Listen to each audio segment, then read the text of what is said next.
Good morning. Morning. I know, that was great. Thank you. Welcome to our last meeting of the year for 2015, December 22nd for the Board of Supervisors. And we're all very happy to see you here. Could you please stand for the Pledge of Allegiance?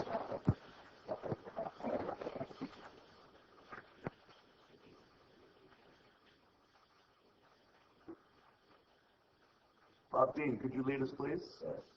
I pledge allegiance to the flag of the United States of America and to the republic for which it stands, one nation, under God, indivisible, with liberty and justice for all. Thank you.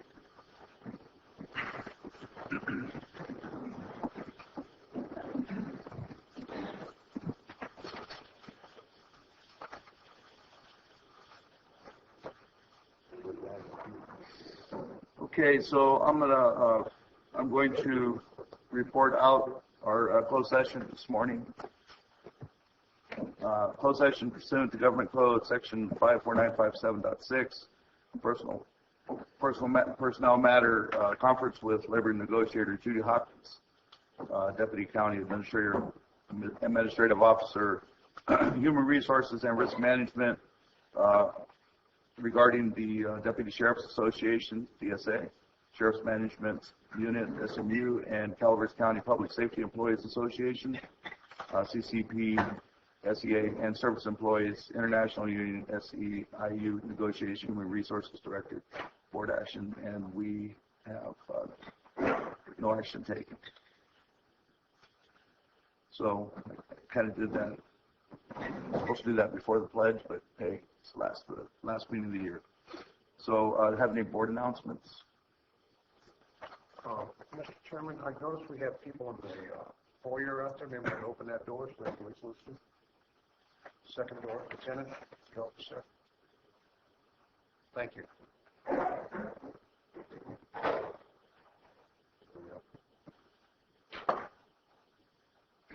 Is that Tegan?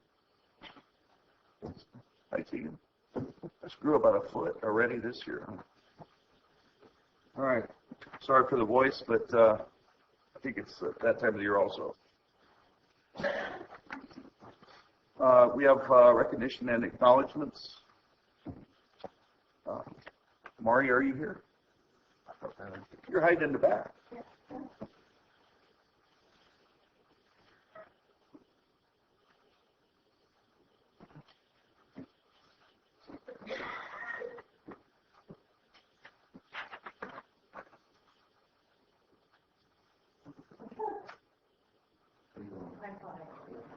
This is Mari. Everybody know Mari? She's been our librarian for the past 17 years, and she's retired. Did a great job over there. Have any of you been to the library? You notice? Actually, we have a very, very nice library here in San Diego, and thanks to you, that's how it turned out. So we have a proclamation from the Board of Supervisors this morning. I'd like to read, and then you will speak. So this proclamation is honoring Maury for her 18 years of service as county librarian and congratulating her on her retirement. This is overdue.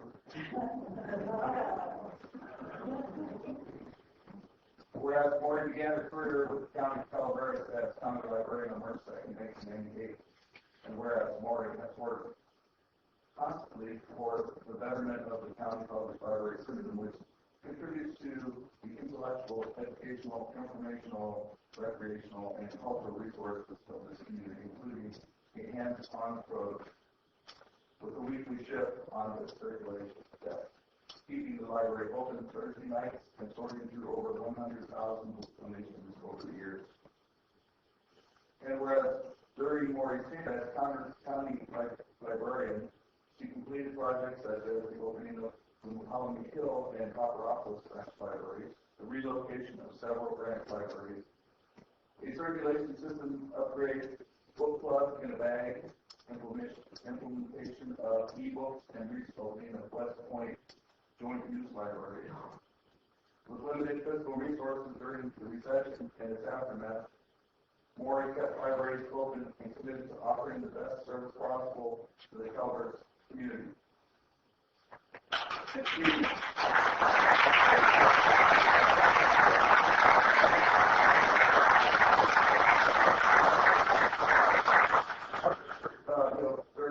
During the economic downturn, she was pretty relentless on hammering us on trips with her. Whereas Maury has been an enthusiastic supporter of library fundraisers events, including standing in Berkeley Street to catch the winning ducks in the duck race, running the top Rockville's run, serving on trivia bee committee, manning craft booths and children's summer reading events, and promoting library services at community events. And whereas Maury was recognized by the California Library Literacy Services for outstanding support of the state literacy program. And therefore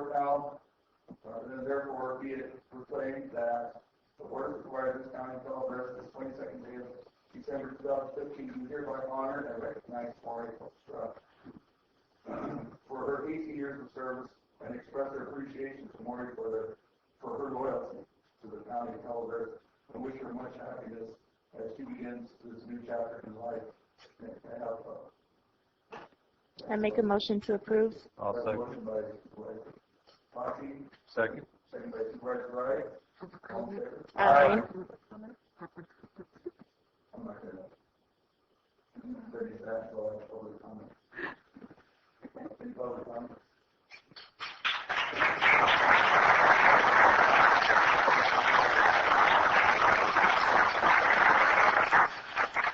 I have a comment. I am on the Library Commission. I have served there for many years.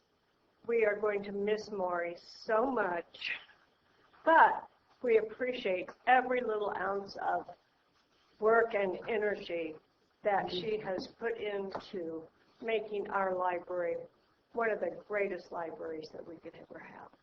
Thank you, Maury.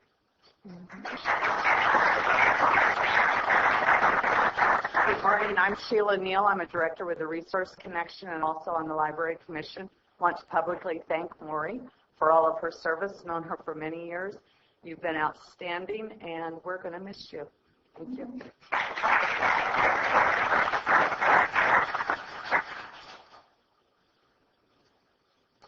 Hi, I'm Jack Kuhn. I'm the chairman of the Library Commission, and I would like to add our appreciation for all that Maury has done to keep the libraries open during very difficult economic times. And words cannot express how much we are going to miss both Maury and her untiring efforts to keep the libraries open. Thank you.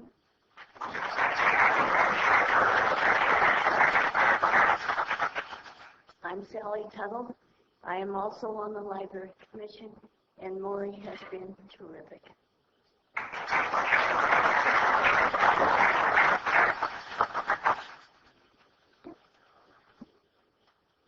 I'm Pat Ross. I'm the program coordinator for literacy at the library.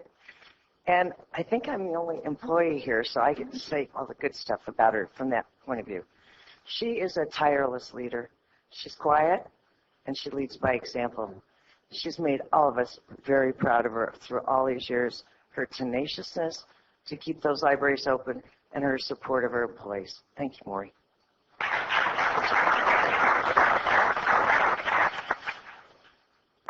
I'm Bob Dean. I'm also a member of the Library Commission, but I'm also president of the Friends of the Library. And thanks, Maury. It's been a real pleasure, believe me.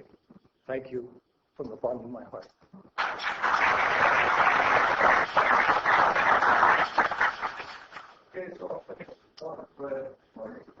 Marty Crane. It just occurred to me that we have had so much fun for, I think, 18 years now, putting on the melodrama in Valley Springs to support the library. And all because we were inspired regularly by you. So thank you, Maureen.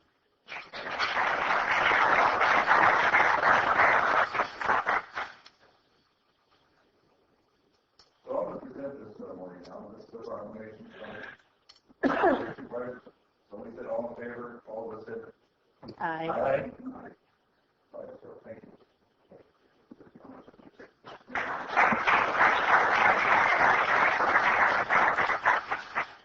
So I think you're going to witness a first here, because I'm not here to whine or to beg, but I'm here to say thanks for the memories. 37 years ago, when I started my career in Cincinnati, Ohio, I never dreamed that I would be retiring from a small rural library in California. The Public Library of Cincinnati and Hamilton County is an amazing library system, oozing with resources and winning awards. But work there is very specialized. You don't have the opportunity to do collection development and assist the library users and prepare a full budget and work with friends of the library and commissioners and apply for grants and train new volunteers and plead with the Board of Supervisors and chase a goat through the library.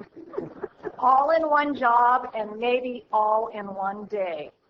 The variety has always been part of the rural library experience that I find very appealing.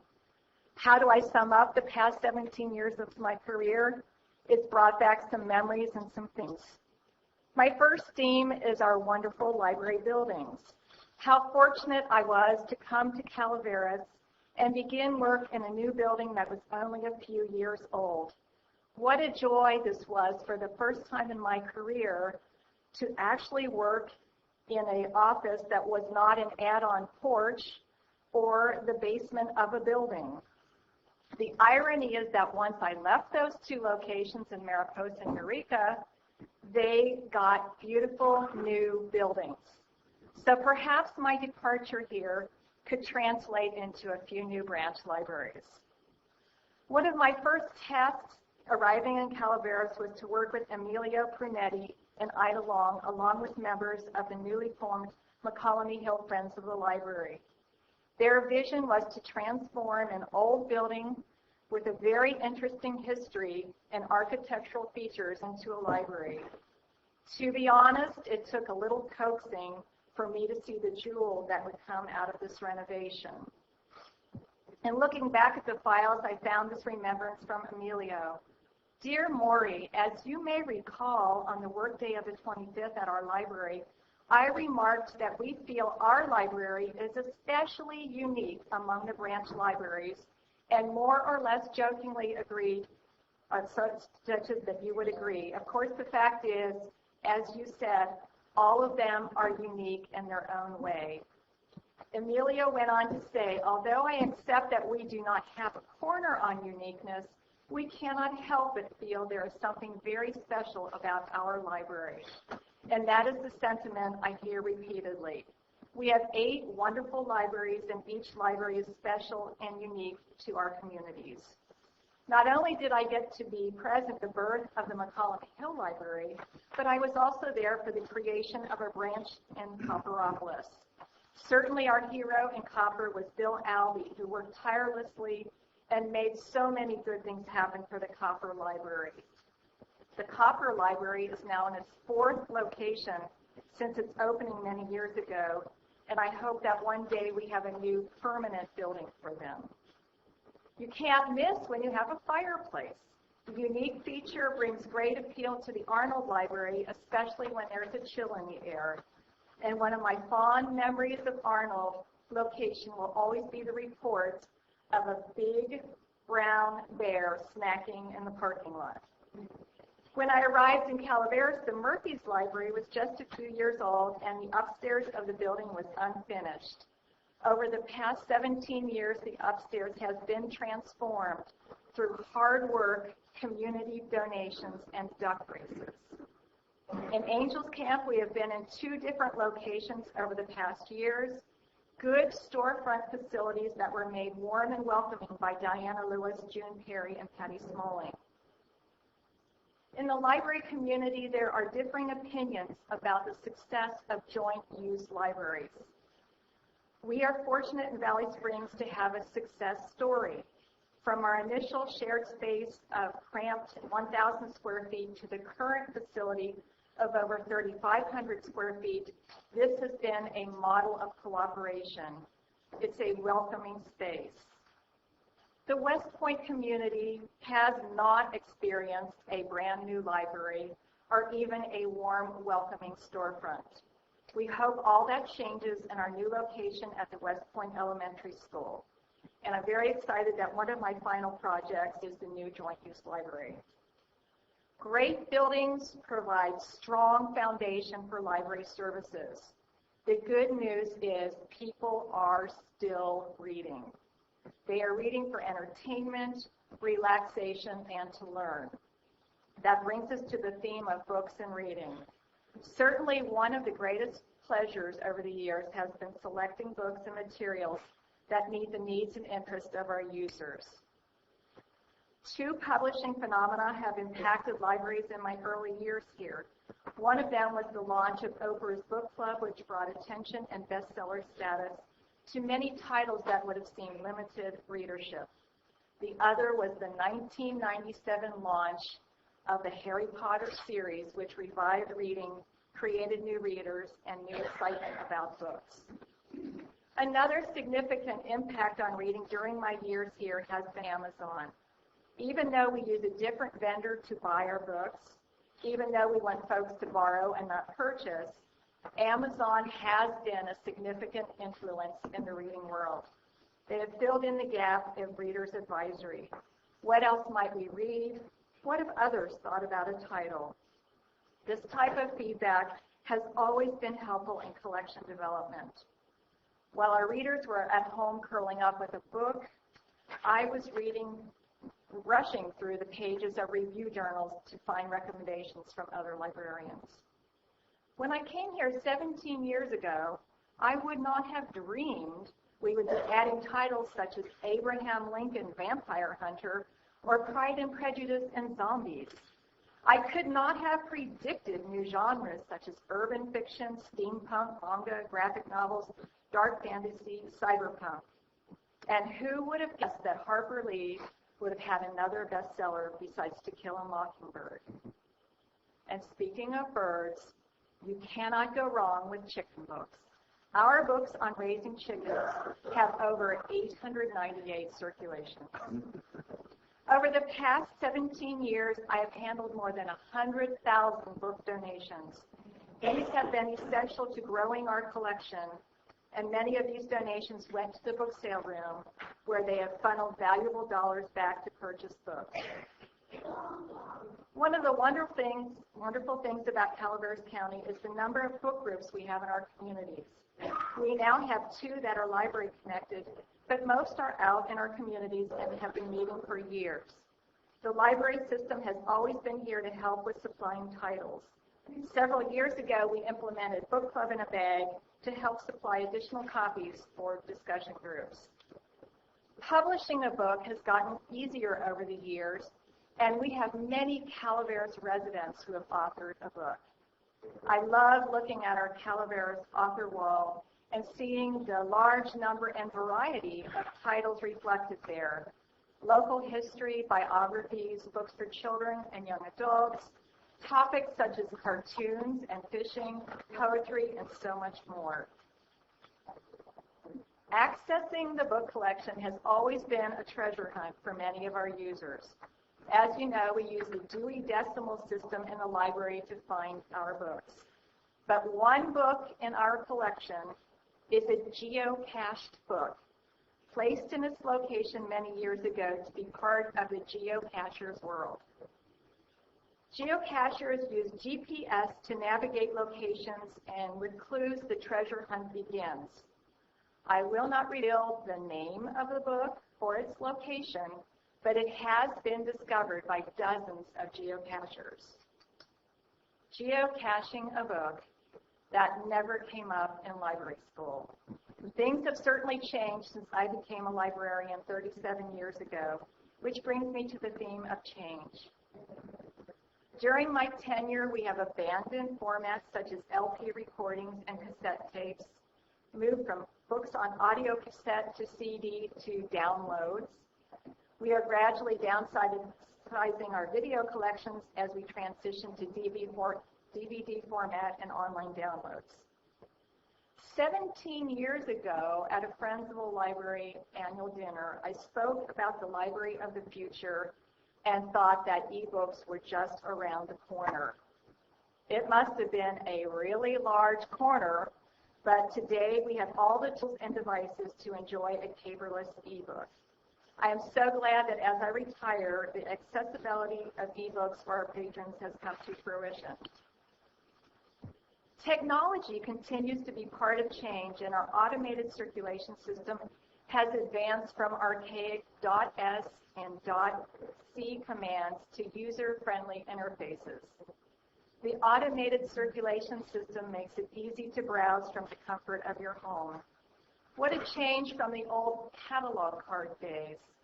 In the old days when you walked into the library, you had to know the exact start of the title, the exact spelling of the author's name, or the subject that the cataloger put the book under. Today, everything is much more accessible, and we can provide so much more help to our users. Several months ago, I was contacted about a possible donation of a 3D printer for the library. Libraries across the country are becoming maker spaces, and this was a possible way for us to join in on that. But change does not always occur quickly. Before accepting such a donation, we had questions. What consumables are needed? What are the costs of the consumables? Who would fund that? What liability issues would we face with the products that could be produced? 3D printers can produce knives and guns. What about copyright issues? What are the health implications of a device that heats thermoplastic feedstock? How long does it take to make something from the printer? What policies would we follow to see who gets to use it? Change comes with questions, and we were not ready. Alas, the potential donor of the 3D printer was one of the victims who died in the Butte fire. Part of the change we have experienced in the library system has not been good. Our county support has shrunk, while the cost to maintain our operations has not been reduced. We have stretched our minds, stretched our dollars, and stretched ourselves to lessen the impact on our users.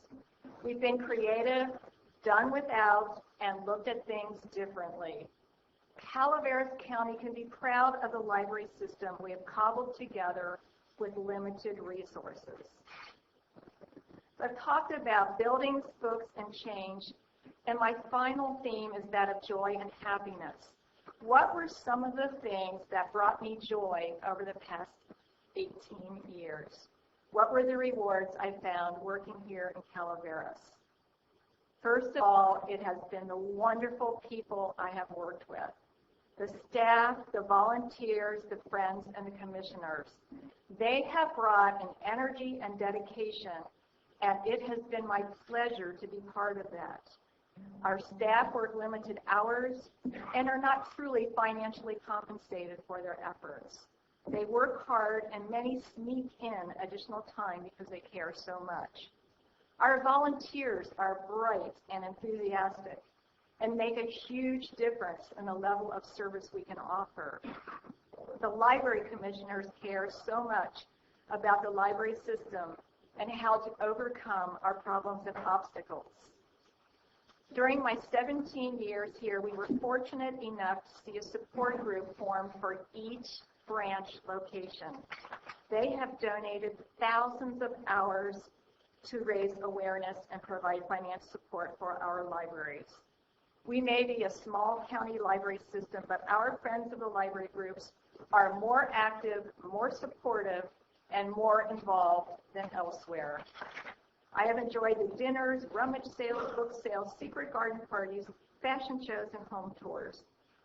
I have been wowed by the melodramas and hours of volunteer time that have made these such fantastic events.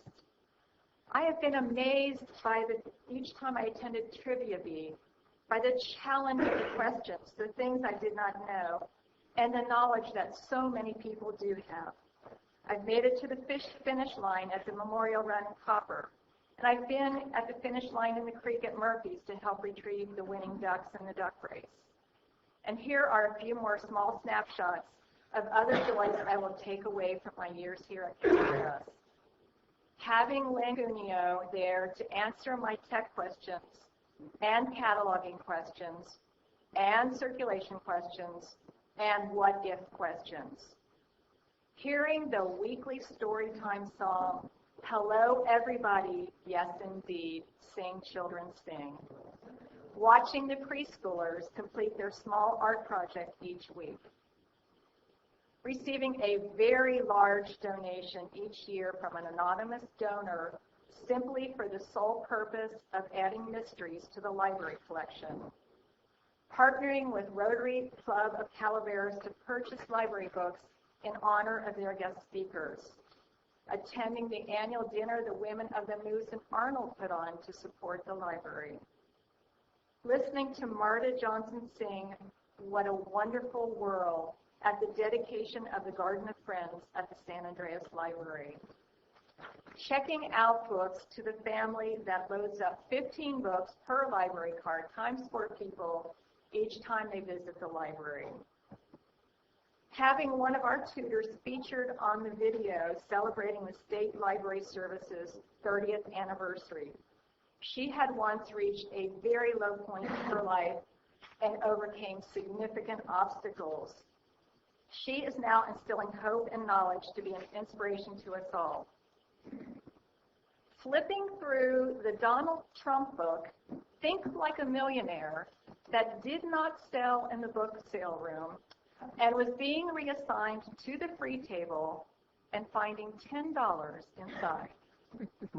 Using my college French to speak with a French couple that was passing through and explaining to them that they could go to a bed and breakfast, but pas de fumée, no smoking.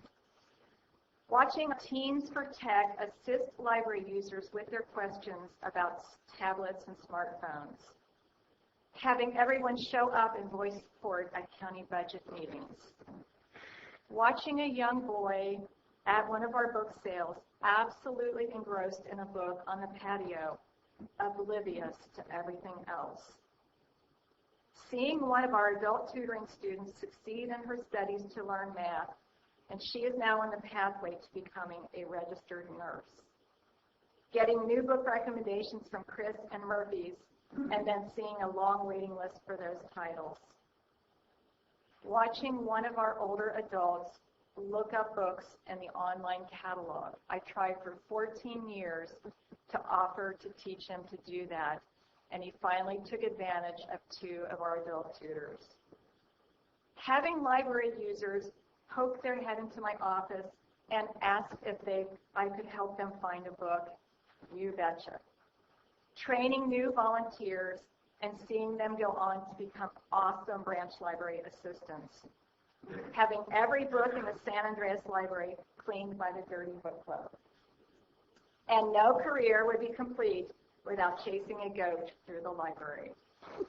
I'm extremely grateful for the role that everyone has played in making this a better library system. We've been in survival mode for so many years. As I leave, I hope that we have turned the corner. I hope that your new leader will not face fiscal challenges, but challenges to bring more programs, more staff, more services, more open hours. It has been my pleasure to work with all of you. Thank you.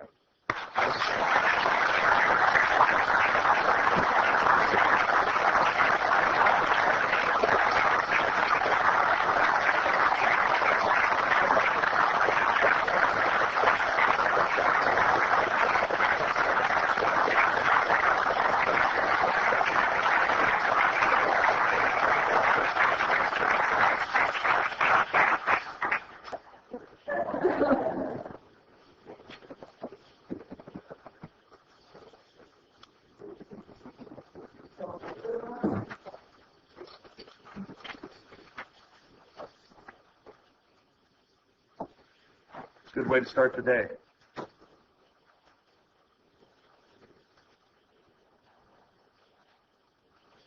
Okay, so we're going to move on to public comment. Public comment is any item of interest to the public that is within the subject matter jurisdiction of the board and is not posted on the consent or regular agendas may be addressed during the public period. California law prohibits the board from taking action on any matter which is not posted on the agenda unless it is determined to be an emergency by the board of supervisors. If public comment is completed before the 30-minute allotted time period, the board may immediately move to the regular agenda. If the public comment is not completed during the allotted time period, it will be continued at the conclusion of the consent agenda in order to provide an opportunity for the remainder of the comments to be heard. So this public comment is for whatever is not on our agenda. And public comment today will be for 3 minutes.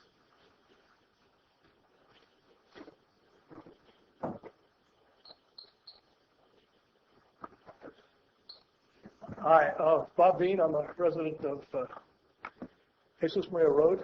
First of all, before I go to the issue that I want to bring to your attention, I want to thank you for your past support and hopefully future support of the library system in Calaveras County. It's one of the crown jewels in your crown.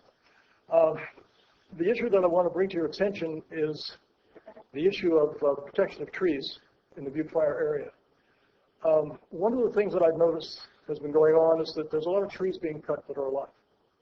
Some of these trees were marked with a red dot within 2 or 3 days of the initial fire, and it's been over 3 months now since they were earmarked as hazardous trees, and sufficient time has passed to be able to recognize the fact that some of these trees are not dying, they're very much alive, and given the fact that we have lost so many trees in the Butte Fire, if we had something that we can sustain, maintain, and allow to survive, I think it's critical that we do that. Now, there's no blame here. Basically, what happened was during the fire, the PG&E crews had to go around and identify trees that they thought would be a hazard to their electric lines, and so they went and they marked a lot of these trees with red dots. Unfortunately, you couldn't even see the tops of the trees because of the smoke.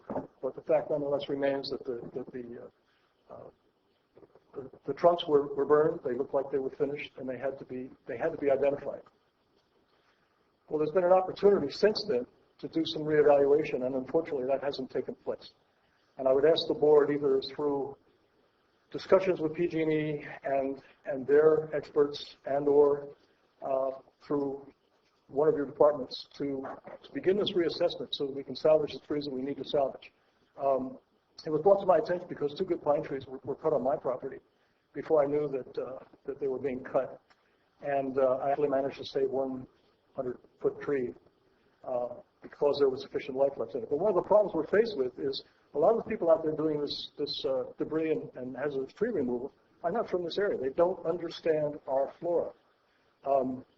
The guys who were cutting along the PG&E easement that goes through my property were from North Carolina and Kentucky. This is what they do. They follow the hazards. You know, it's an income for them. Unfortunately for us, it's a reminder that these kinds of things happen. But they don't know. They don't know the trees, and as a consequence, things are being cut that shouldn't be cut. And I would ask you to go to PG&E, ask them to reevaluate and reassess some of the decisions that they made with regard to hazardous trees, so we can save at least what we've got. Thank you very much. Thanks, Bob. Just a reminder, we do have a Butte Fire update later on the agenda, so there'll be ample time to discuss some of these issues.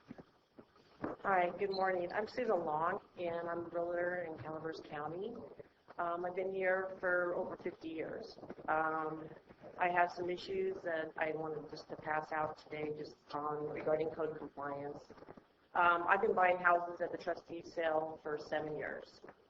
The houses have been in pretty poor condition.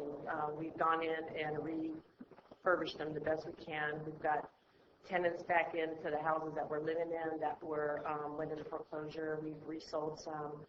And we've bought probably between Amarillo and Calaveras County, we've bought about 300 homes in the last 7 years. So people that couldn't afford a home before, we bring them up to USDA FHA standards and, you know, first-time home buyers.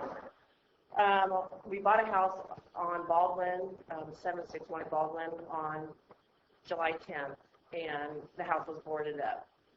And there was squatters inside. And I could not understand why the house was boarded up. There was no windows broken. The squatters went in the house anyway, and to me they were hidden behind the plywood. So I'd like to just pass out a couple of things that you can read later regarding this issue.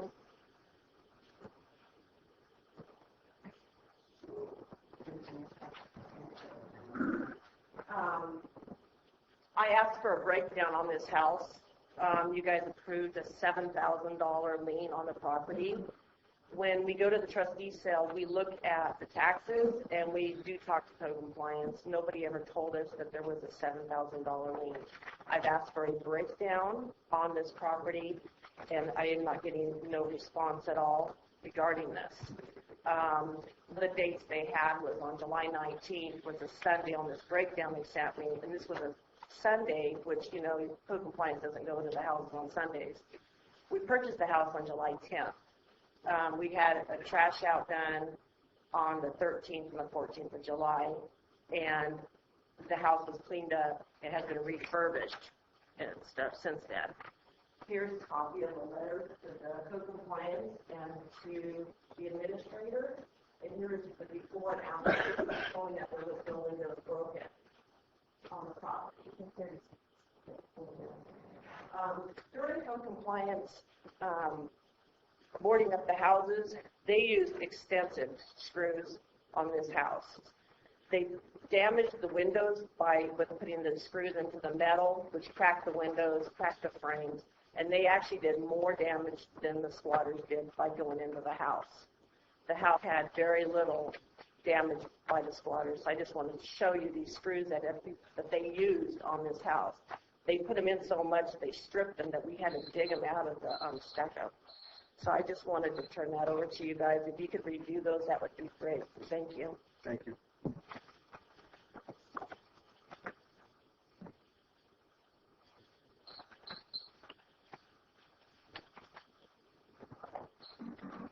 Good morning, Board.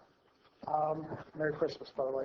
Merry Christmas. On a lighter note, I'm the media coordinator for a group down in Copperopolis called the Copper Run, which is to support the Friends of the Library and the Copperopolis Firemen's Association and the Copperopolis Elementary School. And this is the 24th annual Copper Run, which will be taking place on the 23rd of January at Black Creek Park. For anyone that's interested, we do have a Facebook page. We are online, and we have done a media blast. We will do another one again just before it. So if you're interested at all, please don't hesitate to contact anyone. Come out and join the fun. And we do have a great turnout every year, so there is a lot of support from the various counties that come together for this run every year. So we appreciate your interest in it and anything you can do to help support it. Thank you. Thank you.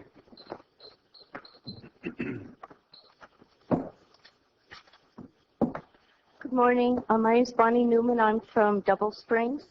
And Santa came earlier this morning, and he brought gifts for everyone. And I'm noticing some of us got pieces of candy and some of us got pieces of coal.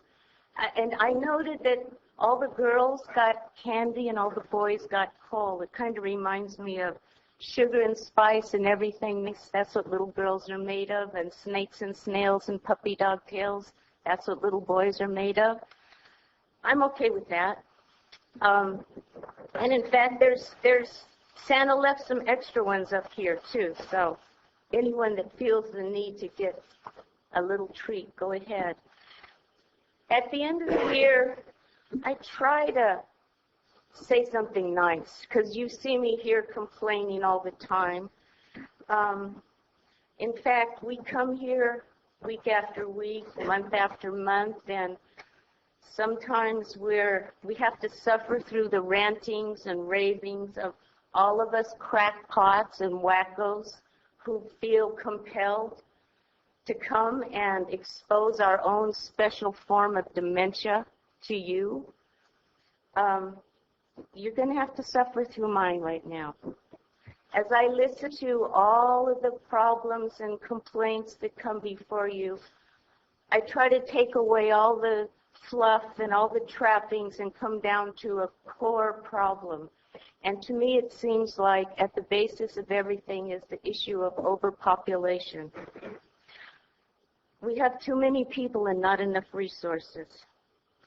The more crowding we have of the planet, the less resources will be available. Now, every once in a while, God or nature or just fate has a way of trying to balance what's wrong. Sometimes it's through a famine or disease or pestilence or even war. Looking back from my vantage of 70 years on this earth, I know that most wars, most killings, rapings, tortures, maimings are caused by religion, people fighting each other about whose God is better than the other God. That's pretty sad. I have limited time. I'd like to talk about overpopulation more, but there's always next year. One last message I'd like to leave everyone with. Feliz Navidad, Calaveras. That means Merry Christmas, skulls. Skulls is another word for boneheads. Un año nuevo mejor para todos. A better new year for everyone. That's the hope and the message I'd like to leave with everyone. Peace, please. There's one last little piece of coal, and the name on it is Peter Race. So if Peter's here, Santa didn't forget you either. Thank you.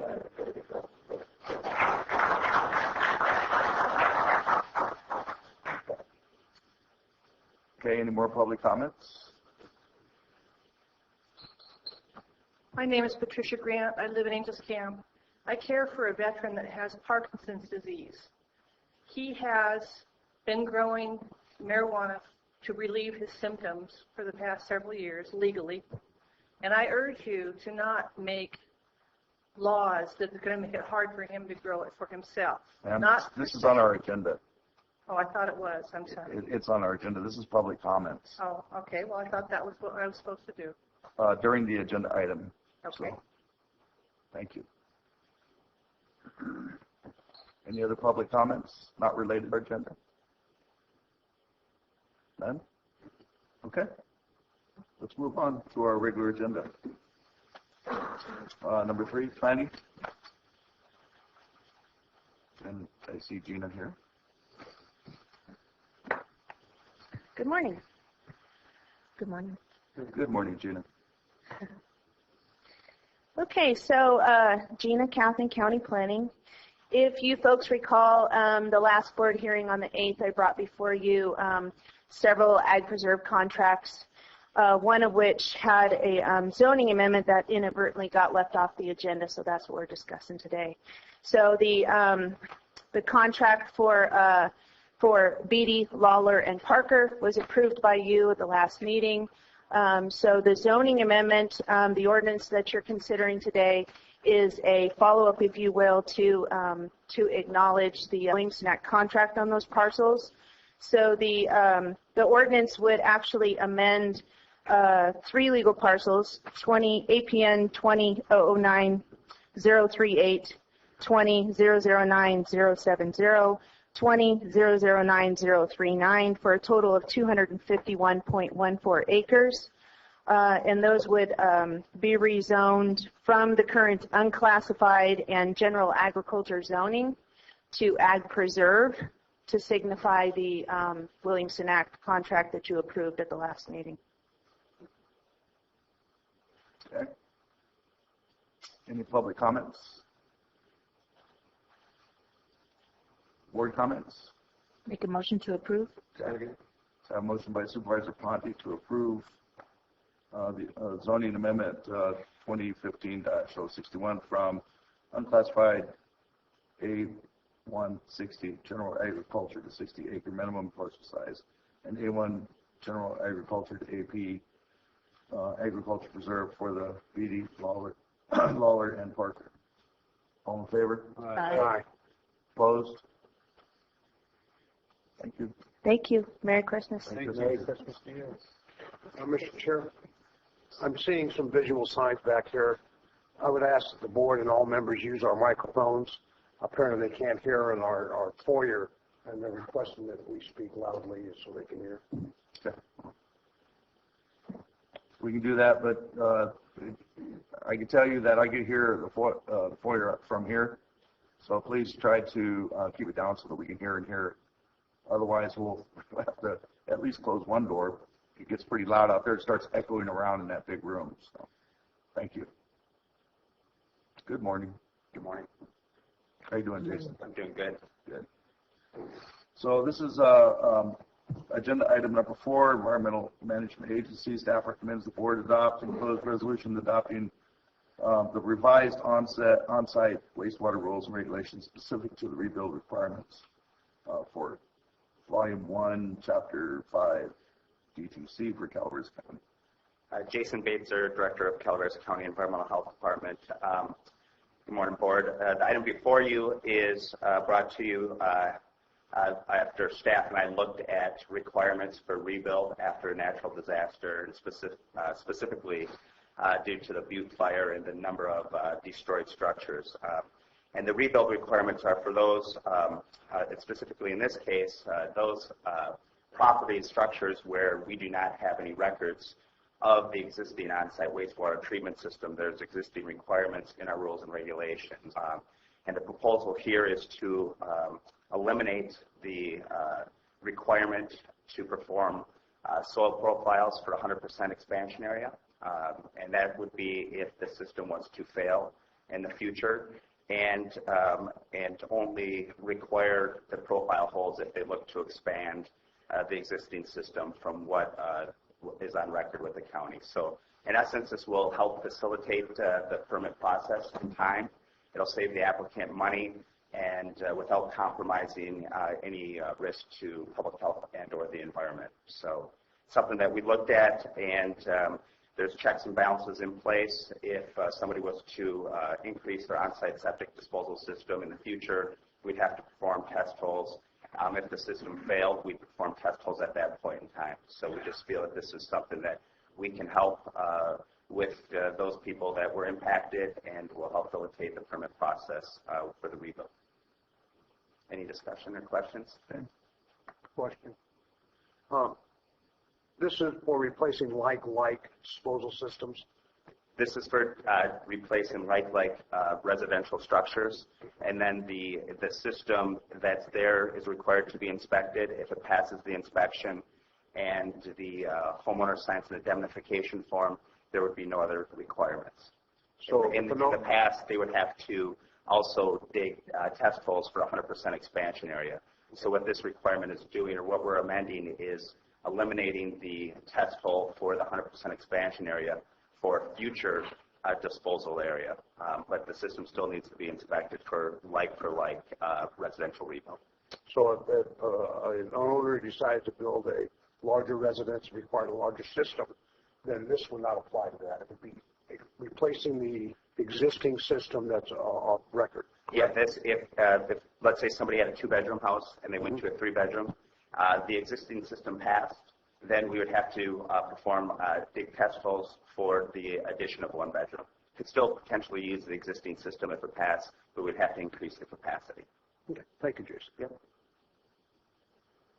Any other questions? I have a question. So just, for technical, this is a public hearing on this particular. So if we give approval today, does it automatically go into place, or is there a wait period for this? This is a resolution. It is not an ordinance. So with resolutions, it would go into effect immediately. With an ordinance, if it were an ordinance, then it would go into effect 30 days later. Okay. So that would further help people to move along and not have to wait for any kind of waiting period. Okay. And this is something that we saw. It's been, brought to our attention, and we saw a way that we could, help the people impacted by the fire. Thank you. So what about current properties that are shown to be unpermitted, but, like some of the historical properties that had everything in place already and now it's gone? So the requirements there, they still apply. So for us, the system has to be inspected by a third-party person, and they sign an indemnification form, whether it was permitted or not permitted. Okay. I'm good with that one. Any public comments?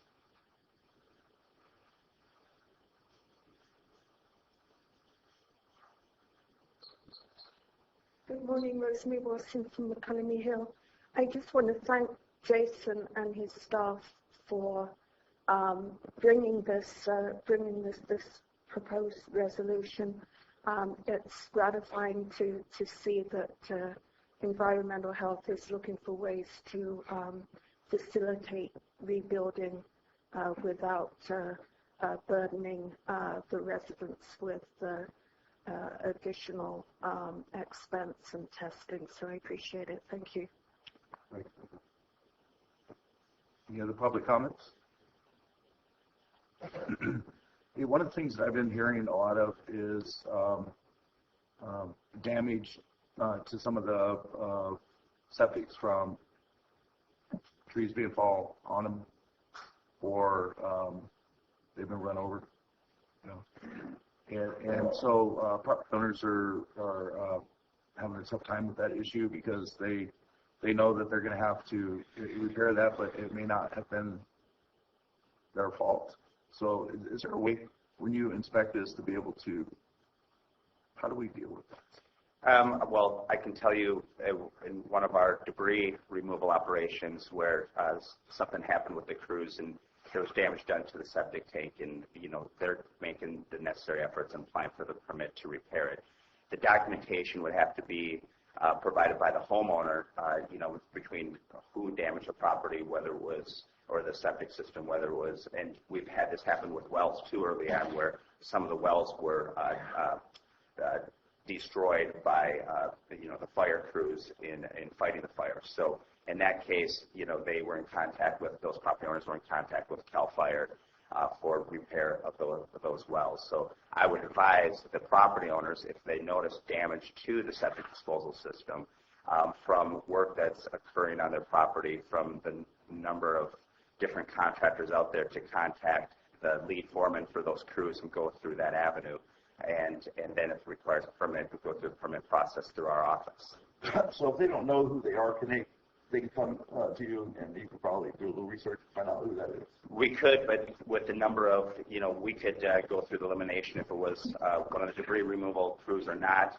It's hard for us to keep track of who's on the individual property owners at any given time. So that's a little bit harder to do, whether it's debris removal operations, one of our crews out there versus AT&T, loggers, et cetera, who may be out there. What I would recommend to people is that, and also to contractors, before anybody goes on a private property, to contact our department to find out the location of the septic disposal system and/or wells prior to commencing work there, so that way they know where things are located. So.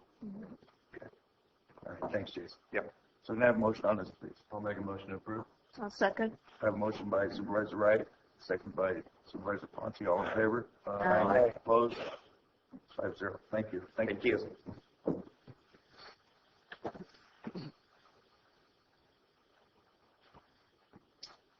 Okay, number 5, item, regular agenda number 5, Sheriff's Office. Wait. Good morning. Sergeant McGee from the Sheriff's Department. Approval contract between American Legion Ambulance Post 108 and the Calaveras County Sheriff's Office for Emergency Medical Dispatch Services in Calaveras County for the period of July 1st, 2015 to June 30th, 2015. Yeah, it's just the renewal of the contract between the ambulance service providers. Actually, 5 and 6 are identical. Number 6 is for Evans Pass Fire. And it's just to, it actually increases the contract per call to the amount that's listed there on the bottom, 3832 per instance. Okay. Any public comments? Board comments? Can you explain what this specifically is for? What it's specifically for, the contract is for, our dispatch center is emergency medical dispatch as well. So the contract was between the Sheriff's Department and the 2 ambulance service providers to support our dispatch center dispatching the ambulances for emergency medical incidents. So both life-threatening and non-life-threatening medical aid responses. For the Sheriff's Department? For the community at large? Well, it's the calls come in from the community to the dispatch center, and then the dispatch center dispatches out the ambulances and the first responders. They contact CAL FIRE for fire dispatch, and then we actually dispatch the ambulances themselves. Okay. Okay. Some more comments from the board? Comment, Sergeant. So this is a fee the Sheriff's Department charges the ambulance services? Yes. Current. And that's for dispatching the ambulance there to that seat? It's for dispatch. It's for training the dispatchers. It's for the maintenance of the what's called the MedNet radio system, which is just the medical radio system. It's not the Sheriff's Department radio system. I understand. And also for the software that our medical dispatchers have to use every time a medical call comes in. It's called ProQA. And it's the system that they have to go through to determine the response needs. And let's say it's a CPR call, and that gives them the line-by-line instructions. Okay. So it's not the actual dispatching of the ambulance itself for that service provided by the ambulance company. I want to make sure that that's clear. This is just a Sheriff's Department dispatching fee, if you will. Is that correct? Okay. Thank you. Okay. Do you charge a similar fee to the air ambulance companies? Not that I'm aware of. Do we have a contract with them at all? To be honest with you, I'm not sure if there's a contract with the air ambulance company. Okay. Any more board comments? All right, can I have a motion, please? Public comment. Well, I so move, Chair. Okay. Second. Got a motion by Supervisor Oliveira, second by Supervisor Wright. All in favor? Aye. Aye. Opposed? Thank you. Thank you. Item 6. The items were broken up, Chair. Yeah, they are broken up. Hey, come on. So we have number 6 now. We could probably just. Yeah, number 6 is exactly. Yeah. So any public, any of the public want to make comments on this? This is for. It was broken up between 5 and 6 on the agenda. Approval contract between Evans Pass Fire District and Calaveras County Sheriff's Office for emergency medical dispatch services. The period of July 1st, 2015 and June 30th, 2020. Any public comments on that? Board comments? No motion. So move. Second. I have a motion by Supervisor Oliveira, second by Supervisor Wright. All in favor? Aye. Aye. Opposed? 5-0 passes. And we have number 7, Sheriff. Approval of Master Services Agreement between Securus? Securus. Okay, Securus. Secure Us. There you got that one. Technologies and Calaveras County Sheriff's Office for inmate audio-video visitation. Thank you. Good morning, Lieutenant Tim Storm with the Sheriff's Office. The item is regarding a contract renewal with an addition of a new program. Securus has been the provider for visitation, both within the jail and phone calls since 2008.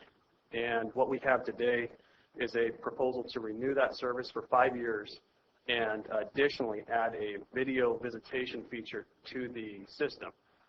The video visitation currently exists, but only within the jail. It goes from an inmate downstairs to a visitor. This program from their home to visit with an inmate. It is a fee-for-service program. And I did want to point out that the agenda item does indicate that there is no penalty for cancellation of the contract. However, there would be a prorated payback of the fees associated with the installation of the equipment. There is no county cost or department cost to this addition of this equipment. So you said it was a pay-for-service, though, right? That's correct. And the fees are paid by the either the visitor or the inmate. Okay. And The inmate has money?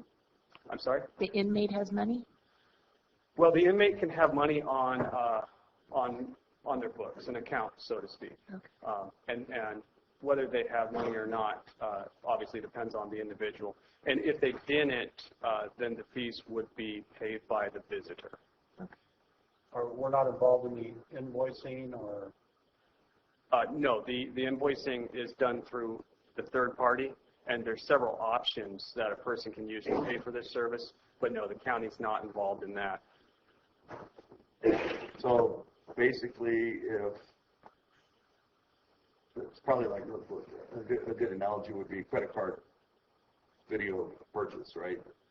And so if they don't have, if they aren't able to do that, then it just doesn't happen. So the county is on the hook for that pay for service. That's correct. What would happen in that case is if a person wished to have a video visitation, they could come to the sheriff's department, to the jail, and conduct it from there.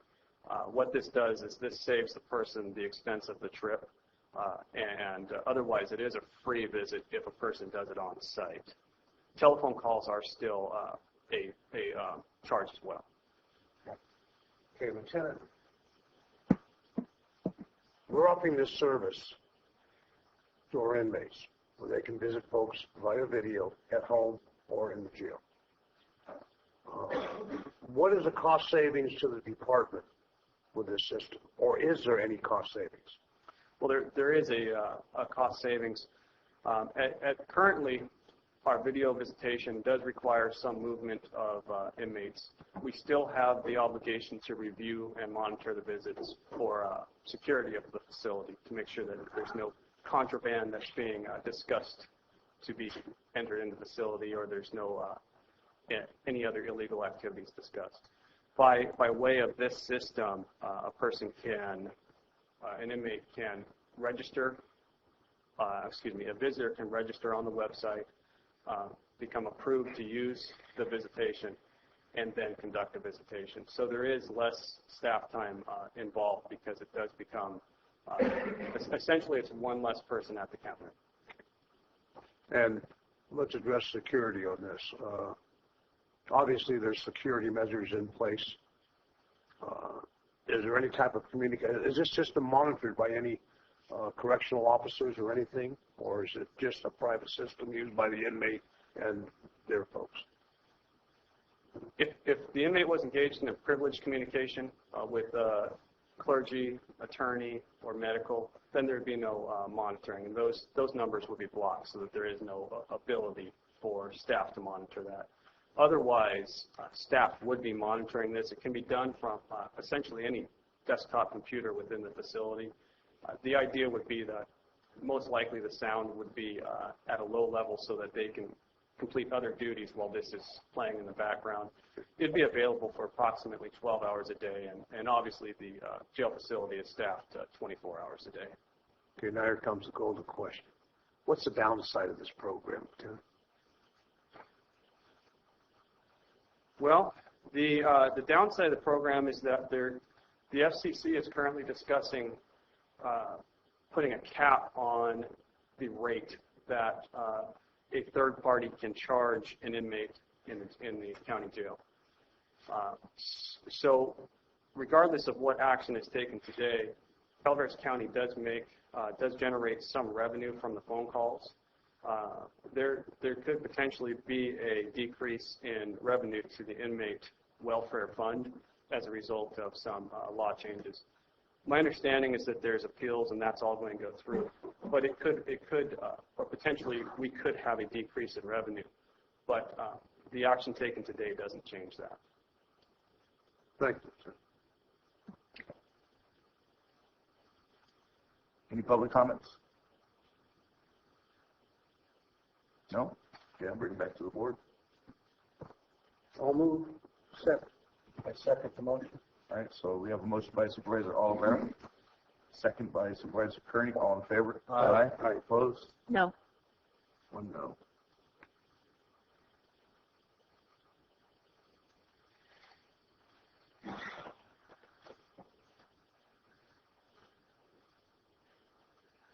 Okay.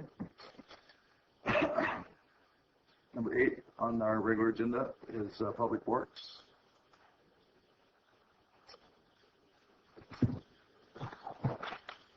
And this is a review of the Calaveras Transit fiscal year 2014-15 year-end performance report. Jeff Kovitz, Public Works Director, Calaveras County. Thank you and happy holidays. This is a presentation of the transit report for fiscal year 2014 through 2015. And in general, there's good news and there's bad news. I'll start with the bad news. Our ridership is down by a fairly significant amount. I don't really have an idea as to cause on that. I haven't been around long enough.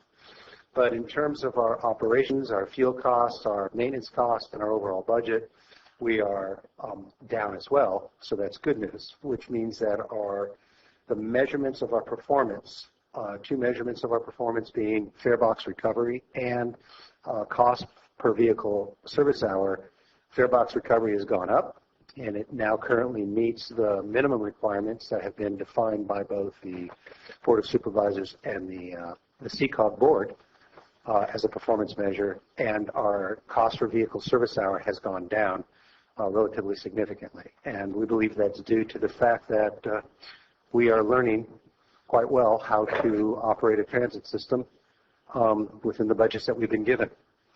I'm going to let our transit manager get up and talk a little bit more about the details of this current report, but I did want to let you know that we are on the verge of bringing to you the draft short-range transit plan, upon which we will want the Board of Supervisors to make findings in terms of adopting or rejecting recommendations for our operations as we move into the near future. And we expect to bring that presentation to you in January, and that the COG board will be voting on it in February for implementation.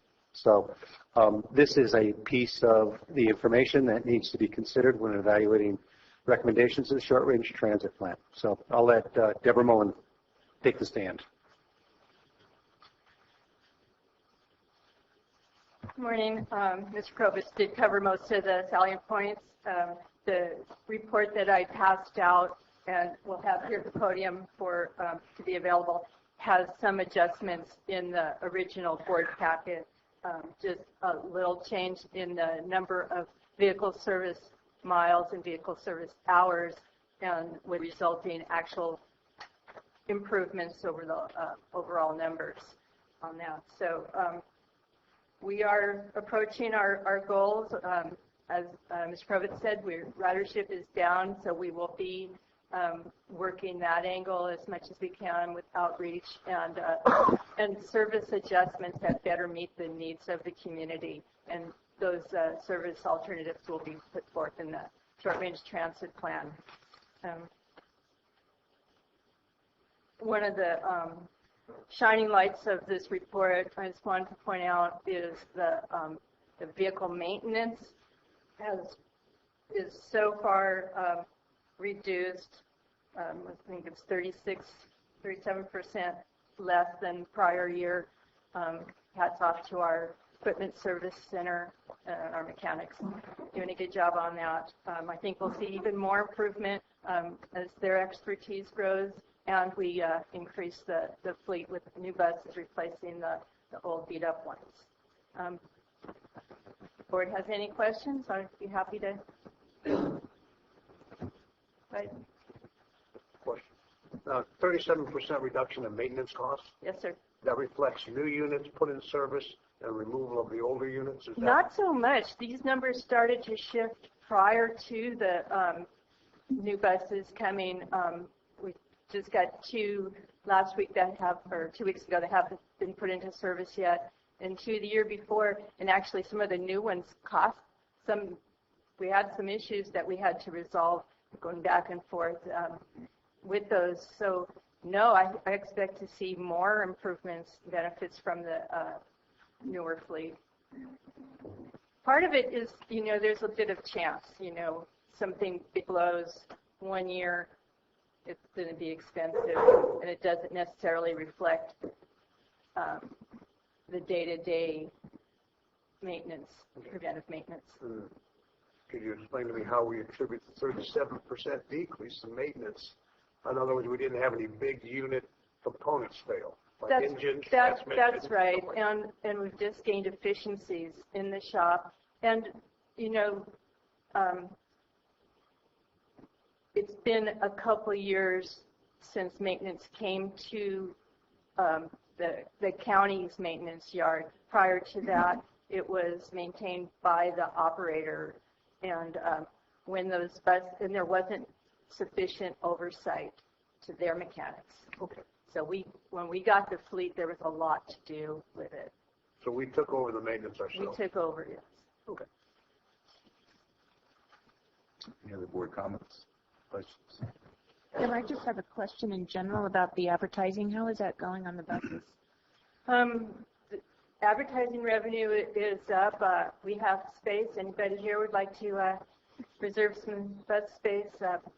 And we have one beautiful new bus going to be starting the intercity service, the Delta Gold Line to Stockton.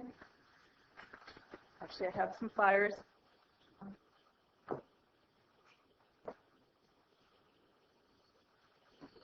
And we do have advertising space available on that bus, all of it. So we're doing some sales calls at this. And on the, when you talk about the special event ridership, do we just have the one special event? No, there are, or one which didn't take place this year, but there's the frog jump, the Gold Rush Days. Let's see if I don't have the schedule with me. There are 4 that we have published in our schedule. So those are trips that are open to everyone, and because we can't do one-shot deal charter service. Right. So does that, I know there's a bus that goes to Bear Valley. Is that part of the special event, or how is that? We don't have a bus to Bear Valley at this time. You don't? No, but we're going to be talking, well, yeah. So last year there was no bus? No. Okay. I think the year before, up to early on, they had one, and then there was no snow. Yeah. So the bus was nice, huh? You I probably know that in advance. Could do a bus now, but so the bus was 13-14, not 14-15 for the Bear Valley. Okay. So we're going to be bringing a pilot program forward for Saturday service. Yeah. Okay. I do have one more question. I'm sorry for bringing this up, but I'm looking at the year-end performance by route charts, and I still see that we're at $72 plus operating cost per passenger in Route 2 compared to the other routes. I know we experienced this problem last year. Right, and that's one of the things we're going to address in the short-range transit plan. There are other ways to serve the communities besides running a full-size bus. And what happened, too, is that we cut service back to save money, but what that did was eliminate the benefit of the service to begin with. Instead of being 3 or 4 runs up to West Point a day, it was cut back to 1 so early in the morning and late in the day that there was no, it just didn't fit into anyone's needs. So we have vans now, And I think there's a way that we can reduce the operating costs and still serve the area. Yeah, with all due respect to Supervisor Bright, that's his district. When comparing that to the other routes, that's pretty significant. That city is very high. We experienced this problem last year. Do we have any outside-the-box thinking, or what are some of the ways we're looking at? I think there's a number of alternatives put forward in the short-range transit plan. Got a kind of a demand response with the vans is one that comes to mind. If there were a taxi service that we could do a voucher, there are things that, I'm not certain just now what form it will take. But yes, outside the box. Thank you. Yeah, and I think it's really important to continue, to provide service. It is part of the county. It's some of the people in the greatest need of public transportation, even though recognizing the fact that, maybe the normal mass transit system isn't, going to work because it's not mass. There's not a mass of people there. But we have to make sure that there's opportunities for folks. And maybe even looking into how we can tie more into Amador County. So what happens once you get up in West Point, even on Highway 26 corridor, from basically Glencoe all the way up to West Point, Road Flat, Wilseyville, almost everybody, myself included, we either go down 26 and go to Mokill and then Jackson, or go over the hill through Pioneer and Pine Grove and shop on the other side of the river, because that's where it's just easier to get to. So there might be some way of communicating and networking with the Amador corridor. So even if the people aren't coming down here to San Andreas per se, or to the rest of the county, they have access to services over in Amador County. And I know it's kind of hard to wrap our head around that we want to have people going to Amador County, but they're going there already. So I think we're helping our citizens by having better inter-county service up in that part of the county. We have a good one on the route, running over to Jackson right now on 49, but there's a lot of people up there that go over to Amador County. I think we need to really look at expanding that. Maybe we can even tie into the Rancheria more. There's a lot of activity there too. So maybe that's a discussion to have. And we do go to the Amador Transit Sutter Creek. That was mentioned that we that we did, but we actually do. Yes, and that's what I'm saying on the 49 corridor. I think you've done a really good job of making those connections. Just looking at the ridership, but I do think that there's a lot of people, thousands of people that are up there going over to Amador, and we could definitely help with that. I think it would serve us well to do a survey and really get tuned into what people want in what areas, because the survey that was done for the short-range transit plan took place in April of 14. It was and the thing is that talking more with folks over in Amador County about what they're seeing too, and connecting with the Rancheria, because that way you're going to talk to people that are coming over, and the demographic is folks that we are going to be trying to reach with public transit. So it's kind of like, instead of going up to West Point and trying to find people up there to do the survey, it might actually be easier to talk to some of the folks in Amador to find those people to get the survey completed, because it is a challenge to do outreach there. Sarah, is that out of the box? That's out of the box. I would agree, and your assessment is so true. I mean, you could stand in line that cost you less and probably get a lot of information from Calaveras County folks in Jackson. And I know that, COG heard of the short-range plan, and that's coming before our board in the early part of next year. And that's an opportunity, because at that point, it's taking a look at fixed routes and dial-a-rides and some regional transportation opportunities, both with Amador County and Tuolumne County. And so I think that kind of out-of-the-box ways of thinking and ideas will be coming forth. Plus, these results do not reflect the new vans that you budget, et cetera. So she actually has instituted procedures, but we're not looking at them yet, and I guess that's why I'm... Okay. Are the van numbers on in this? No. Okay. Yeah, I knew we had discussed that. No, it's the Gold Line service that stopped it. Right. Okay. Yeah, these results are based on how it was before. Okay.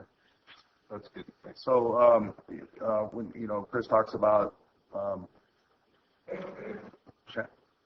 transporting people into Amador County, I want to make sure that if we're going to take that route, that we talk to Amador Transit and the folks over in Amador to try to get them to pay for part of this, because we're definitely sending them our dollars. And I think that we talked about that on COG before, but I have a hard time just shipping people, paying with our tax dollars here, and ship people to another county to spend their money there without some kind of a return off of it. And secondly, I'd like to commend also your maintenance shop, because that 37% reduction was with the old equipment. And there's a lot of new laws out for maintenance and that sort of thing, and they're required to do follow certain procedures. And it shows to me that they've made much improvement over a couple of years ago when I was actually on COG, when the cost was way higher. So thank you to your maintenance crews and the efficiencies that they've created over there for that. Appreciate that. I'll let them know. Thank you. Yeah, great. Okay. Any other questions by the board? Okay. Yes. Thank you.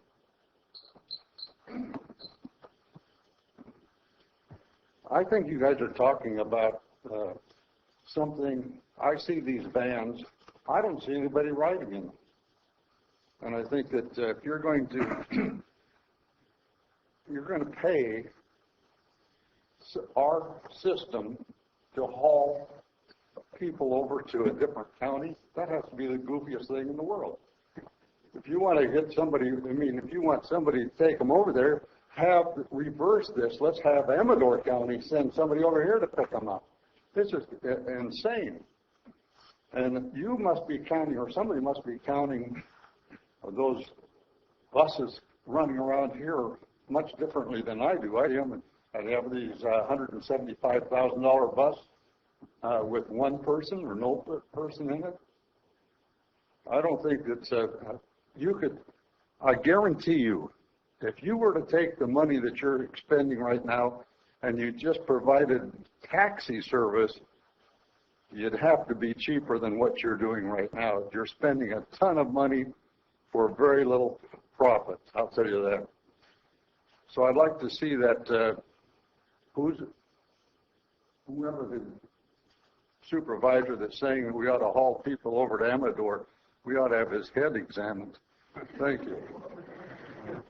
Yeah, I appreciate your comments. And I think that as a county, and when I was running for supervisor, the idea that like the district boundaries, for instance, are the end of the world. At District 2, where that line draws, whoop, you go off into the abyss. Dragons live here, and the same thing over in Amador County. Like that's the end of the world if we go over to Amador County. But the realization is it's an artificial boundary, and we're all part of the same community in the West Point area. And so there are some economic concerns there, obviously with tax base and taxes. So what you want is more regional cooperation with Amador County. So if there is some of the problem of revenue going over there and we're helping people to go over there, then we develop a tax sharing program. So we end up getting the benefits and sharing the benefits for both Amador and Calaveras, recognizing that we are part of the same community with a boundary line that's artificial in between the counties. And that takes a little bit of thinking outside of what you might used to think of as far as a county government and an entity. And I know that's progressive thinking, and so it's not going to be for a lot of people, but I think it's just important that we start to realize that this is the county boundaries extend far beyond the line, the community boundaries, beyond the line of the county boundaries. And we do need to start thinking that way in order to really make our county better, especially when you have the lines in the border towns like West Point. The other thing is Columbia College just opened up a campus up in Vallecito, and that we're going to probably get some need for that. That's within our county instead of going to Columbia. In many cases, for the classes, they may just be able to go to Vallecito, which is within our county, and we're hopeful that is going to. That's going to take off because that'll keep people here as well. We appreciate that. So thanks to Columbia for doing that. Okay, any other questions, comments? Comments from the public? From the board? Thank you, Mr. Provitz. Thank you, Deborah. Yeah, thank you. Thank you.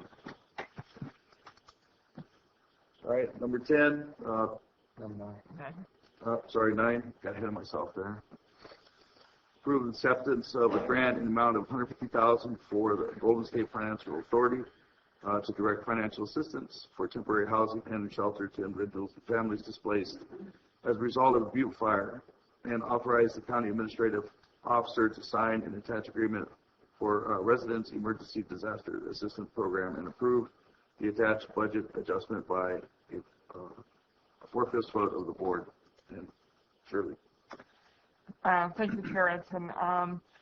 As I had mentioned in some of the previous Butte Fire updates, I had been in contact with RCRC regarding the possible grant of $150,000. It's actually through the Golden State Finance Authority, which is a JPA, a Joint Powers Authority, that serves 33 rural county members in California and additional associate county and city members. And they were looking for a way to develop a grant to assist individuals and families impacted by the Butte fire.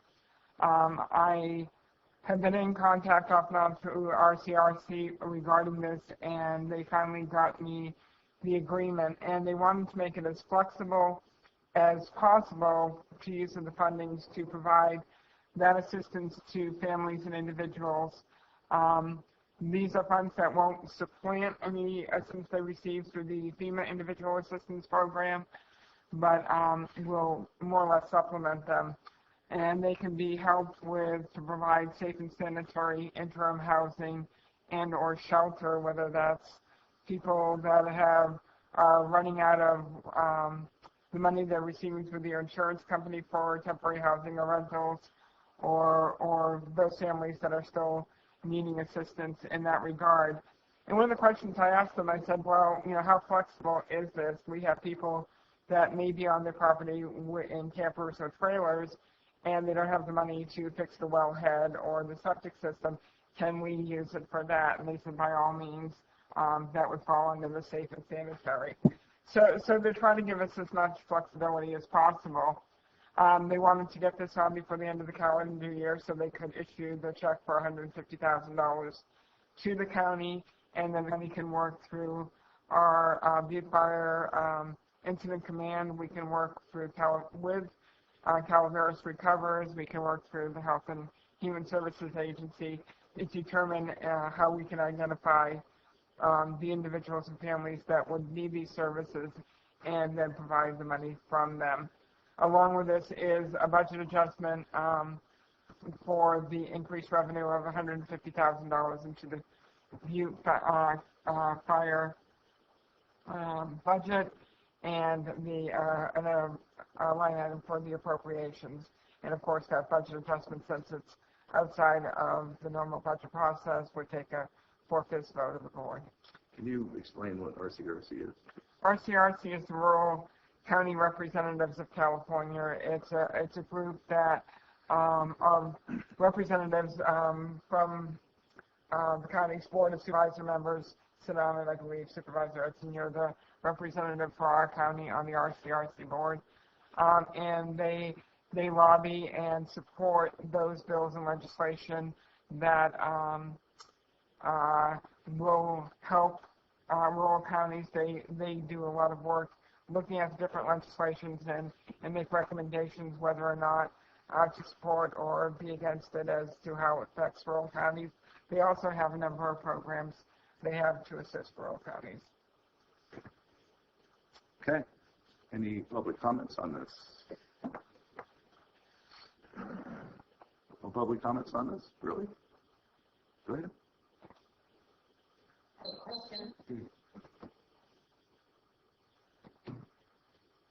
Couple of questions. You mentioned that you would be working through some sort of a local group. I'm wondering what the process of that is and how long that might take and when the monies might be available, and will you have an application? And quite frankly, we're waiting for the agreement to be signed, and we will go through. We have an incident command structure in place, and we will be working with them and reaching out to Calaveras Recovers. Obviously, we have a year to expend the funds, so we want the process to be as simple and easy and quick as possible. And we will get that information out through our public information officers and through social media and what have you, and hopefully that will occur within the first couple of weeks of January. Calaveras Recovers has their own processes, one of which is the way they prioritize based on FEMA or not FEMA applications having been made. Will this fund be following their rules or its own rules to be administered by Calaveras Recovers? We will be working out those details. Literally, we got the information and the agreement last week from through RCRC, through the Golden State. So we have not worked out that level of details. Obviously, we'll reach out to Calaveras Recovers to see what their processes are, whether it would be easier to work through them or to work through another method. And as I say, our hope is we want to do this as quickly and easily as possible to assist those individuals and families. So we'll try and determine what is the most expeditious way to do that. Okay, thank you.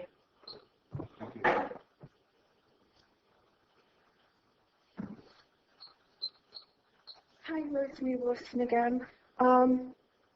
I was just wondering, is this an additional $150,000? I think I heard, and I wanted some clarification, Jelly.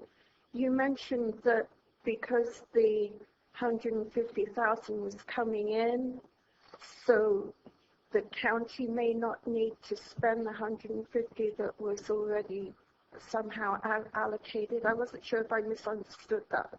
Actually, what it is RCRC, the Golden State Authority, wants to issue the county a check for $150,000 because we have neither the revenue or the appropriation included in the current budget.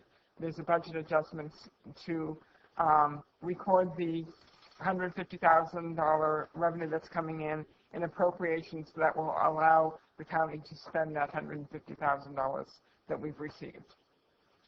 So this is separate from any other funding or any other expenditure that has occurred as far as the Butte Fire goes. So we'll take the money in, and then we will issue it out to assist the families as a different separate. Thank you for explaining that. I'm not altogether sure I understood it 100%, but anyway, thank you. And thank the RCRC for the $150K. One question seems my friends and I are asking of each other is how the monies are actually being used. We're hearing that there are various projects. There's Calaveras Recovers. There's this $150K. We've heard from the lady who previously spoke that one of the criteria that another organization is using is whether or not they apply for individuals apply for FEMA.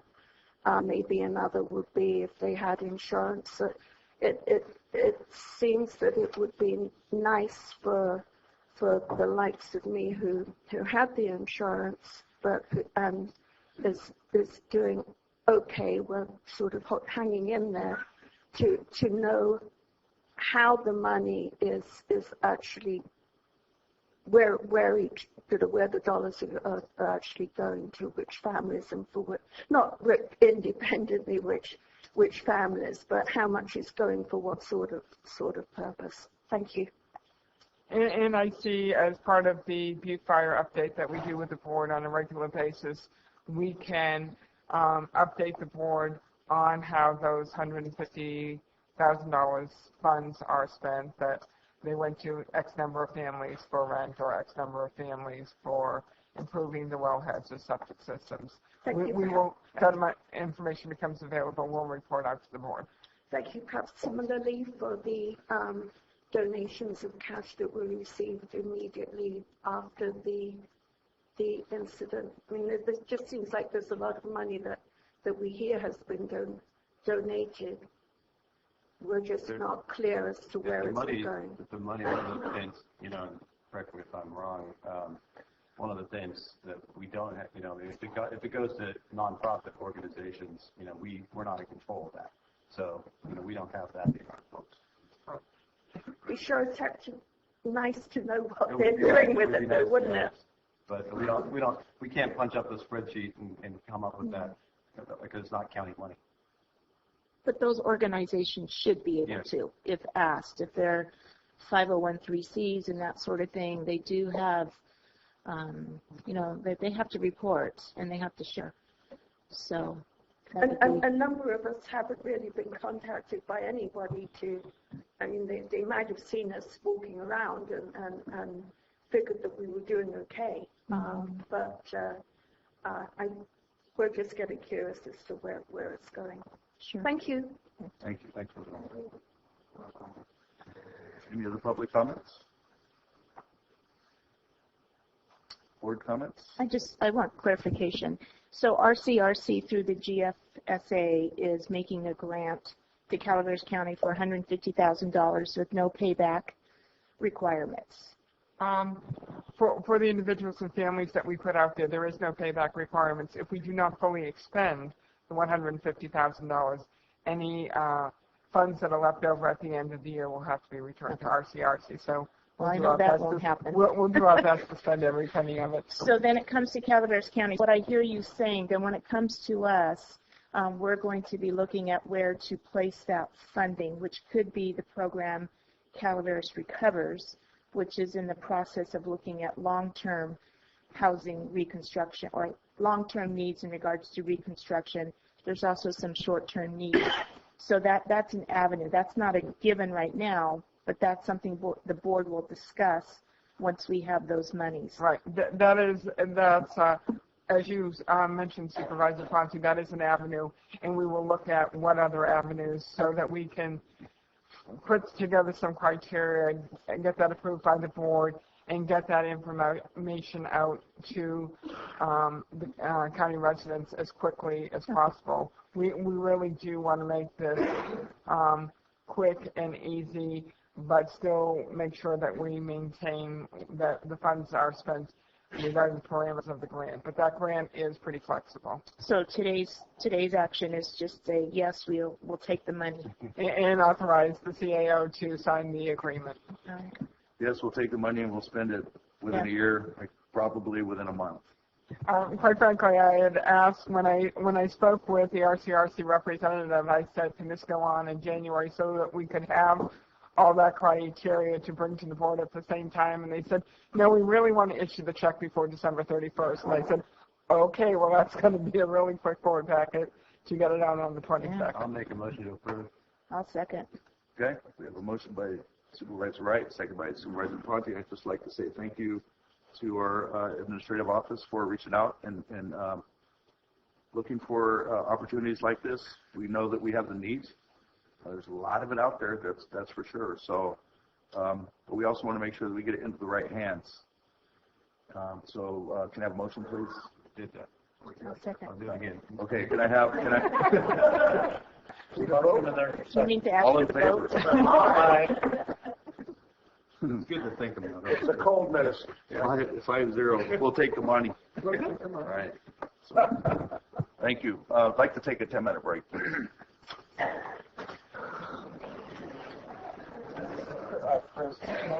I have some other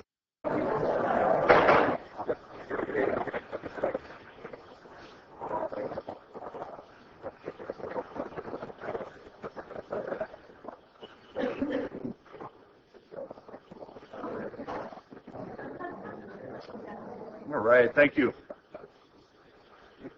So just to let you know what the plan is here. We have the Butte Fire update right now. Shouldn't take too long for that. We'll go into the presentation for the marijuana ordinance. Probably have some public comments before lunch. We'll break for lunch, come back after lunch, and then continue on with public comments for the marijuana ordinance. Because there's some folks, I've been informed, there's other folks that thought it would be later on during the meeting. I want to make sure that they have an opportunity also to speak on it. Okay, so plan on being here for a while, I guess. Mr. Chair, I have a question before we address it. Yeah. Just to make sure that we have clarity here, the agendized item is for cultivation of marijuana only, not for the use per se. That might help our speakers. Well, when we get to the agenda item, we'll have county council go ahead and specify that. Yeah.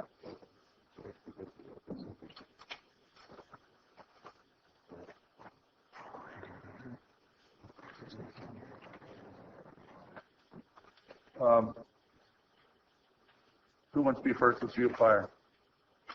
Right? Okay.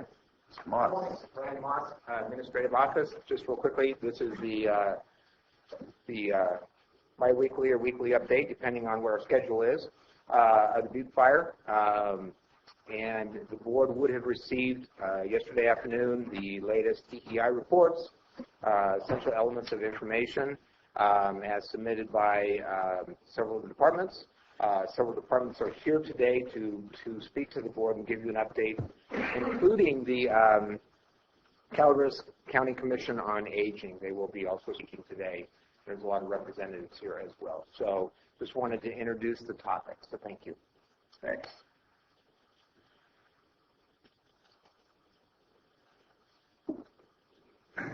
If you don't mind, I'll proceed.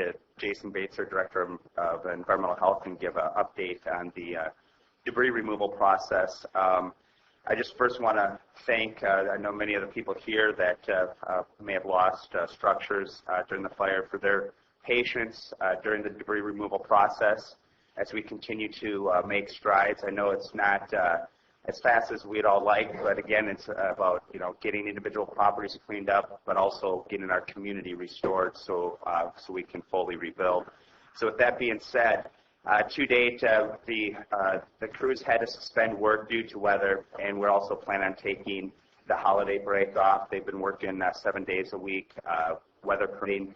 They'll commence work again January 4th. So up to this morning, we have 290 properties cleared of debris. 126 of those properties have been cleared with samples. We will be continuing to look at analytical results as they come in over the holiday break, even though debris removal teams will not be working. We do have a roadmap in our office that shows where the debris removal teams are and kind of the direction they're headed. So when people come in, they can. We've been working with GIS for that. We're also just been working with GIS and identifying properties that have not self-certified or signed the ROE. So if there's people that listen, hear this meeting, or here and have not moved forward with signing up into the county state debris removal program or have gone through the self-certification process, we encourage them to contact our office as soon as possible so we can get them into the program.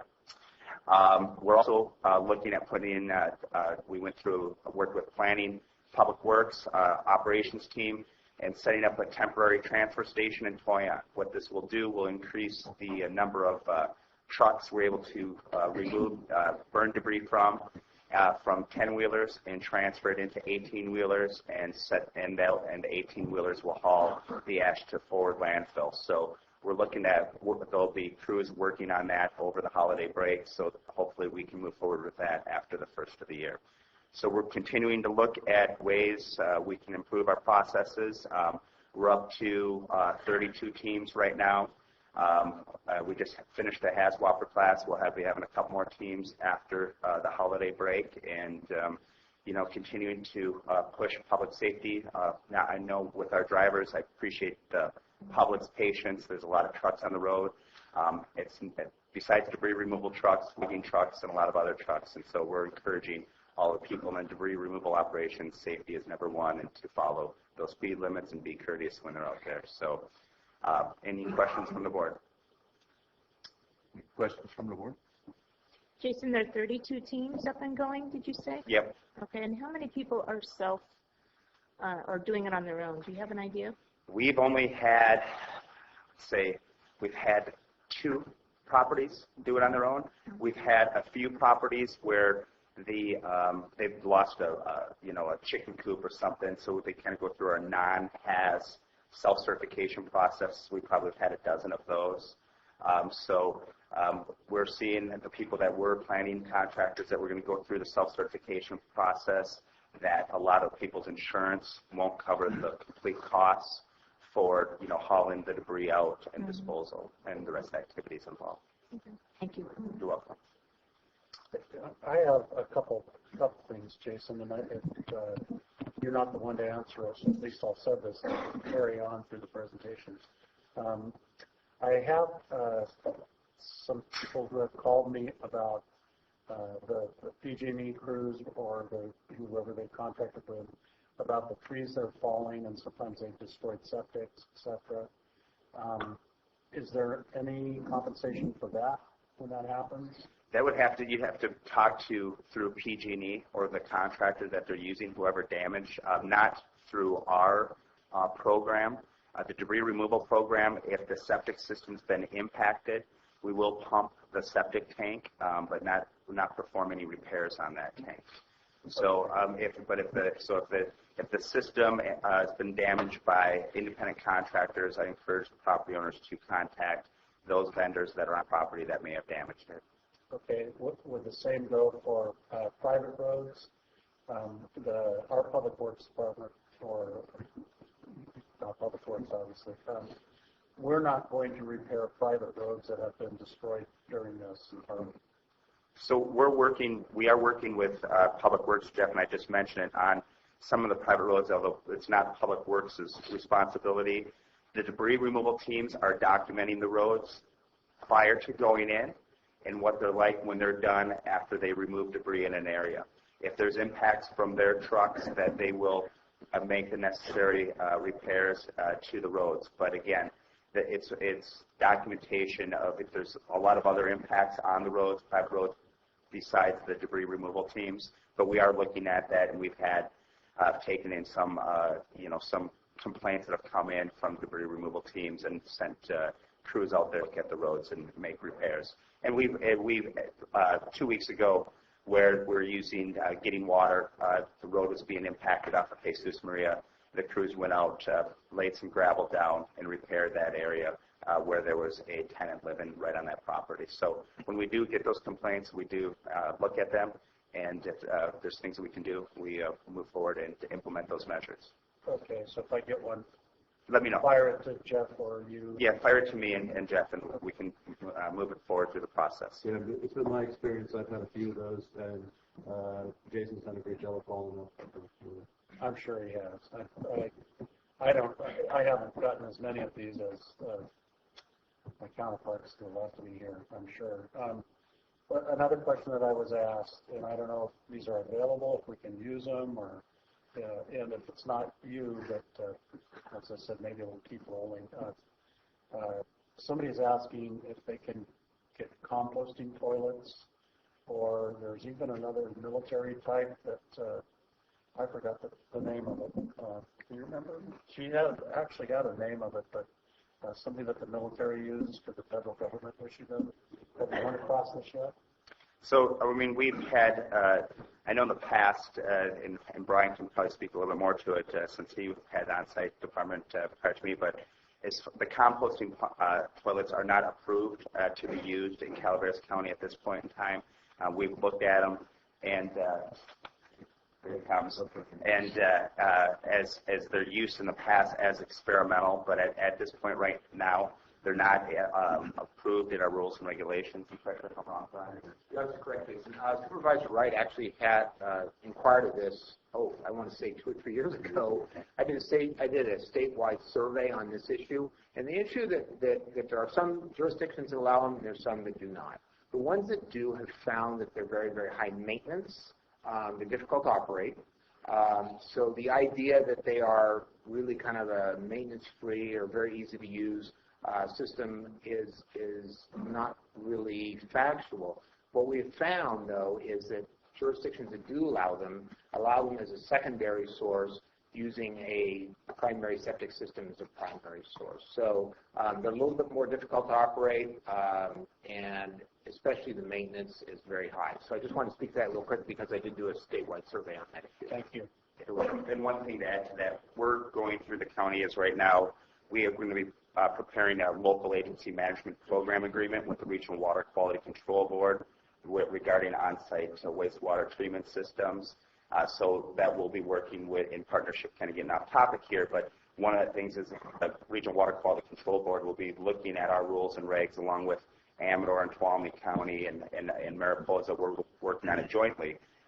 And looking at approving and that our regs meet the requirements of AB 885 that was passed a few years back. So as we'll be looking at redoing our rules and regulations and seeing at that point in time how that fits into moving forward with AB 885 and the local agency management program. Thank you. Yep. I think what Steve was trying to get across here is during this state of emergency, there's folks up there that are not using compost toilets, and there's some spillage in some areas and things like that. It just seems to me like it might be worth it to look into something a little bit different than what's going on right now. And even on a temporary basis, there's nothing that prohibits, whether even a porta potty somebody having on their property, which we would not allow on a normal basis, but on a temporary basis during this disaster and the recovery efforts, that is one thing. So that's something that we can explore and look at where it fits in and look at it further. And we haven't had anybody come to our office that I know of requesting that information, but when we get those requests, I think what's happening is people are afraid to come to the office because they're afraid they may get kicked off their property if something happens that they get inspected or something like that, and then government comes in and finds out, oh boy, there could be issues. Personally, I'd much rather just try to find a solution and keep folks on their property. So we can look at that, and that was one of the things too that we, even with the resolution that was passed earlier with the board, is looking at ways where we can help improve the process with our existing rules and regulations, and that was one way we can look at this as a potential temporary basis. We look at things as a board, as a government, and people that are, we're constantly involved in certain aspects of recovery and finding certain solutions. Folks, some of the folks out here in the field that are going through this,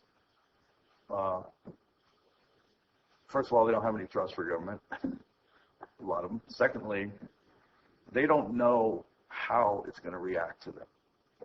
And so, and they're not in tune with, the good things that also can happen through us. And so there's a barrier there, I think, that we need to try to cross to be able to find solutions for folks. And it's one of those unmet needs situations, I think, that we'll probably get further into later. Yeah, most definitely. And I mean, we witnessed that as we were having people sign up in the debris removal program and having, now we're up to 779 properties. And so I know I've had conversations with many people in this room. And there's approximately, we estimate maybe another 100, 130 properties that have not signed up, or we don't know what they're doing, that we're going to have to, sit down and have a conversation and how we can assist them. So, yeah. So, and Jason has said from the get-go, we want to clean up the hazard caused from the fire. The chemicals that are within the burn for some of these homes and shops and whatever else contains a lot of different chemicals that are very hazardous to people. Asbestos, the heavy metals, which I don't know too much about. Arsenic is one I know about, and arsenic is almost in every burn site that had treated wood.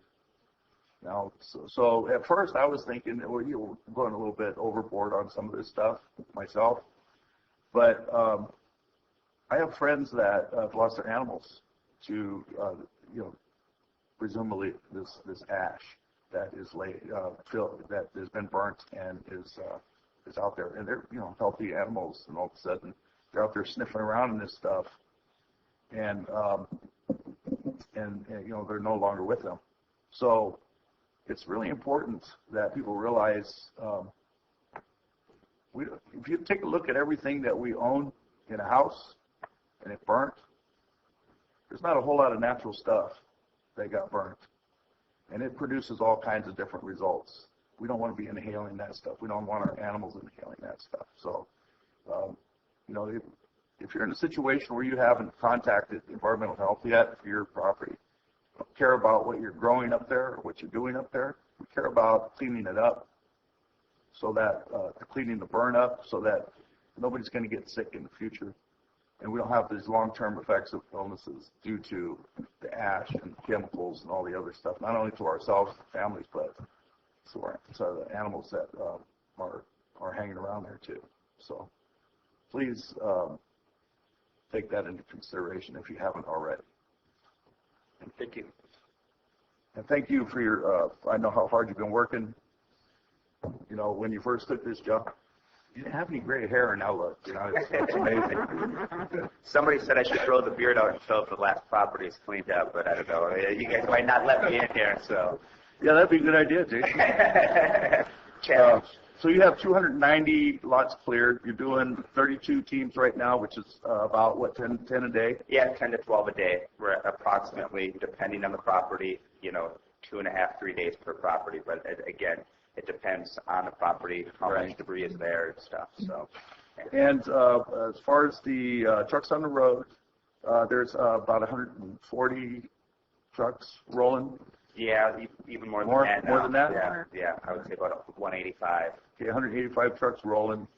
For the most part, I've witnessed a lot of the truck drivers. They seem to be very cognizant of the speed limit, and they're courteous. But, you know, of course, we hear about the ones that aren't.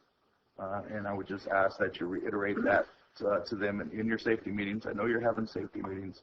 How many people are showing up to those safety meetings? The safety meetings are with our laborers, equipment operators, and division leaders. And I think the last one we had, there was probably about 375 people there.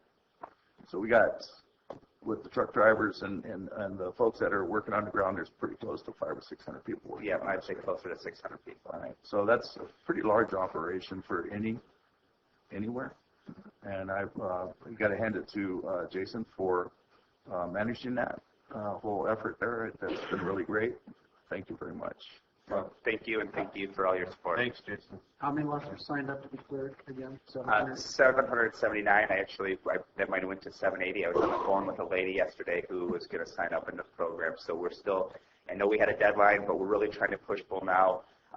Trinity County, with the fire that happened there last year, they finished it all, and then they just had 35 more people sign up over the last couple of weeks. So my goal is that we try to get it, you know, why we have the debris removal teams here, all the equipment and everybody, that we get as many people as possible signed up, or they go through the self-certification process, which they can also do. So, to be clear to the public, if your insurance won't pay for it or won't pay for all of it, the program will still pay for it. Correct. If you don't have insurance, the program will still pay for it.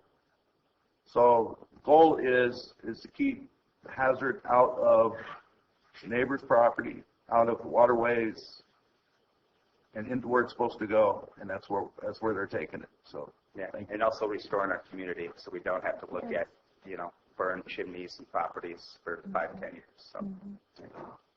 Jason, will you be able to publish that road list, that road map?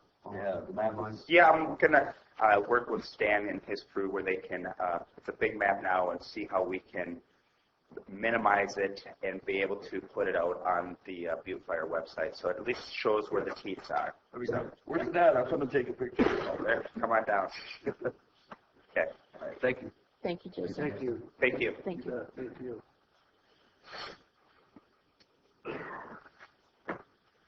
Good morning. My name is Philip Sherwood.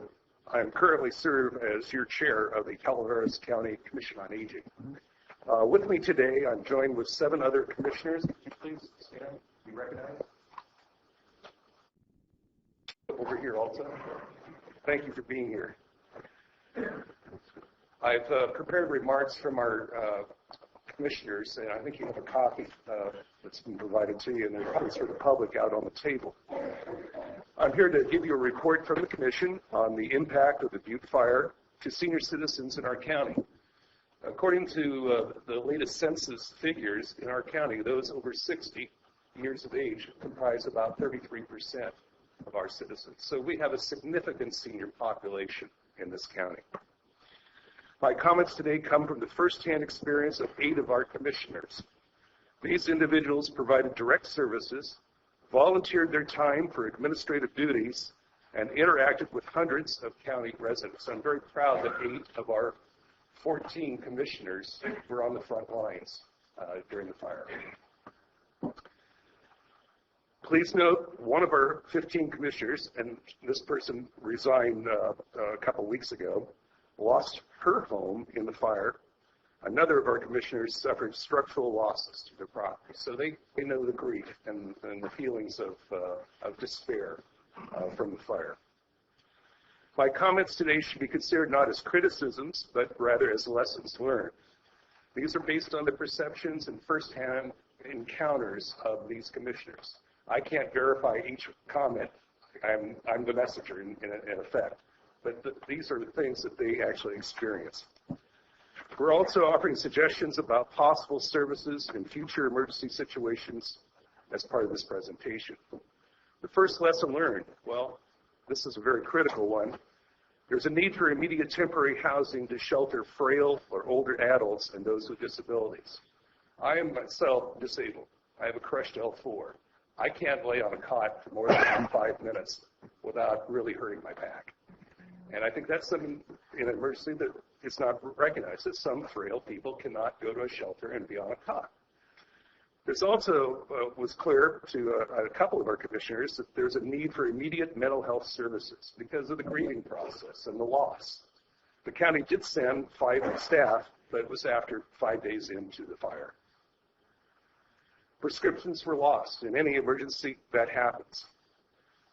Yet there appears to have been a conflicting guidance from FEMA about denying the availability of short-term prescriptions. It took a number of days to be sorted out. It's noted that there was no full-time OAS person. Initial coordination was a bit chaotic at the beginning. What is very troubling to me is that there was one incident that a legally blind resident of this county was denied shelter care because, what I didn't write there, the person required prescriptions. And the staff in that shelter did not want to take the responsibility of giving the prescriptions to this person. So the person was sent away. Alternative temporary housing options were not fully known. Unnecessary placements in Tuolumne County when Calaveras options were later identified. And again, that's troubling. A couple of our commissioners actually witnessed the donations that were actually brought to shelters were refused. And then that was countermanded and donations were accepted. Overall, those commissioners involved with the emergency felt that the Red Cross response was good. But they didn't have the same feelings about FEMA and the coordination between FEMA and Red Cross. One commissioner felt that the remote areas would have been benefited from outdoor sirens for mandatory evacuation, some sort of early warning system at key junctions. It's also noted that Calaveras County Department of Health employees were well-trained and highly responsive. That speaks well for the county staff. Ironically, a Weber barbecue was used as an emergency safe. Go figure. Well, I guess it must be fireproof. Common Ground Senior Services continue to provide meals to seniors and transportation services during the emergency, what I didn't write down there, even though one of their vehicles was torched in the fire. That says well for them. Here are a few suggestions. One, establish an MOU with hotels for a certain number of rooms to be available to shelter frail older adults and those with disabilities. Have that as a standing MOU. Two, plan for mail access in a disaster. A number of our commissioners spoke with people who had concerns about getting their monthly in-checks. They were not doing direct deposit. They were relying on that check, and there was confusion on that. Three, develop an inventory listing nonprofit services that can be accessed in an emergency, sort of a county inventory of who can do what. Number four, create an emergency box for residents to place important papers and medicines in. And that whole idea is almost like a service project for Rotary, Kiwanis, or Lions, of a cardboard box that might have a couple of sides in it, has a handle on it, and literally people in an emergency have it in their home, and they can throw their prescriptions into it, important papers, birth certificates, etc., and they can carry it out. And I think that would be really helpful if everyone had one in their home. Next, conduct public volunteer emergency training on a regular basis. One of the comments that was made by one of the commissioners involved is that training here at the administrative center, his training was all of 15 minutes. And he was to provide triage, if you will. That is, you go here, you go there, they do this. And literally, he was learning on the fly at the same time. So various types of what I call volunteer emergency training for those who want to volunteer would be very helpful. Another suggestion is to provide health hazard masks. I know some were provided, and we also know that some of our residents refuse to wear them. But they could be made available on a more global basis in the county, whether we have them available at fire stations or libraries or other places. And finally, create a master spreadsheet listing available services in an emergency to better communicate with those affected. In essence, what that means is the various programs, whether it's FEMA, Red Cross, running the gamut, who provides what on one sheet, so a person could know very clearly rather than going from station to station to station to be interviewed. They would have a sort of a shortcut way of being able to know, here are the programs you may be eligible for. So this ends my comments today. What questions do you have for me? Questions from the public?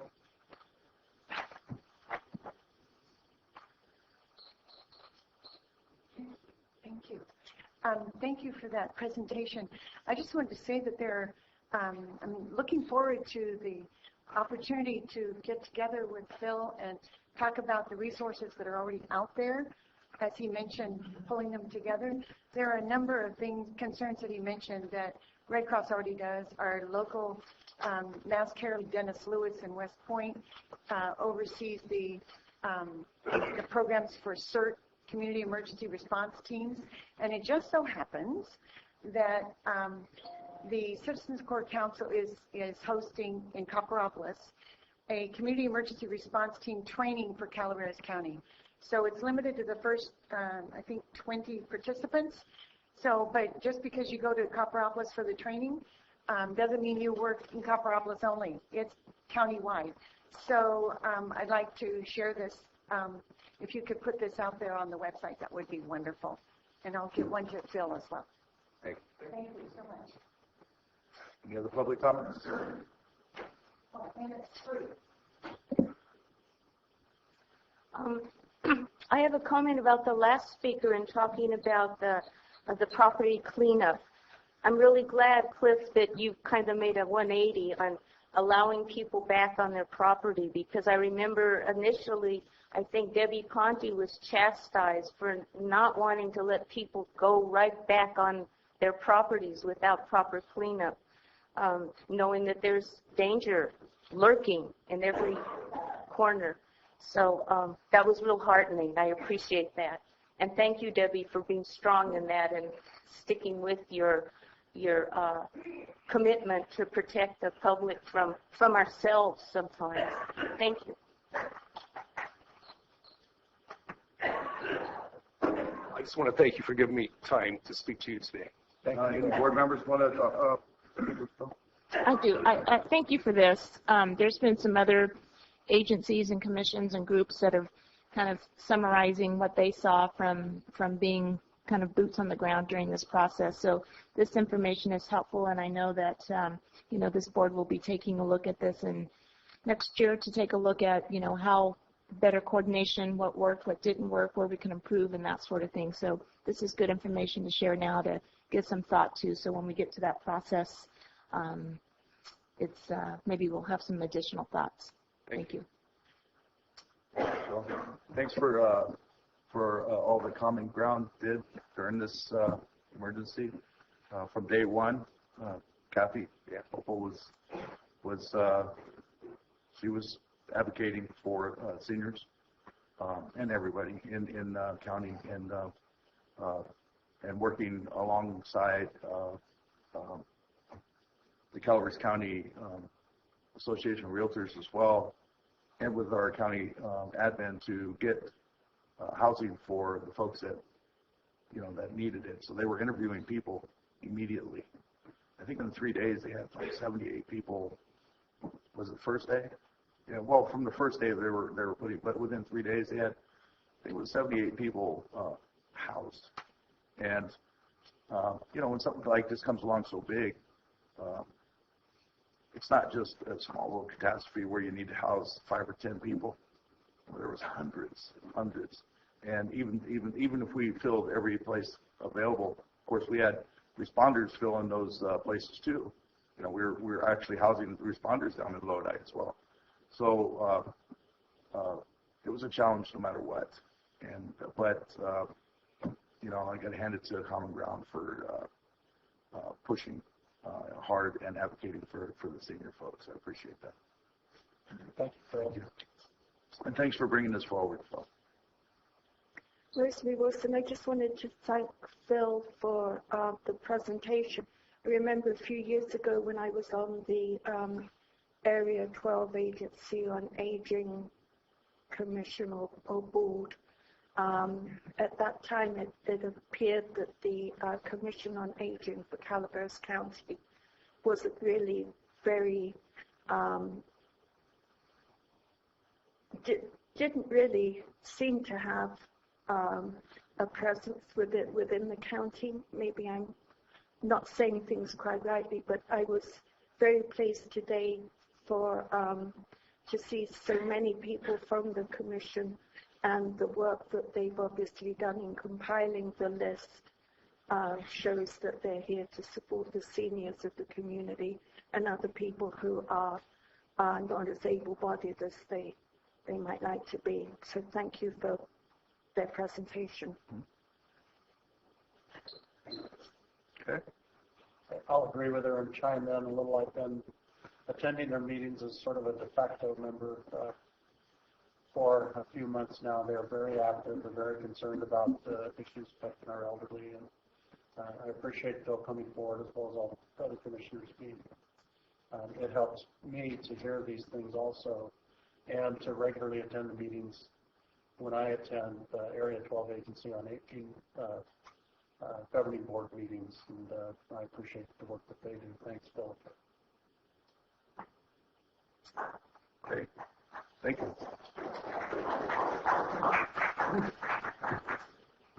Jeff Krovitz, Director of Public Works. Before I get into the Butte Fire report, I wanted to give you a little bit of IWM news because I'm not sure when I would be able to get back this afternoon. Wanted to remind the folks in the audience and the board that our annual recycling program for Christmas trees, gift cards, boxes, and wrapping is up and alive and well. The gift cards, boxes, and wrappings can go with the curbside at any time or all of the transfer stations within the county. Christmas trees is curbside between January 2nd and the 15th, and at almost all of the transfer stations, Arnold, Copper, Rock Creek, San Andreas, Vallecito, and Wilseyville. Also wanted to announce that we are starting a new mattress recycling diversion program that will begin on the 30th of this month. With the arrival of Container, it is a grant program. It is grant funded through mattress manufacturers and Cal Recycle. And it will be available at Rock Creek. So if there's anybody who wants to bring the old mattresses to Rock Creek, we will take them and get them recycled. They won't be charged anything extra for that? I don't think there's a charge associated with it yet. Yeah. Okay, last announcement in terms of IWM is we are going to officially re-kick off the Solid Waste Task Force meetings. Those will be occurring the third Monday of every month at the San Andreas Town Hall, except January and February where the Mondays fall on a holiday, and they will be the next Tuesday. So 4:30 January 19th and 4:30 February the 16th. But we will send out specific emails to the board. I'll hand out these to the board if I can, and you can review them real quickly about the programs I just spoke of.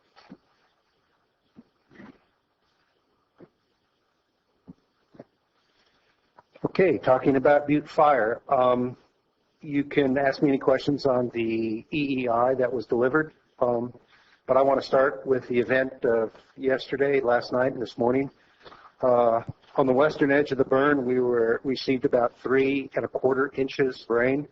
On the eastern end of the burn, we had about more than 4 1/2 inches. I had localized debris flows, had a tree fall across one road that is now moved, and we have to close Harbor Road at the crossing of the Calaveras, north fork of the Calaveras River, which was fully anticipated. It will take a number of days to dry up before I could even get equipment across the river or in from Gold Strike to be able to attempt to mitigate that. And if we get a lot of rain back to back, depending on the forecast and what actually happens, I might not be able to open it up in the near future, but this was expected. We had a tree down again, Jesus Maria Road, a tree down on 6 Mile at Vallecito Bluffs Road. Both of those have been removed. Cleanup is done. And we have just minor that we mostly got cleaned up. So that's pretty good. I think we were as prepared as we could possibly be for an event of the magnitude that we got. Additional information on the burn, continuing to move ahead with our PA and our ER program for the repairs on public property. I do want to clarify what's happening with hazard tree removal, because we had a comment earlier during the public comment period. Hazard tree removal comes in a number of flavors within the burn area. The utilities that have utility easements on public and private land through their Public Utilities Commission charter have the right to remove trees that are either within their easements or have the possibility of falling onto their easements and interrupting overhead service. So in general, that would mean that PG&E and AT&T have free rein within their easements to be able to cut down and fall trees.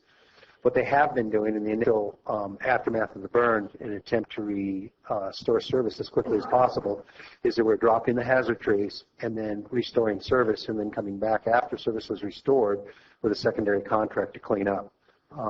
They do not have any right to fall a tree into a water course and leave it there. And we've clarified that with the Regional Water Quality Control Board. The last I heard, there were approximately 35,000 trees that would fit that criteria within the burn scar. Additionally, we have trees along our public right-of-way, along the public roads, and the ones that were immediately adjacent to the public roads that were burning during the fire, Public Works was falling so that they would not fall on block roads and so we could maintain access for CAL FIRE and other emergency crews for suppression efforts. Following that, Public Works went through and picked out the dead trees along the road that were identified by CAL FIRE foresters as being dead, burned and dead. Those we also cut down and removed. There are an additional approximately 5,000 trees remaining along our public right-of-way that are burned to some degree or another. I went out with a contract. The bid period closed on Friday. We are currently reviewing the proposals for either foresters and or arborists. That will help us and to certify that a tree indeed is a hazard tree.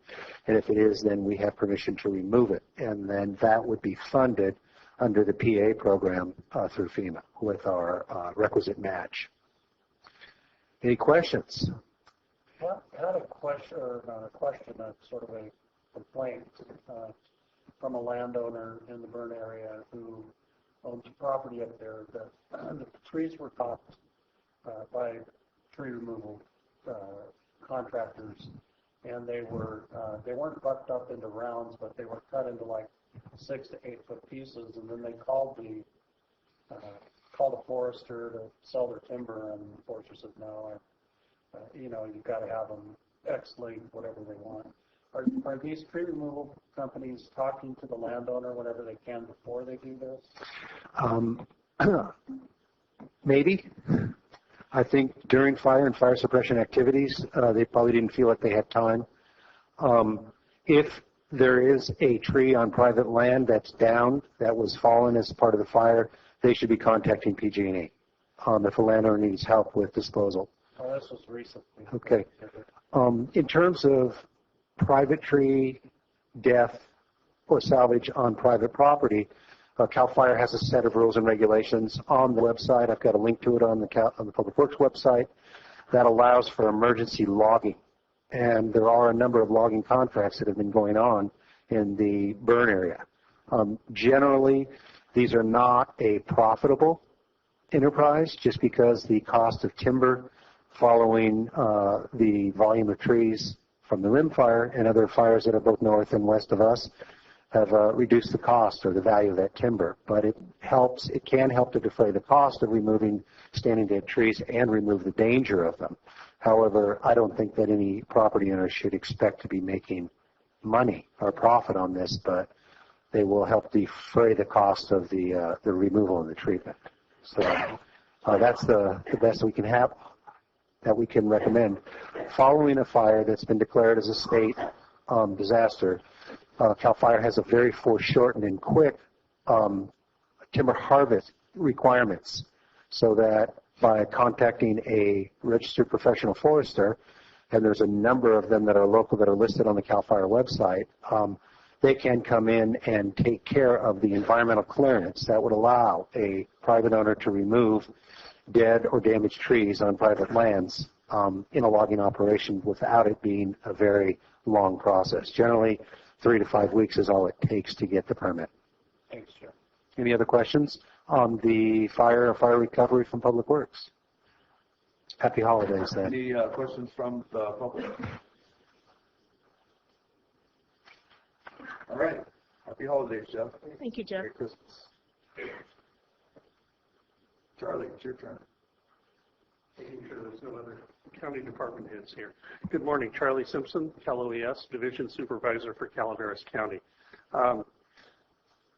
Things are moving slowly, but they are definitely progressing.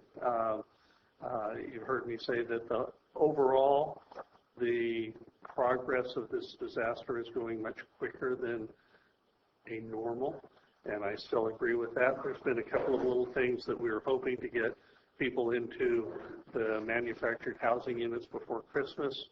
The crews are working frantically, still trying to get that done. They lost a day yesterday because of the high winds down in the valley, and they couldn't bring the units out safely. But there were a couple of hiccups last week, a couple of speed bumps, and I would wish or would like to, on behalf of FEMA and Cal OES, personally thank both Supervisor Edson and Brian Moss for their involvement in getting us past some of those hurdles. It got to a point where we needed some help, and they jumped in and helped us. So thank you very much for that. As it stands today, between the commercial sites and the private sites that have already been identified as viable, we have a surplus in the sites already leased of 5 units, 5 potential placements of MHUs for people that aren't identified for those yet. And what I'd like to point out to you is because the rental assistant program that FEMA has, because there are no rentals available to place people in within the county, and for people that don't want to go to other surrounding counties, there is the possibility that renters can go into those units. There's already been several identified that renters who are normally not eligible for the program because they don't own the home, that they are in fact eligible for that. So, what size are the units?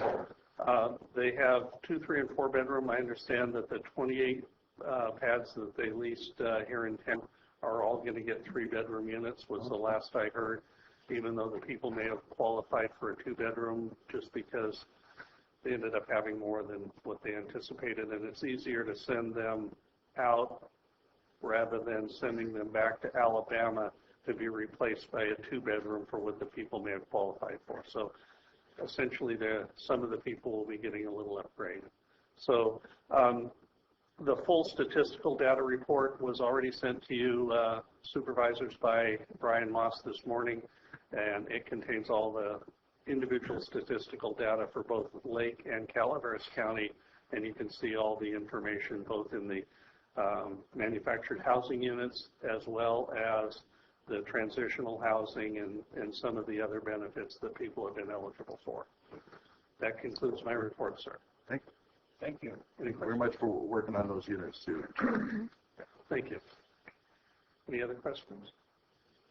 Any public comments?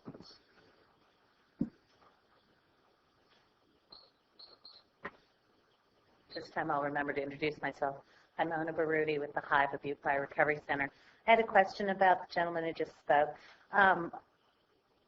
How will people be able to access these 28 units? Is FEMA deciding who's going to be getting those, and will they be contacted by FEMA or OES? Or is this an application process that's open to whoever's interested? As long as they register initially, that determines their eligibility, and there's already all the people that were eligible for those housing units have been identified and have been contacted.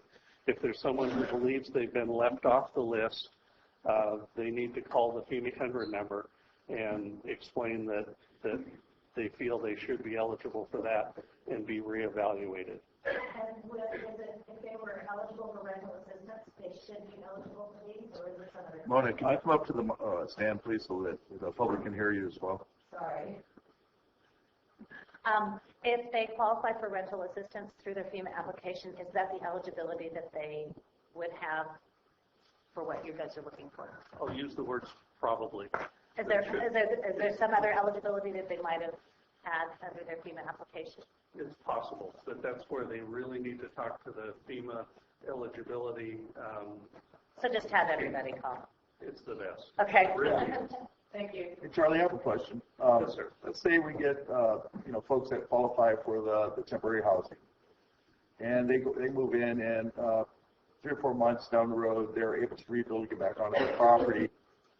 What then happens to that unit? Does it become available for somebody that could go into it again? It can be turned around and moved to a different site. However, there are an adequate number of units that have been pulled out from Alabama that are sitting at McClellan, and I doubt that they would need to turn one of these units around.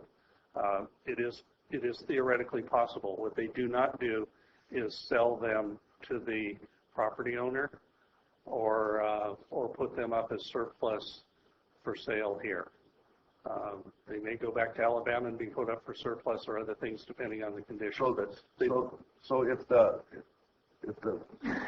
person that gets the unit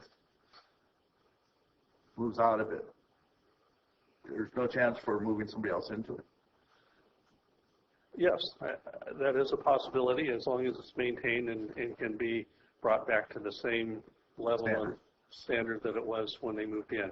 But, I doubt that they will need that, because if there's a family that is in need of one that qualifies for one, they should be placed in one now, not 3 or 4 months down the road.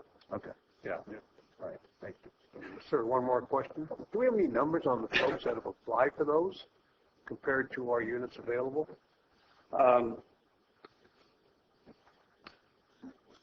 The people who have applied, the total eligibility number is 134. And we have how many units available that you're aware of?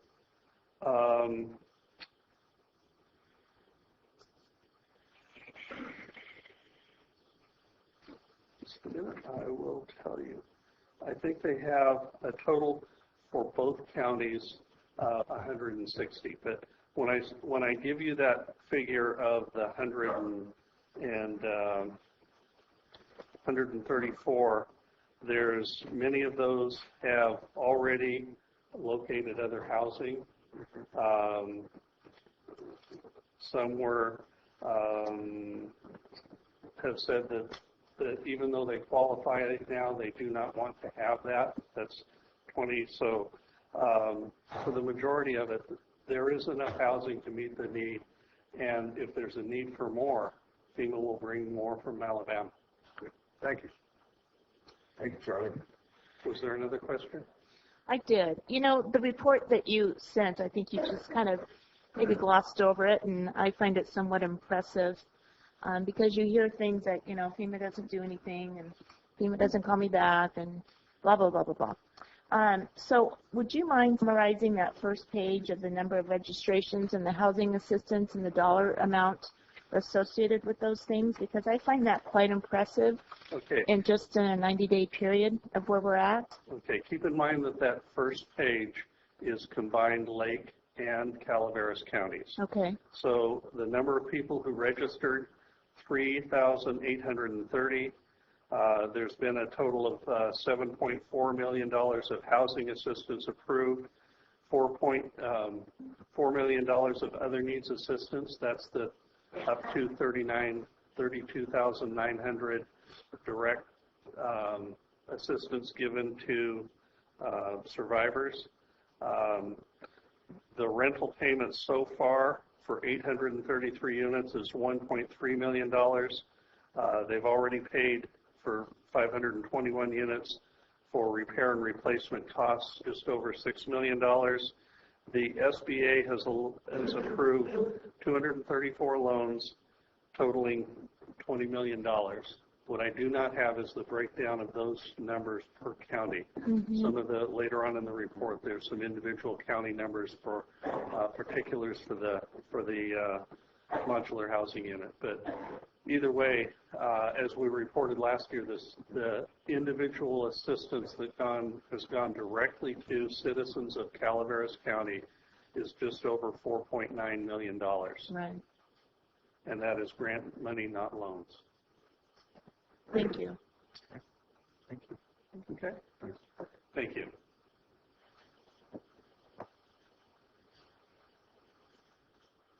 Yeah.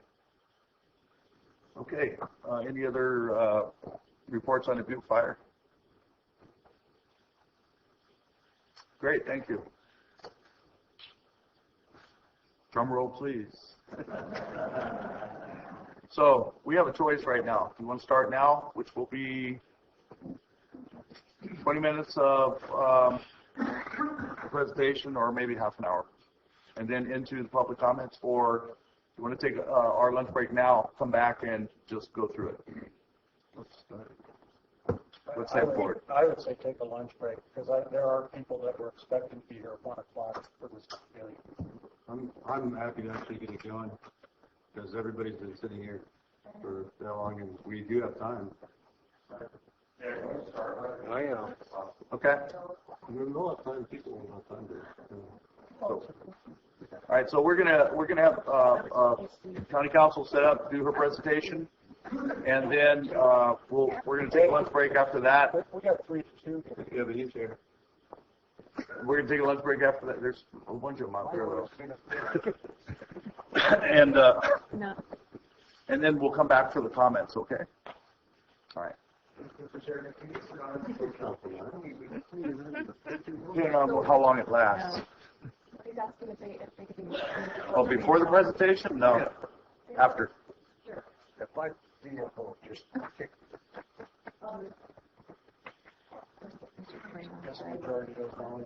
Megan explained what this is about.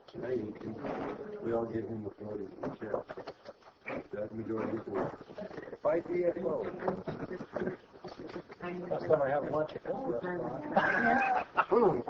Oh, way to go. Man, you're serious. Karen, are these off?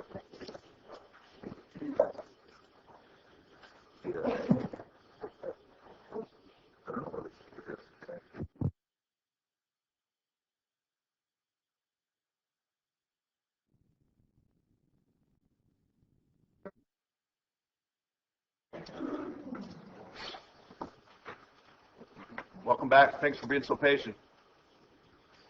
So we're going to start off with a presentation by County Council and friends. So Peter Maurer is there as well. He's with the Planning Department. And Julie is there. She's also County Council. So that's how we're going to begin.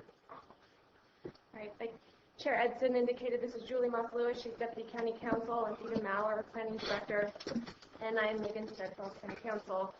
And we are here today to discuss the medical marijuana cultivation and commerce ordinance, potential ordinance, and solicit direction from the board. As you know, last April, well, even going back further, this time last year, or October, November of last year, there was an internal committee that was created with staff that consisted of a variety of departments, affected departments. We got together and discussed the issues and started crafting a cultivation ordinance and proposed changes to a dispensary ordinance. Ultimately, there were some areas that we needed direction and clarification on that the board would like to go in, so we had the study session in April. As you know, back in April, the direction was to remain status quo, to see what happened at the state level, and to get additional information as far as any program that would be put into place at the state level.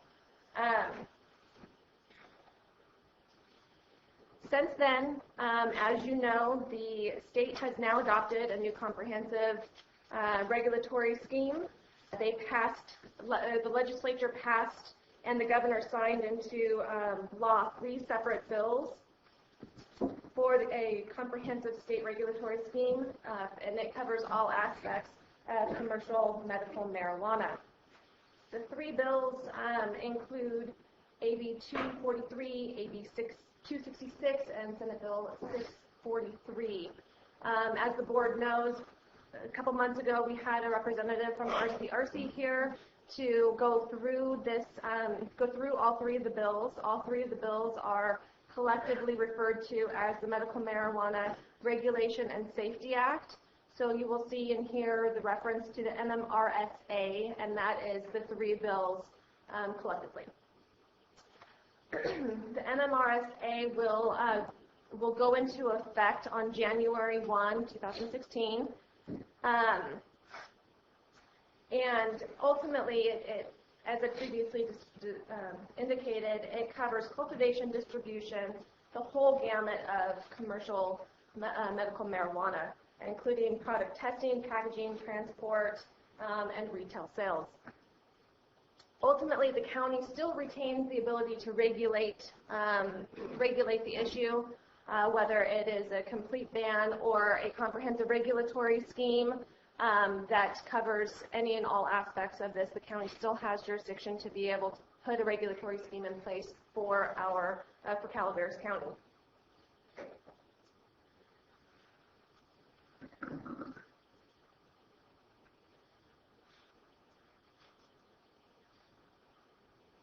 Ultimately, at the state level,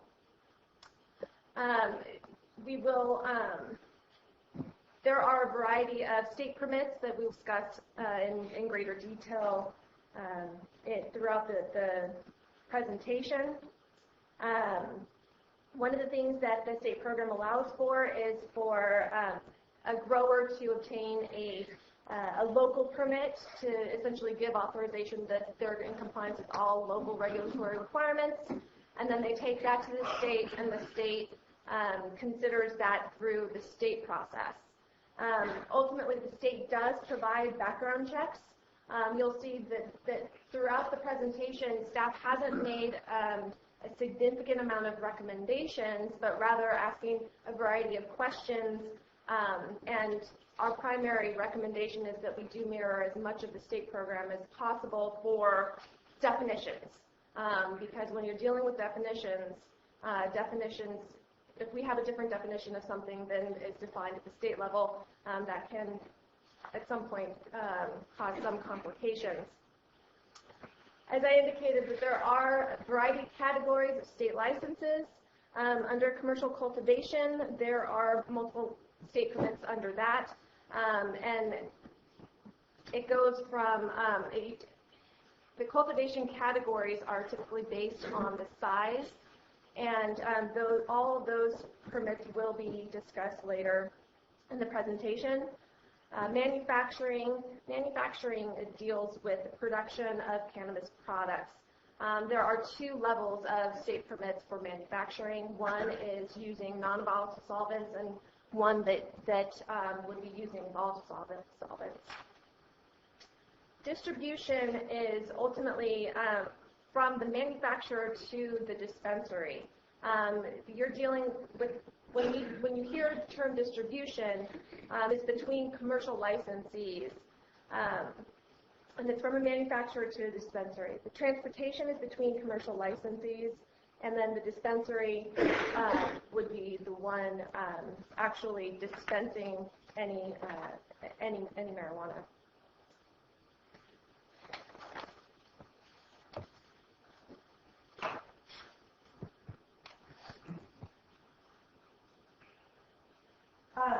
Just a couple more things about the categories of state licenses.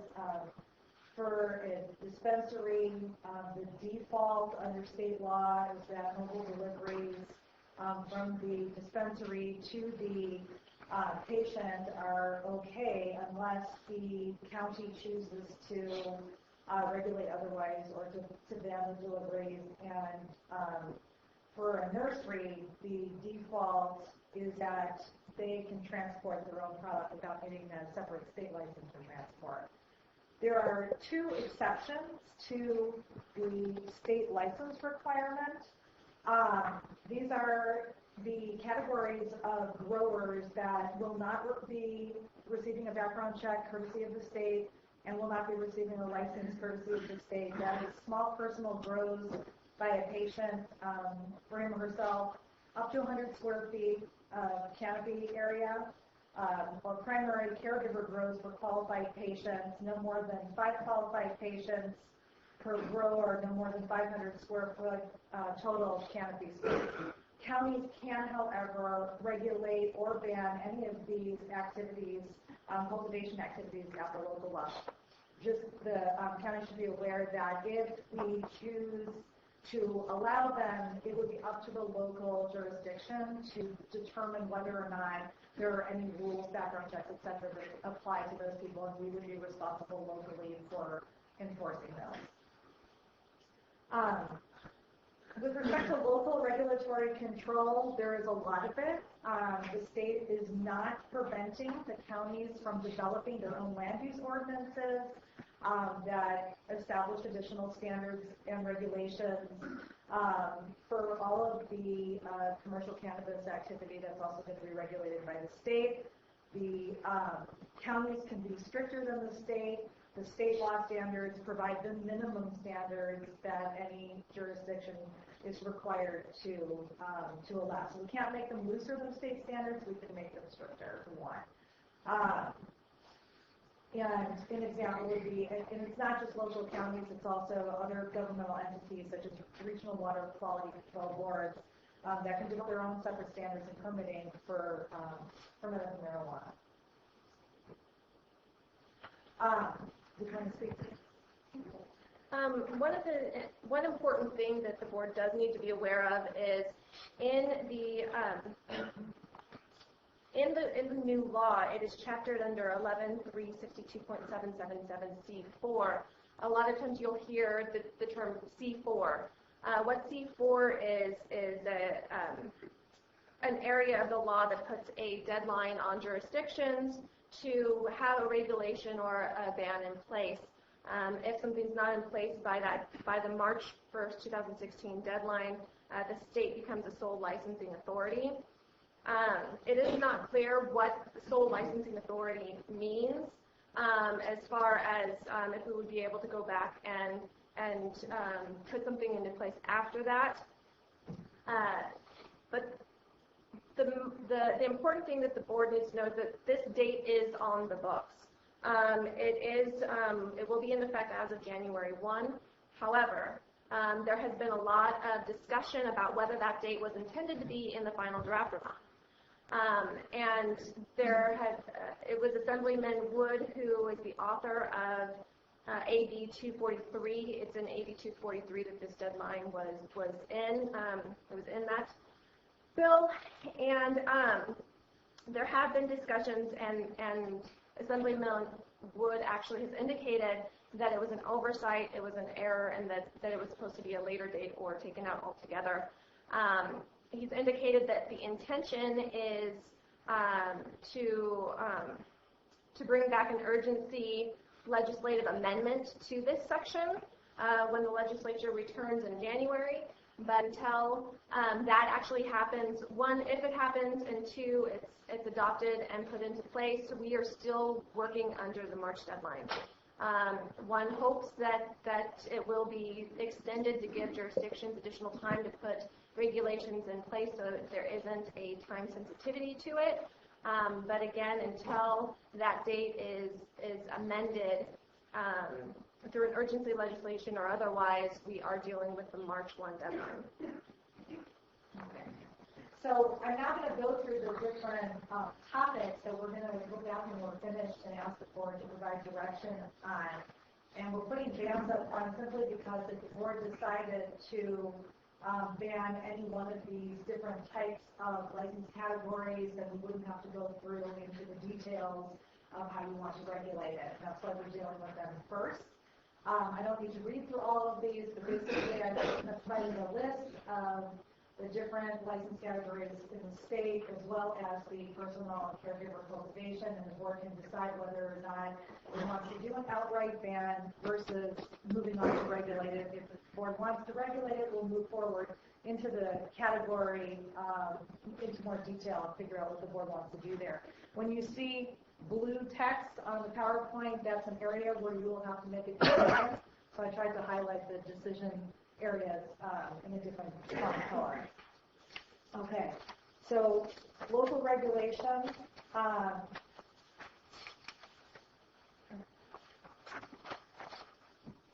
There's the way that the state has written its own legislation seems to anticipate some sort of conditional permit process. It is not required that the board implement a conditional use permit program, but basically what the state has done is stated that anybody wanting to engage in commercial cannabis activity has to first get some sort of local permission, whether it's a permit, simply a certificate, some sort of written authorization that under the local jurisdiction they'll be allowed to do their activity where they propose to do it.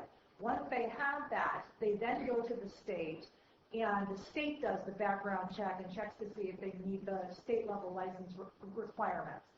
So to the extent that the county wanted to make sure that a person who's seeking a license gets through the background check and is approved by the state, the county will probably want to consider having a two-step process. One is to give some sort of conditional approval, potentially conditional permit, and Mr. Maurer can go into a little bit more detail when we get to his section, but then to have it be basically validated after they get the state approval so that we can make sure that they've come back clean on their background checks before they actually begin their operation. So there might be a two-step process there where then they bring back the state license and we put the final validation on the permit. So just so the county understands that those background checks and what have you won't be done when we're giving our initial approval.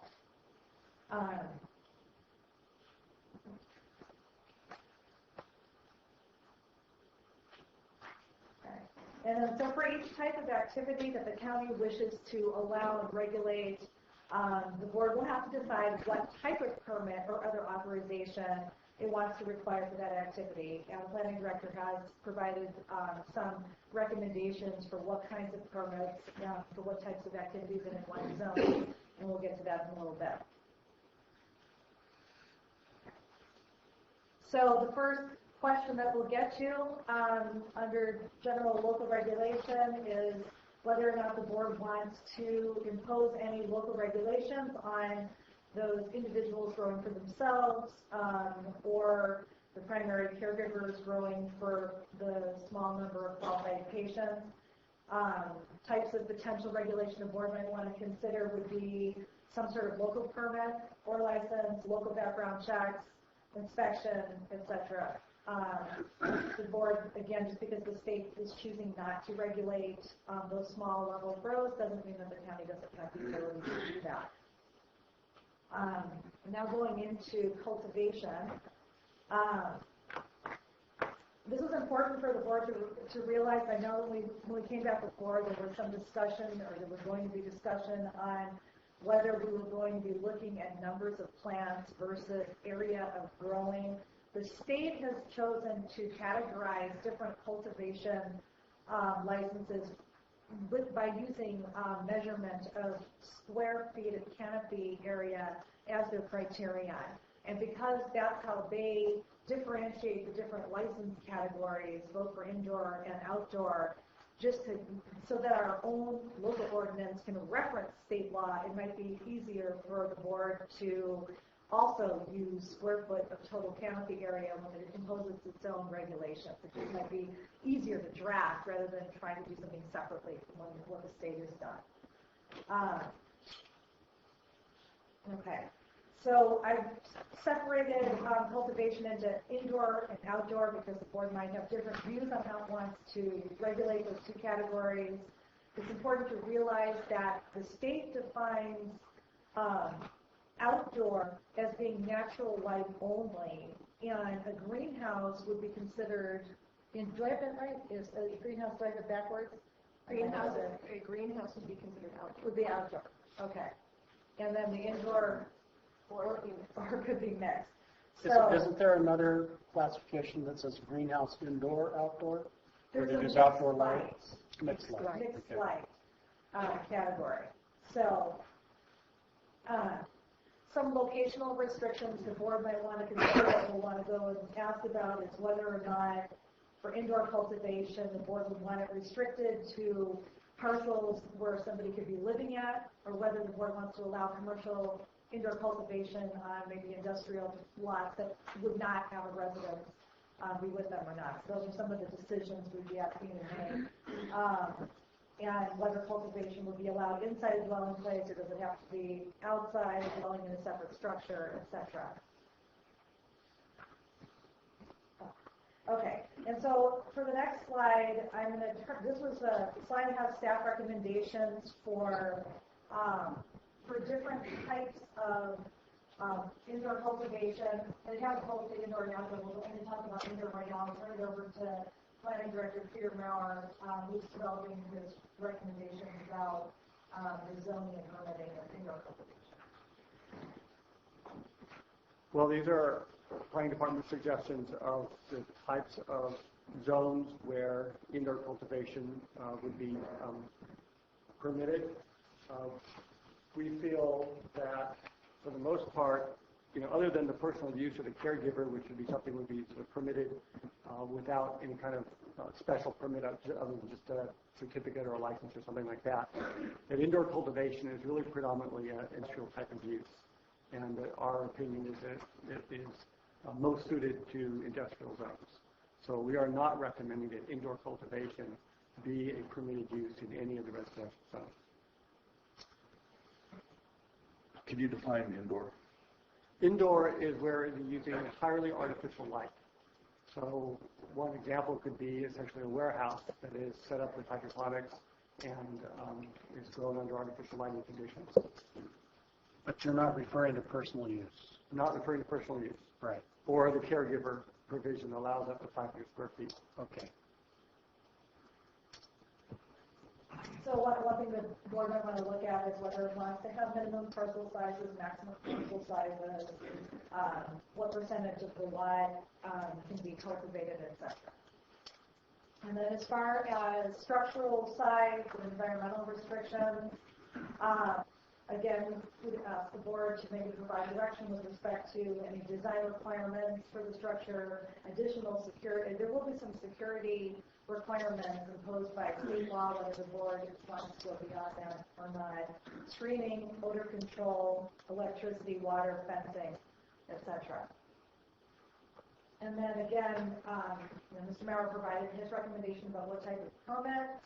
He was thinking that this would be a conditional use permit in an industrial zone. The board, we want the board to weigh in on what type of permit or authorization it envisions for different levels of indoor cultivation.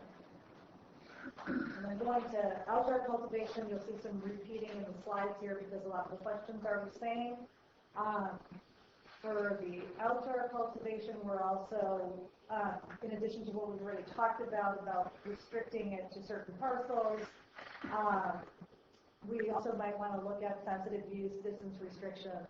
The state's default is 600 feet, and if the board wanted to impose a stronger distance restriction, it could certainly do that. Julie, is it in 266 if they say 600 feet? No, I don't remember which of the three. Is it 200 feet, 600 feet from the property line or from the grow? I think it was from the property line to the edge of the canopy. I think. Yes. I believe that she's correct, but I will look while she's. Okay. Thank you. Okay. And I will now again turn over the for zoning recommendations to Mr. Maurer. The chart that we developed. So for outdoor cultivation, there are several different categories of size of cultivation. The specialty outdoor, which is less than 5,000 square feet. The small grow, which is between 5,001 and 10,000 square feet. And the large, which is over 10,000 square feet up to an acre of canopy area. We are suggesting that in the larger residential zones, that the small and the specialty would be allowed by a non-discretionary type of permit, just meeting whatever standards that we adopt, and it's signed off at the county if it can be verified that it meets the standards. For the larger grows, the small and large, we feel that the conditional use permit is an appropriate tool to review those and regulate them. The biggest concern that we have received complaints on has been on the smell. And there's really no way to regulate the smell in outdoor cultivation other than distance. And one of the considerations that I have at the bottom of the chart, if you read it from here, is to consider either a minimum parcel size or a percentage of the lot area as a limitation on how much can be grown, to limit the amount that can be grown on smaller parcels to not impact the neighborhood. I don't know what that standard should be. We'll certainly discuss it more when we get into discussion. There's been a range of maybe nothing less than 5 acres, nothing less than 2 acres. I don't know what that magic number is. It's something we'll have to develop. Whether or not the Class 2 or 2B should be a conditional use permit, I think it's also something subject to debate. I do believe, however, that if you get over 10,000 square feet, that's a fairly large grow, up to an acre of plant material, and that needs to have input from the neighborhood and a hearing. So that's what we're recommending a conditional use permit for that size of grow. I'll turn it back over to Julie.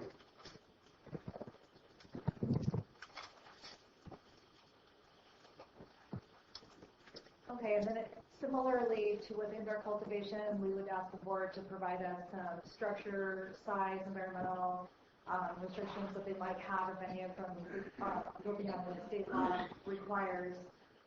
Mr. Maurer just talked about odor control. We have, do we have water requirements, etc.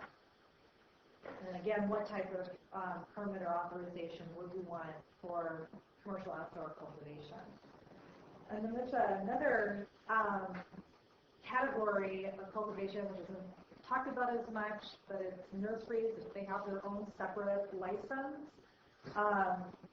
that's issued by the state.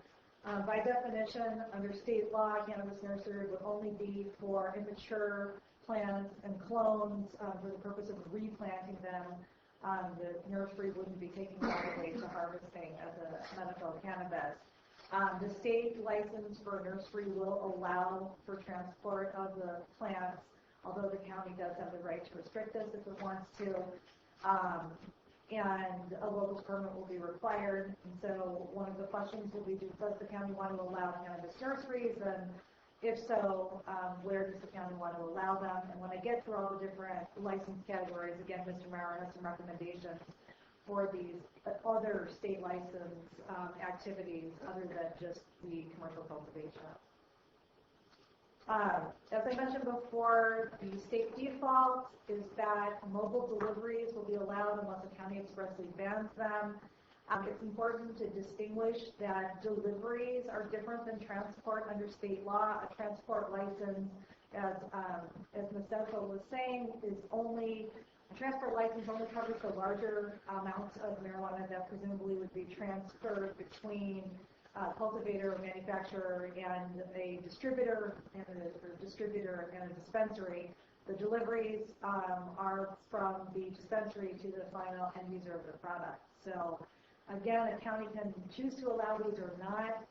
The county does have the ability to tax each delivery that occurs under Business and Profession Code.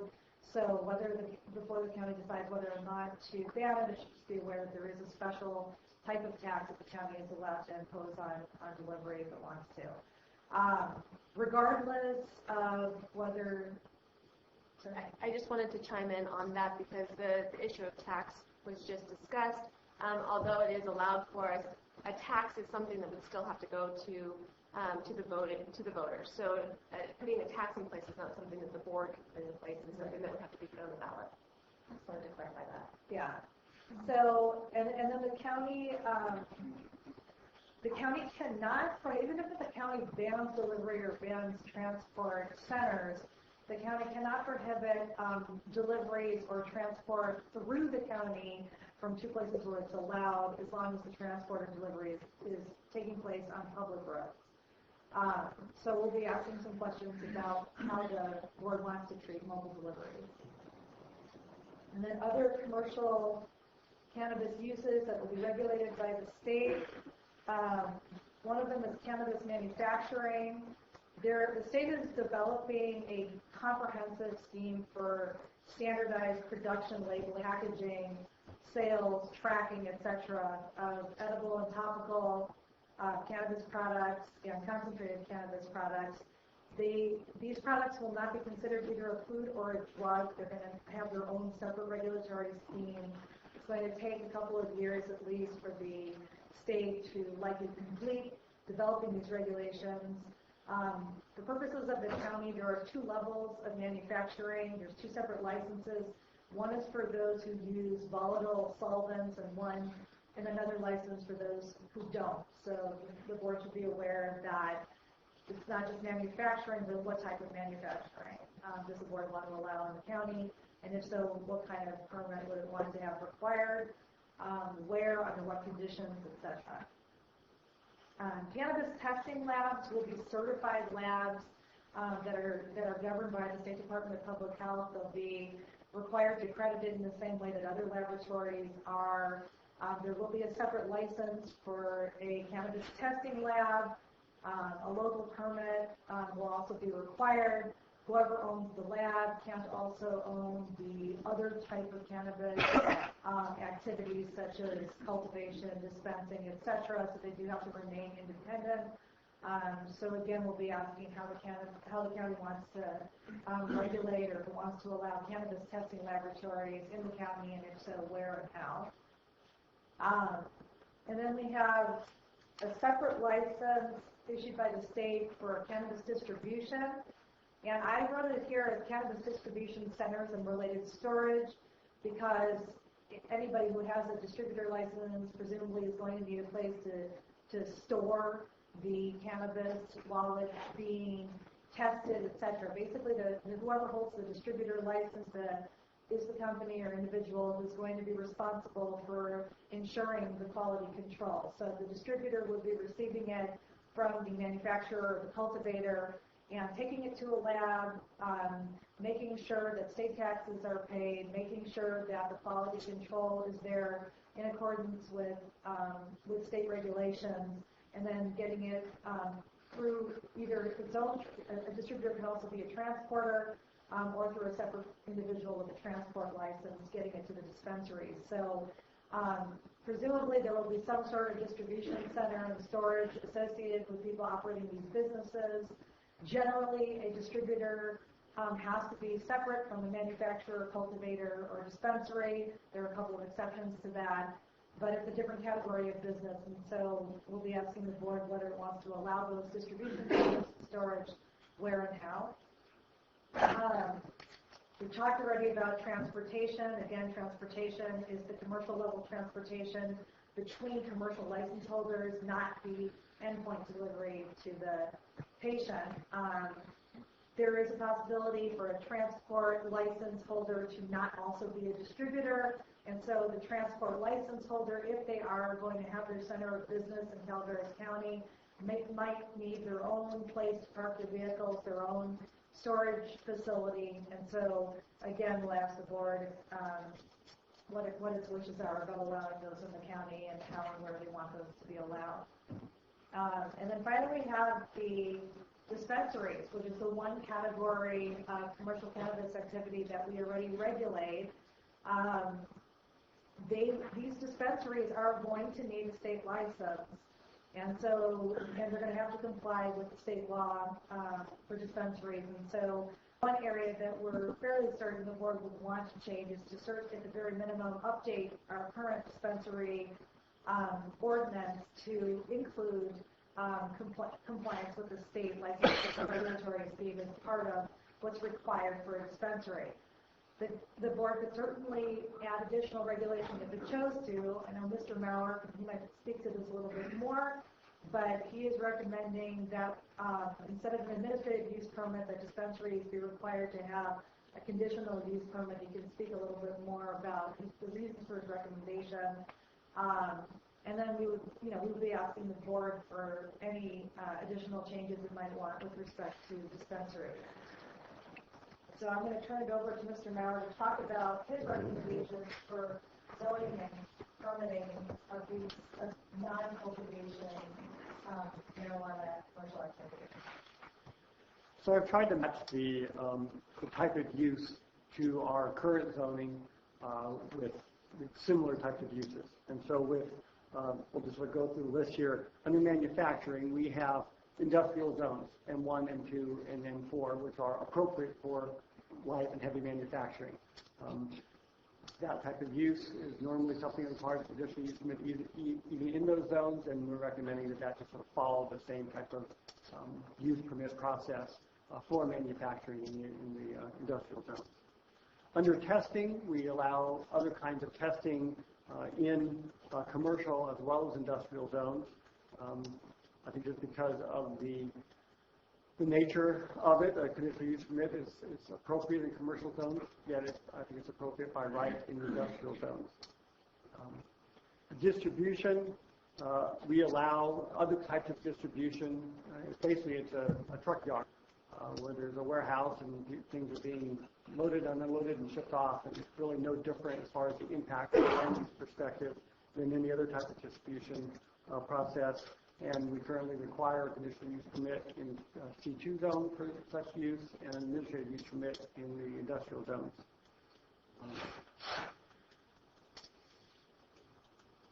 Because similarly with the transportation center, that's going to be the place where the trucks are parked overnight, it's basically just a trucking yard. Again, use permit in the C2 zone is appropriate, permitted by right in the industrial zones.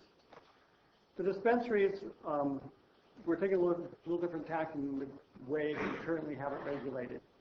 Presently, I have the approving authority as administrative use permit for those permits. Every single one that we have approved has been appealed, and there's no sense in going through the extra step of let's make it a conditional use permit and go straight to the planning commission. Also, I'm recommending that we expand the types of zones that those are allowed to be considered in under a CUP. Right now, it's only permitted in the professional office zone. As you've heard, there have been several zone changes, essentially spot zoning to allow for dispensary. Those so far have been, for the most part, denied except for one in Arnold because a variety of reasons, but there was some concern about the spot zoning. I think there are other areas in the county that may be more suited than the CP zone for dispensaries, and if regulated properly under the CUP, dispensaries could be considered elsewhere. So we're recommending that dispensaries could be allowed by CUP in each of the commercial zones as well as the M4, which is our business park zone. But we could just decide to grandfather in the ones that have been permitted by us and not allow any more additional dispensaries, correct? You could do that, yes.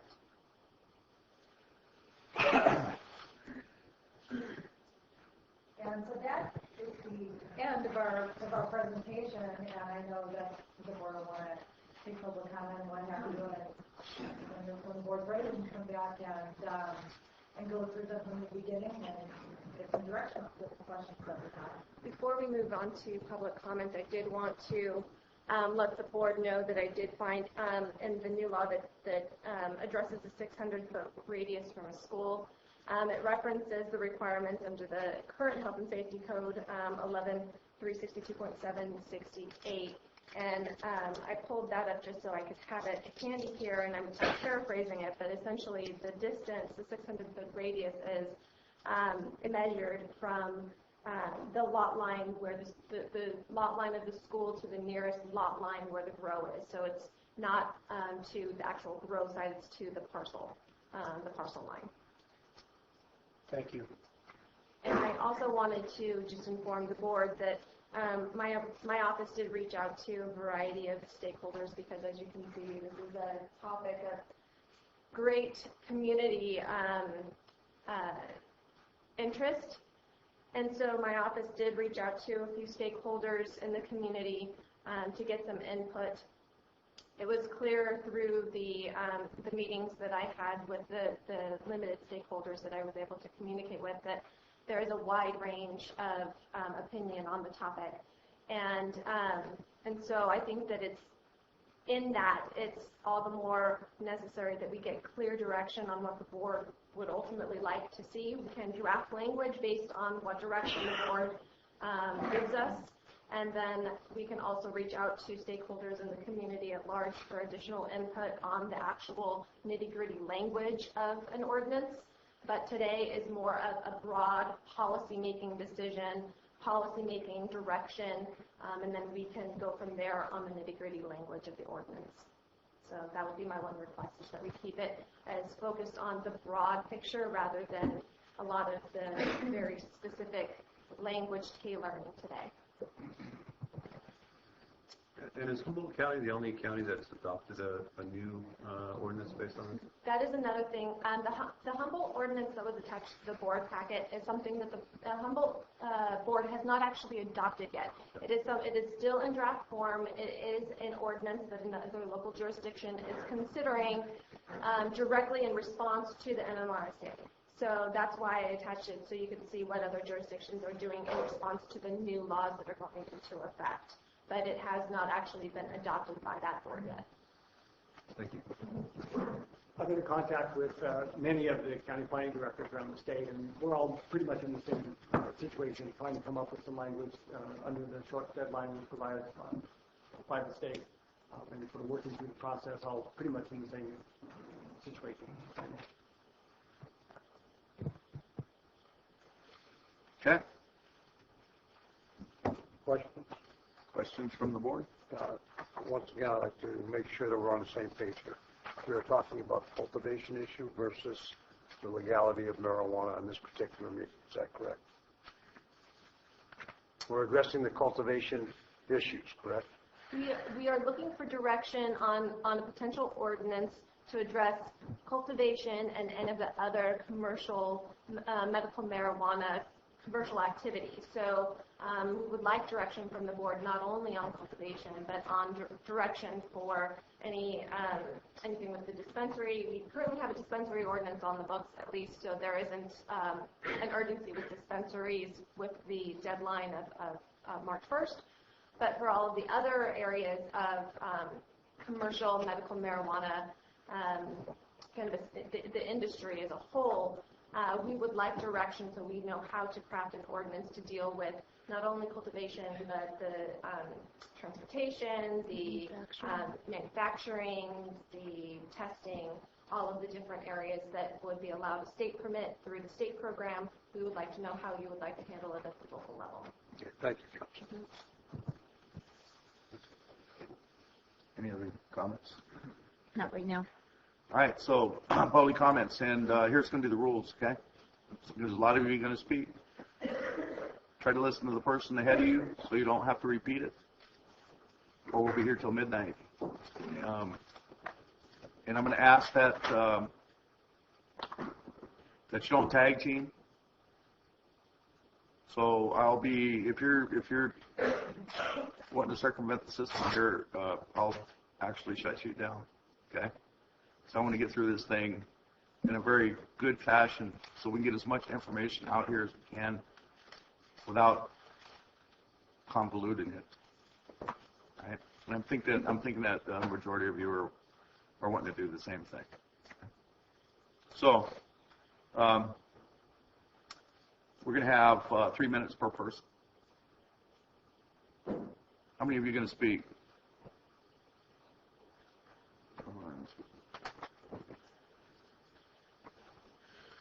Okay, that's quite a few, huh? All right, so 3 minutes. Please make your. I'm not going to accept people getting up twice. One time. Okay. So please make the most of it, Mr. Liberty. The question has been asked if there's any way that we can pipe sound out into the hallway. We've got a lot of people out there that can't hear. I was just approached. I don't know if it's possible, but there's just a lot of folks out there that can't hear. I thought I'd. Are the speakers out there? No, no. They don't work. The ones that we bring in.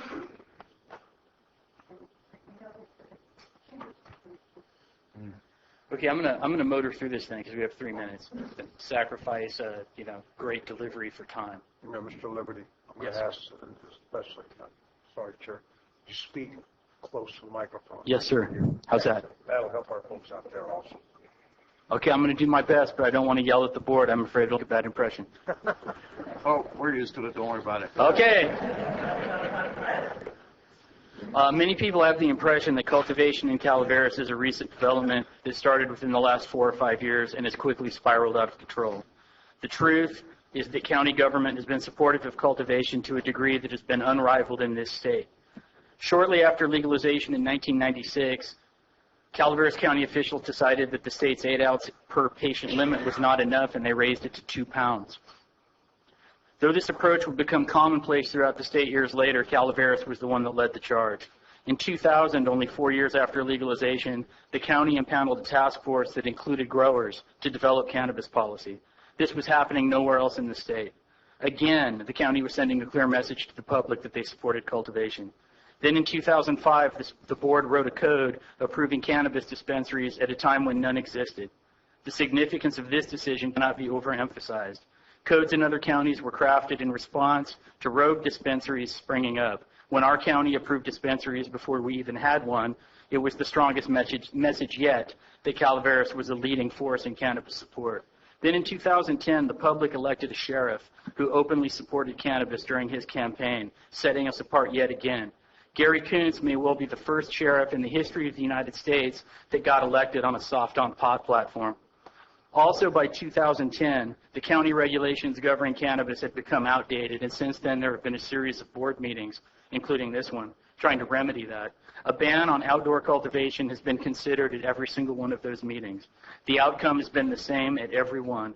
The board has decided to listen to the stakeholders and continue to observe and honor state law in regards to cannabis. Here's why this narrative is so important. First, both the board and the public need to understand that this is not a moment that we have arrived at by accident. It's not something we woke up in the middle of. There is a reason why there are more than 1,000 cannabis cultivators just in my district. It is because they have been working in tandem with county officials for 20 years and have been given unprecedented county support. The growth of the industry has been steady. However, there's a perception that cultivation has increased exponentially in the last 4 to 5 years and that this has brought in a bad element. Has there been an influx? Yes, there has. But think about it. A cultivator is legally farming in a county that suddenly bans cultivation. Their response is to move to a place where they can continue to farm without breaking the law. Does that sound like criminal behavior or a criminal mindset to you? The perception of growing being out of control is largely the result of farmers no longer being stigmatized. We used to go to extreme lengths to hide our activities, not because it was illegal, but out of respect for the misgivings of others. The people in this room made a conscious decision to change that, started buying locally, supporting local businesses, and participating in community service with the goal of destigmatizing the industry. We've been here for years, and in large numbers, we're just more visible now. The question is not, before the board is not whether to allow people to cultivate outdoors or not.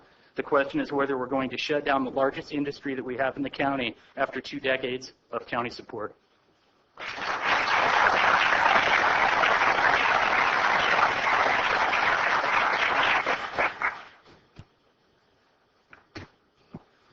Hello, my name is Kaz Tomaszewski. I'm the Executive Director of the Calaveras Cannabis Alliance and a resident of Moke Hill. I've spent the past couple of months engaged in conversations with local officials and growers in Calaveras on how to craft intelligent cannabis policy in the county. When I began this process, I assumed that our primary hurdle, would be one of anti-cannabis sentiment. I was wrong. After tens of these conversations, I now believe that the area we face is a lack of knowledge. In conversations with county officials about the cannabis industry in Calaveras, I have heard many concerning estimates. I have heard that there can't be more than 100 grows in the county, that one plant drinks 100 gallons of water a day, etc. When I have made claims to the contrary, I find that even our most conservative numbers are often met with disbelief. When I tell growers about the county's reaction to our conservative numbers, I am ironically met with the same disbelief. Experiences like these have driven home that the county as a whole has a poor understanding of the existing cannabis industry in Calaveras, down to the basics of how our crop is produced. And we are now feeling tremendous pressure to find nonpartisan sources of information to provide to the county to back up our claims. To be clear, this is not only the fault of the county. That barrier of communication is on our side too, and it's something that has existed for numerous reasons that I won't go into. The truth is, the number of grows in the county could be conservatively placed in the high hundreds. 90% of these grows are outdoor grows on a scale that the state now defines as commercial. These grows conservatively provide employment to at least 4,000 people. Our industry is conservatively worth tens of millions, most likely over 100 million. Over the course of creating this ordinance, and perhaps over the course of today's meeting, this board will eventually come to know that our numbers are not outlandish. And when you do, we humbly and respectfully ask that you make it your business to learn how cannabis cultivation works. Without the armor of that knowledge, you may unwittingly pass seemingly reasonable policy that in reality renders thousands of people unemployed, sucks millions of dollars out of the local economy, or creates a thriving black market. If the county is to avoid this, CCA believes any ordinance put in place must avoid the following 2 things. 1, requiring the complete shutdown of a significant number of pre-existing growers. 2, rendering local growers unable to make a living by imposing policies that are fiscally or practically prohibitive. The biggest risks in regards to these points, any policies which eliminate outdoor growing, impose prohibitive costs, or limit our production relative to other counties, rendering us non-competitive in the state market. To do so would force growers into a dangerous decision, either leave the county or join the black market. I ask you to picture for a minute what a few thousand libertarian-leaning Calaveras ranchers would do faced with the same decision. I ask you to consider how they would feel knowing that the officials who had implemented a comprehensive ordinance on legal ranching, or most of them, had never been to a legal ranch. Considering the rift of knowledge that exists between the growers of this county and our government, we believe strongly that any ordinance which tackles these issues intelligently could not possibly come together by the state deadline of March 1st. We therefore ask that you put in place an urgency ordinance consisting of the bare minimum of language that will protect both the legal powers of the county and the livelihood of our growers. And we also beg you to commit to a more rigorous process of research into our trade and our community. We are not a nuisance minority to be dealt with. We are constituents numbering thousands, deserving of representation. We are becoming, as we organize, one of the biggest voting blocks in the county. And we'd very much like to get to know you. Please come out and get to know us. Thank you.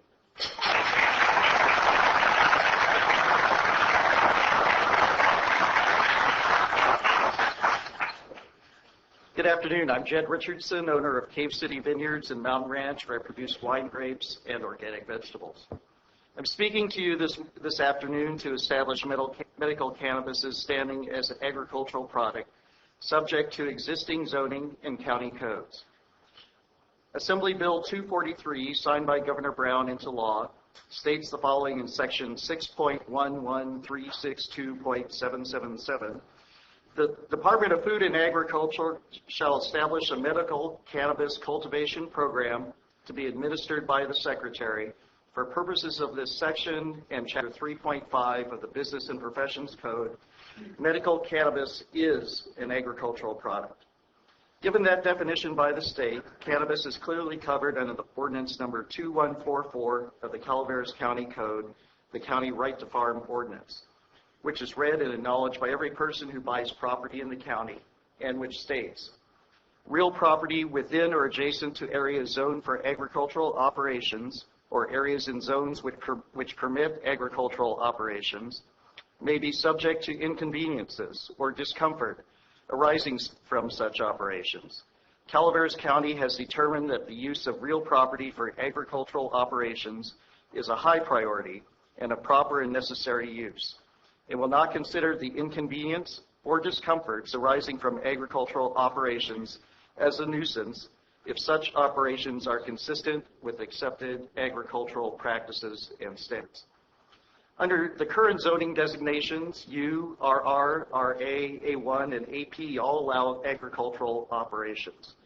Parcels zoned in R1, R2, etc. do not, but they allow farming practices, presumably for small backyard gardens.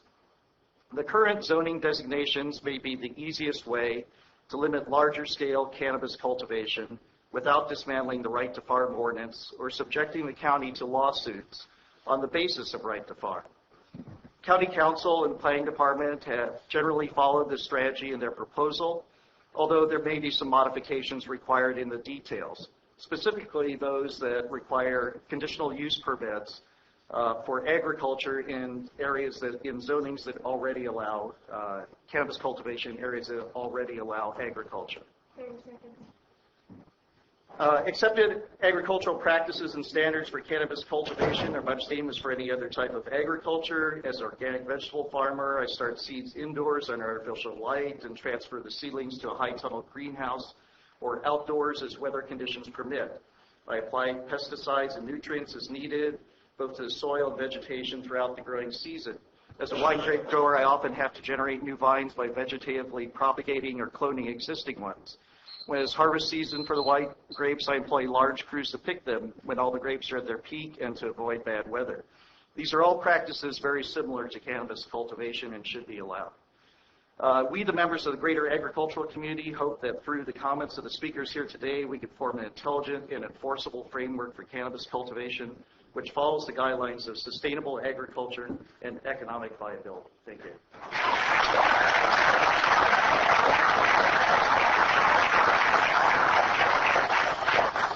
Hello, Mark Bolger, Mountain Ranch. I hope to convey to the board the need for our county's farmers to remain competitive on a state level. Closer to the mic, please. Simply put, this means accepting the new state law in its entirety in relation to cultivation. The overwhelming majority of the cannabis farms in this county operate in the traditional agricultural sense. We utilize the natural resources that we are so abundantly blessed with. These primary resources being open space, an extremely hospitable climate, and the profuse sunshine we receive throughout the majority of the year. An attempt to prohibit the outside cultivation of this crop would not only leave our farmers at a severe economic disadvantage, but would flagrantly disregard the right to farm that any property zoned for agricultural activity is guaranteed in this county.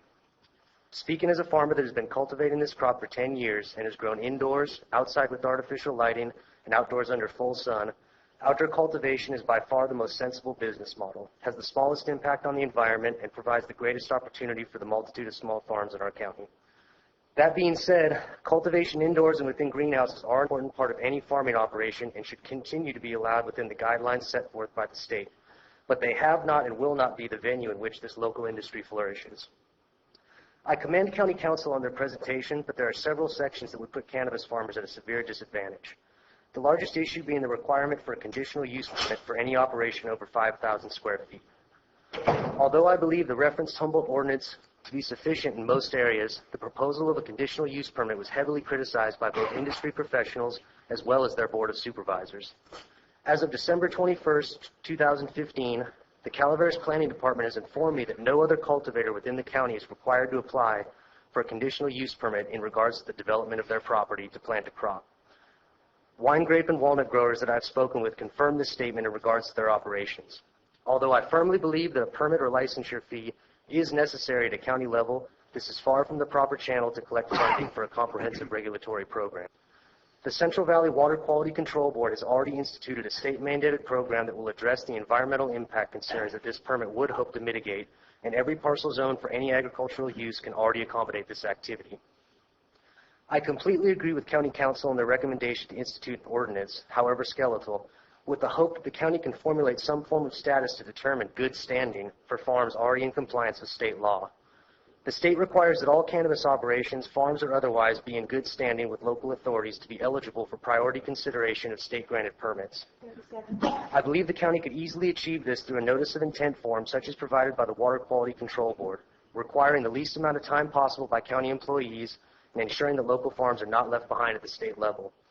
The positive economic impact that this industry has provided for the county is unparalleled by any other commodity. With sensible regulation, this industry will continue to be the backbone of the Calaveras economy for generations to come. Thank you.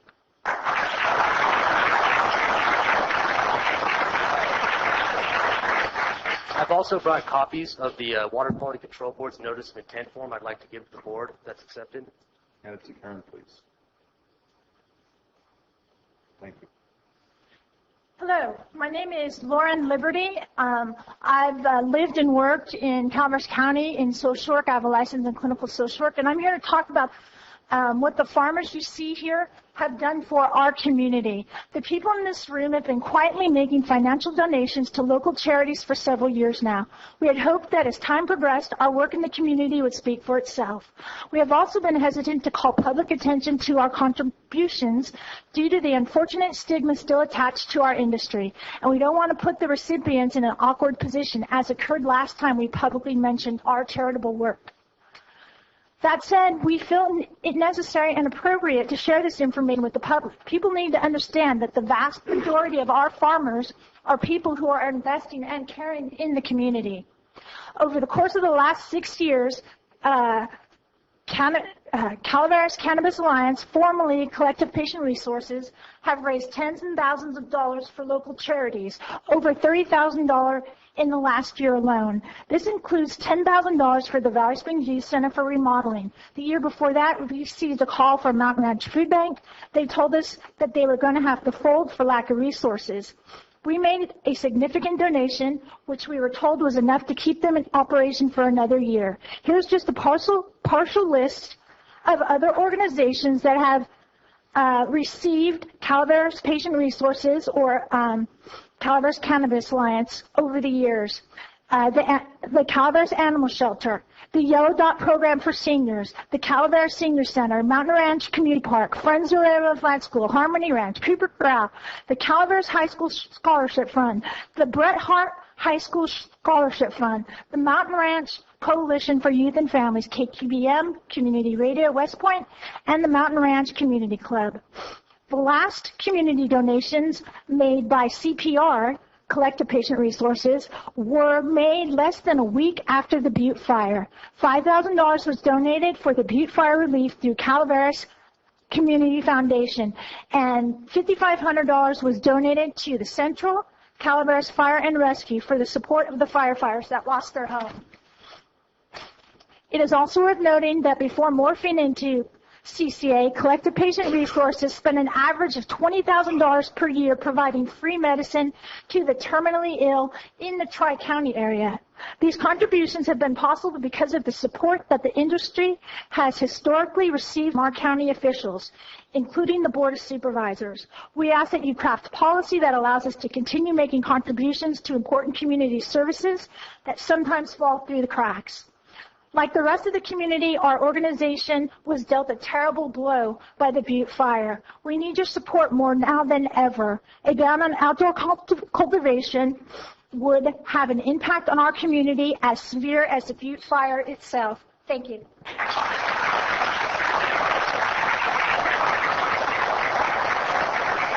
Good afternoon. It's my first time addressing the board.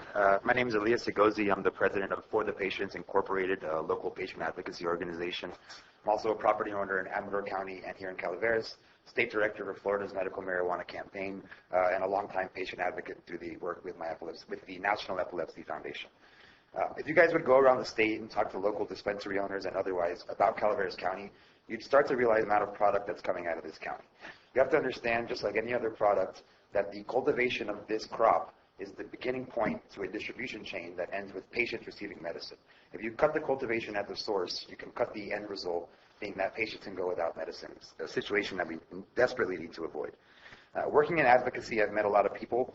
One very important woman named Renee Petro, whose son, Bruno, has Dravet syndrome, an extreme form of childhood intractable epilepsy, causing him to have hundreds of seizures a day.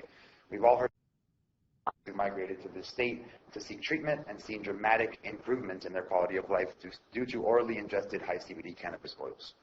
It's important as policymakers that when we consider the impact on industry and commerce for this regulation, that we also consider the impact to patients and end users. They're equally or almost more important than the business owners here. We must be cautious not to overreact to negative incidents. Everybody on that side and this side of the podium have legitimate concerns about the recent violence in this county. It's very easy to relate the recent incidents of violence to the presence of a cannabis farm at the property.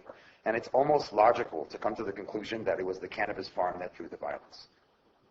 If you dig a little bit deeper, though, and you look at the science of prohibition, you see that states with functional regulatory systems, like Colorado, have actually decreased incidents of violence and criminal activity.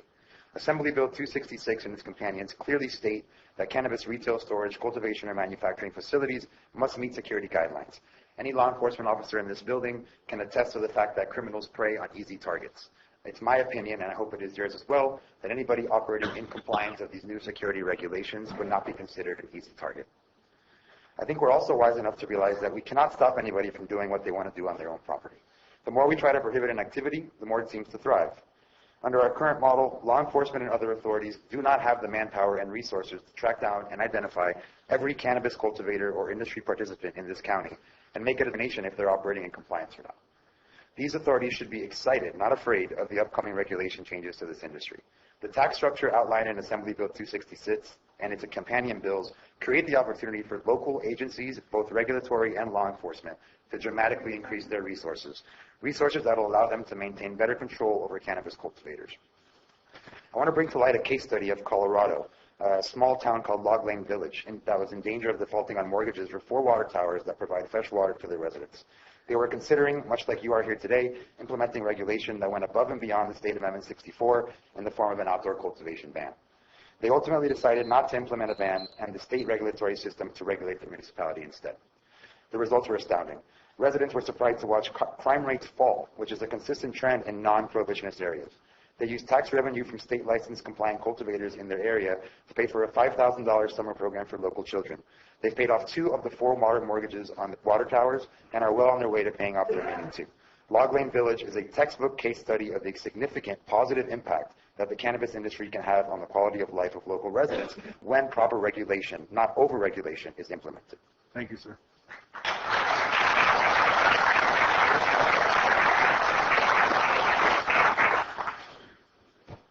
Doug Josie, I'm from Mountain Ranch. I was asked to come in and say a few words about the neighbors that we've developed the last several years around Mountain Ranch. Can you say anything good? Can you say anything bad? I have a lot of respect for these young entrepreneurs that are trying to make a living. And after the fire, A lot of them stopped by the ranch, volunteered their help to help the community. Some of them said, well, we're farmers. We'll be back next year. We lost everything. Some of them lost their homes. Some of them lost their vehicles. And they will be back. I think you people should listen to what they've told you. I'm not in favor of it. I'm not opposed to it. I'm just listen to what they're telling you is all I ask. And they're very good neighbors. Thank you.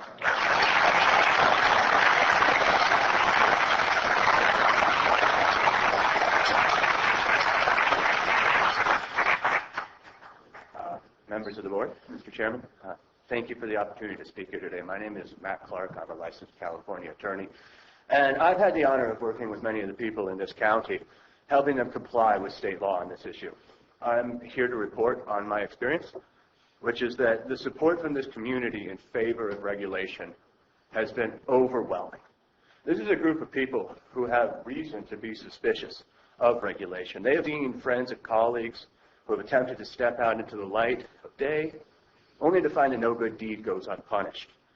Still, they welcome government interaction because they think that MRSA signals a new day. I think this county should support them and treat them fairly with taxation and regulation like any other business. I'm here to report that this is a group of people who are more than just interested in regulation. They are excited. They are thrilled at the prospect of working with the state to ensure that their industry does not threaten our water or our wildlife. They are thrilled to prove to California consumers that their products do not contain heavy metals, molds, and other contaminants. They are relieved to know that they might have bank accounts, insurance policies, reliable contracts, and access to our courts. They are excited to work with code compliance to preserve the integrity and security of our county's property values. I think you should support these people and reap the benefits of their presence in this community. In order to support them best, I'd like, if I may, to request three things from this board. First, an urgency ordinance passed before the new year proclaiming that Prop 215 Senate Bill 420 compliance is and has been county compliance, subject, of course, to any forthcoming reasonable restrictions and other applicable codes. I believe this would be a mere recognition of something that is already true. Second, I would recommend that a committee be formed to oversee and communicate with the new industry, to provide information to the county regarding progress, and to carefully analyze and consider any specific new ordinances. Third, and finally, I would ask this board to issue a request to the state government to extend the January 1st priority deadline for residents of Calaveras County on account of the fact that while this deadline was being established, our county was on fire. I think that these three actions would greatly promote the smooth transition to regulated industry for the benefit of everyone in the county. Thank you so much for your time.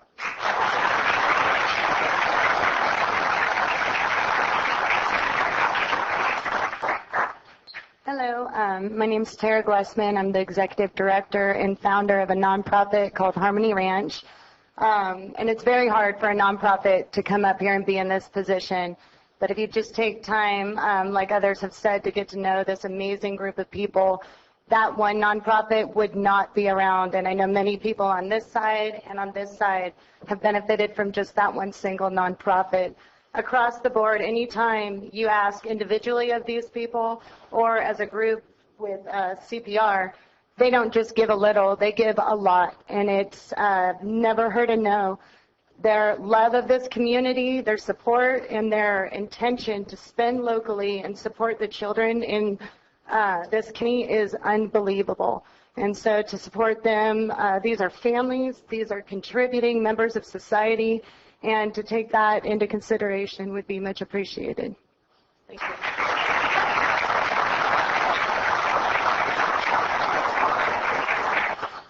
I'm Craig Borden from Mountain Ranch, and I want to cross over a little bit from the Butte fire issue to the cannabis. I lead a group in Mountain Ranch and volunteer my time for those people that have been affected by the fire, most notably the insurance issues and issues regarding PG&E. That group has grown over the last couple months, and we've been successful in getting into the executive committee of PG&E, and most recently speaking with their lead counsel.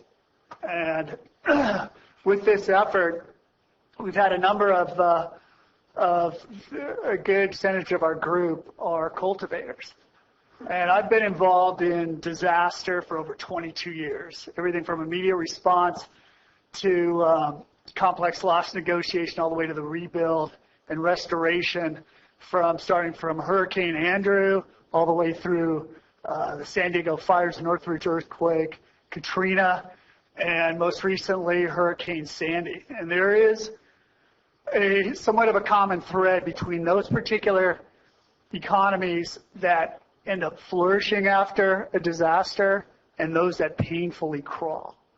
And the common thread is mostly two things. Those that have come out of this with a success have relied or gone back to those things that you were doing at the time of the fire and those things that were successful. The other thing that seems to be a common thread to the success of coming out of a major disaster such as this is the ability or to see what you have available to you and what has presented to you. In this particular case, you have two things. Number one is the vast amount of cultivation in this area. The only problem with that is until now, there's been no ability to get revenue. And the other aspect of that in the rebuild effort, and what's really kind of been literally dropped on the doorstep of the county, is this AB 266. It's allowed the county right now to go ahead and tax what already exists. There's really nothing new that has to be done. It's almost similar to, turning on a light switch. It's all right there. And I would like to just close in saying that the AB 266 is so unique in the way it was drafted and almost built for Calaveras that what it's gone, if you read some of the aspects of the grandfathering before January 1st of 2016, what it is really saying in that is you don't need to go further out. You don't need to create any other issues. You can deal exactly what you have right now. So I envy all of you. You're on the doorstep of history and possible legacy, and all I request is through your leadership and motivation is to really look at the ability to rebuild with what you have and to rebuild with what has been given to you. Thanks.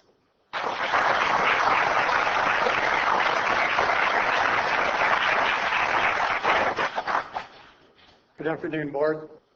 I'm Brian Miller. I'm from Railroad Flat. I lived there 27 years. Multiple property owner, taxpayer, voted every election. I'm also privileged enough to work for one of the best builders in the county. I've been growing cannabis in this county since it's been legal. And we'd be happy to give you, each board member, a tour of my outdoor garden any time of the year you want. We all know this industry is not going away. And if you ban outdoor growing, you're taking away our chance at a new industry on the ground floor. I heard somebody say how many growers are in this county. I personally know at least 50. About 6 people with me today that know at least 10. I believe once you start receiving fees on outdoor gardens, you'll be surprised how many growers are in this county. So please allow us citizens of Calaveras County to be a part of a new industry to help our county grow and prosper. Thank you. God bless and Merry Christmas.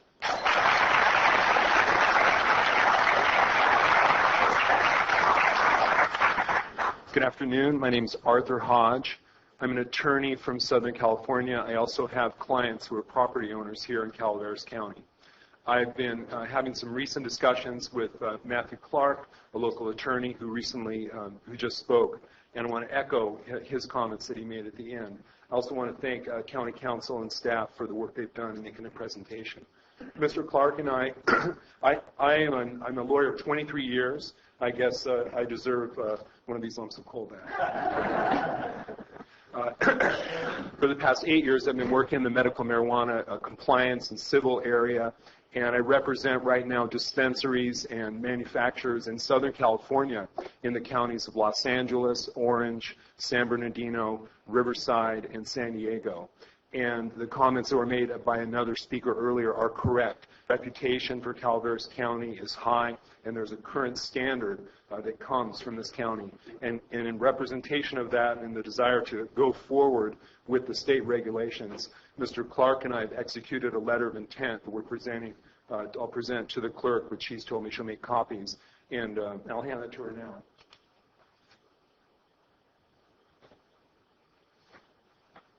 What we intend to do is to formalize the relationships as state regulations go forward. The purpose of the letter of intent is to explain clearly to the board that this is something that's already in place and it's something that needs to be maintained, that the state laws, the state approach is something that for now the place marker and the urgency ordinance is the way to go. And thank you for your time.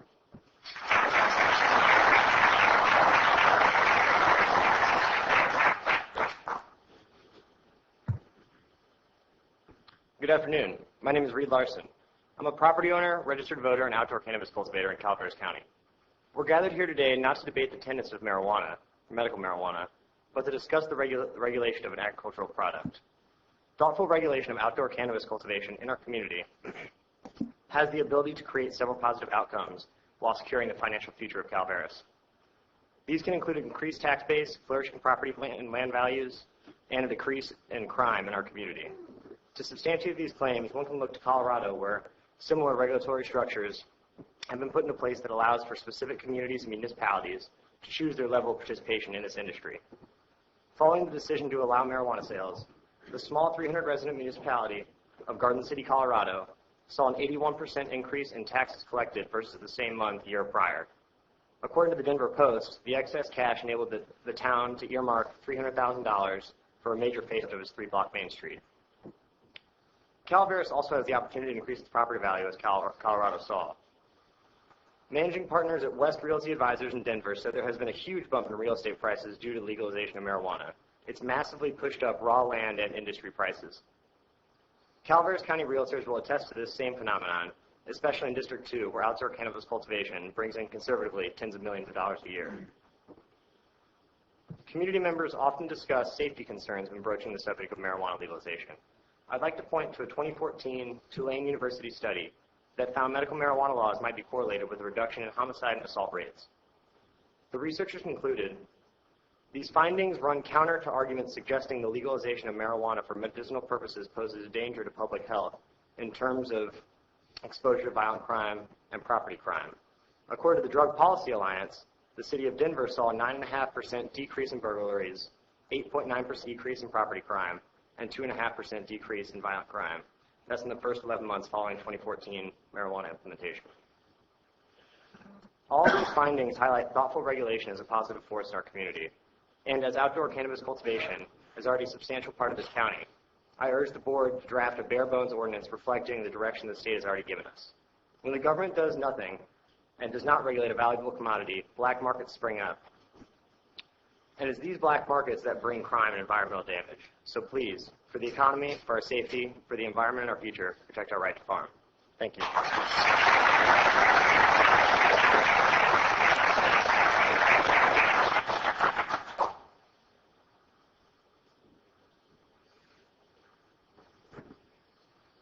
there, Tom Griffin, District 2. I just want to comment on one narrow point that I noticed on the PowerPoint presentation from outside the door, which was the notion of limiting outdoor cultivation to properties that had an inhabited permanent dwelling. As one of hundreds of people in mostly Chris's district who don't have that anymore, I would just urge you to consider that in your deliberations. Thanks.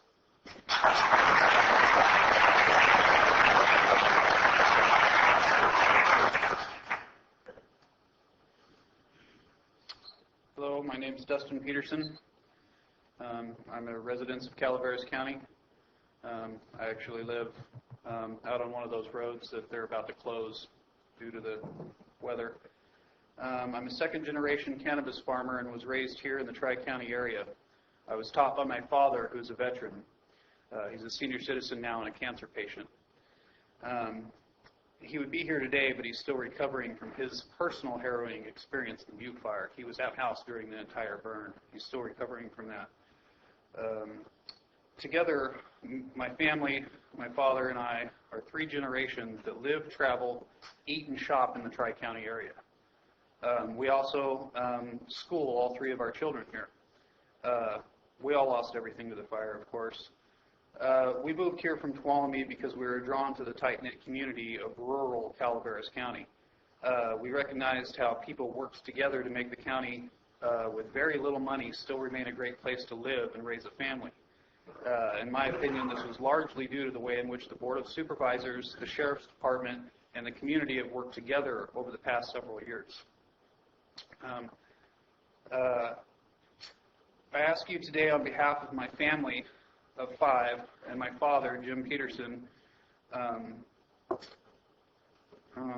to continue down a path that maximizes the ability of this county to survive and thrive.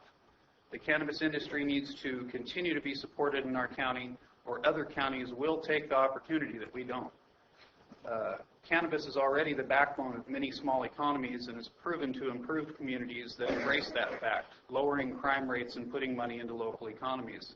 As I see it, Calaveras could remain a leader in this wave of change, or we could let it wash over us as we slowly take on the learning curve and realize the great benefits that other communities are capitalizing on. Through continued support from our board of directors, we could benefit from a thriving economy, we could reduce crime, and we could improve the quality of life for our residents in a time where we are at an all-time low. Thank you.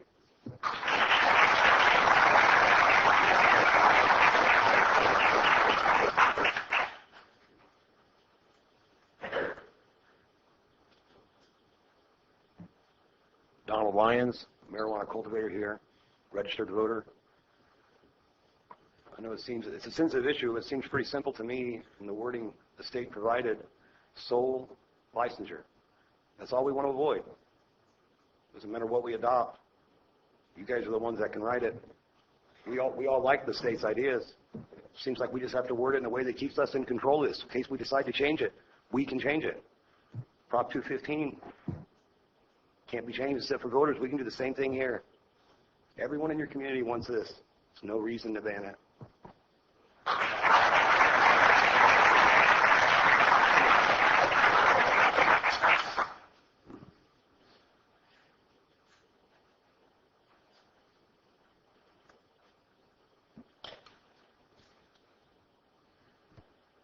My name is Michelle Kuzma, and I'm the owner of the Heart of Gold Cafe in Mountain Ranch.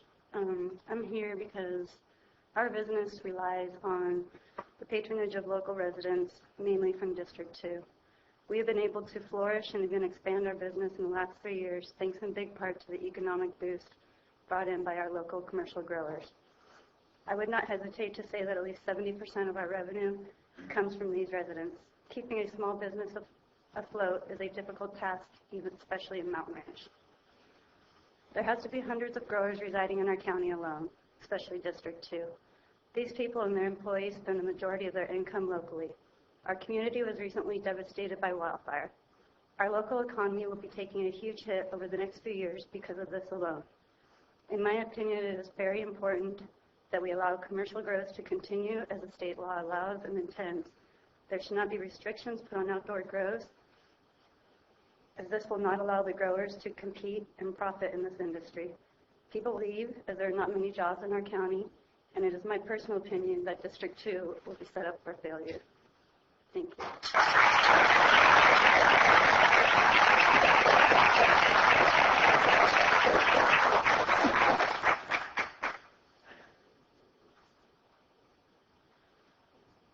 Hello, Jeremy Carlson from Little Trees.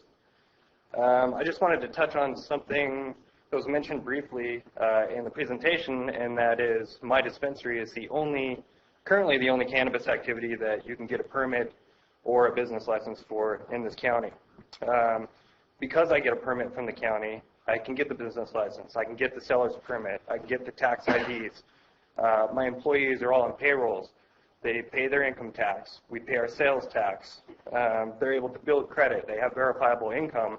And because of all that stuff, we've we feel like part of the community. We're running business above the ground or above the board. Everybody knows us in town, and it just feels good. And I would hope the board would make it as easy as possible to help the potentially hundreds of new businesses that could start up here in this county, to help them do that as easy as possible. Because then they'll have their own employees and they'll pay their own fair share of taxes, and it will be better for the county as a whole. And that's it.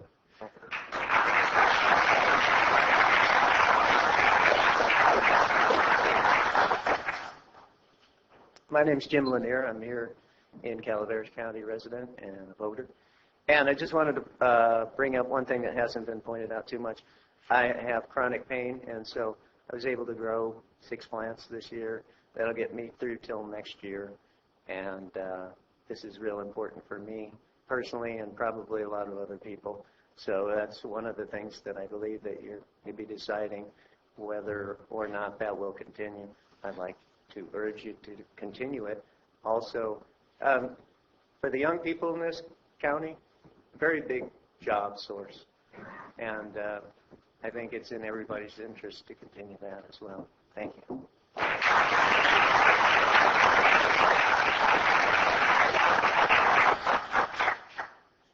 Any other public comments?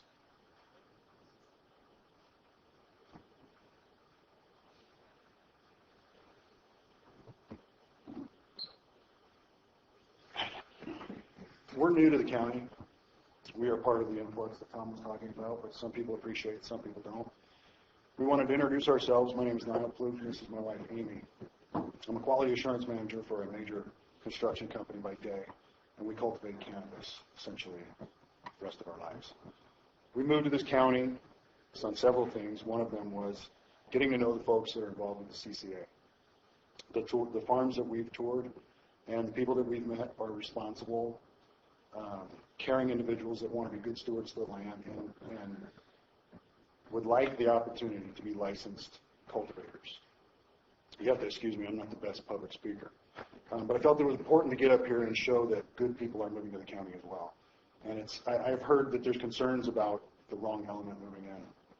We don't believe we're the wrong element. We want a place to raise a family and end our lives. And Calaveras County really offered that opportunity for us for what we're looking for. Thank you for your time.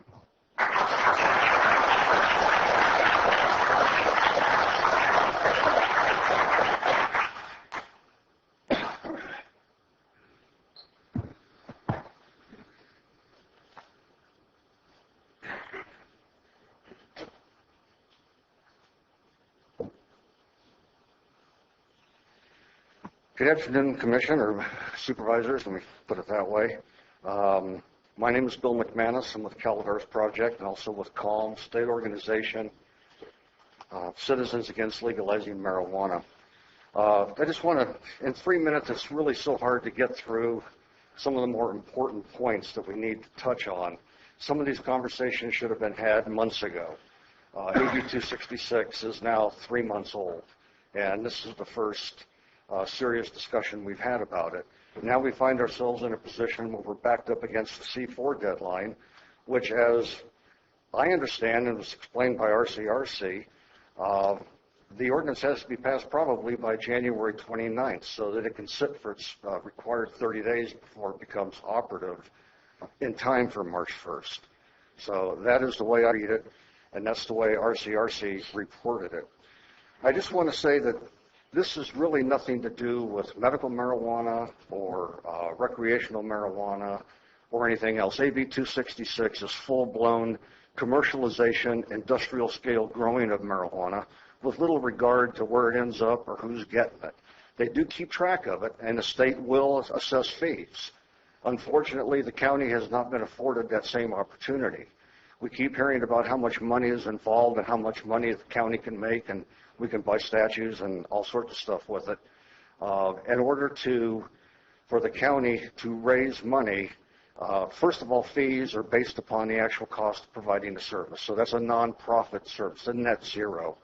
If you want to actually increase fees or increase your revenue stream, you would have to, according to, let's see, it's actually Title 11 19348, subsection 4B, which states, a tax imposed pursuant to this section shall be subject to applicable voter approval requirements imposed by law. That means the state gets to assign fees based on a simple majority in the legislature. If the county wants to assess taxes, you will have to put it on a ballot and receive 66% plus 1 in order to have that tax measure become valid. So as you're struggling along with this, and I say, I'm sorry that the time is short, you've got 17 license types that you have to deal with. All of them are going to require ordinances. You've got a deficient substandard dispensary ordinance, 2830, which everyone agrees needs to be written. And as we see now, what the state did to a lot of places, a lot of jurisdictions, is put them on a gun. Right now, there is a stampede throughout the state of cities and counties trying to get a ban in place to avoid being thrown into the 266 scheme without being ready for it. We don't have the law enforcement. We don't have county staff. We don't have anything we need to deal with this. And if you try to squeeze substandard ordinances through, it is going to be a target-rich environment for attorneys down the line to start filing lawsuits. There will be lawsuits. If you ban marijuana in Calaveras County, you will be sued. I can guarantee it. What would you rather do? Face a multitude of lawsuits that you don't know the outcome to, or face one lawsuit that you already know the outcome to? And that's the fact that the county has complete control over its land use within its jurisdiction. It is black leather law. The state Supreme Court has upheld it I don't know how many times. It won't even make it out of Superior Court now. So, Thank you, Bill. Oh, thank you. Merry Christmas.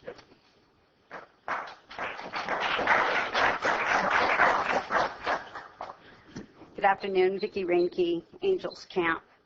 I learned a lot sitting here listening to the speakers. I had no idea there was that much marijuana being grown in our county.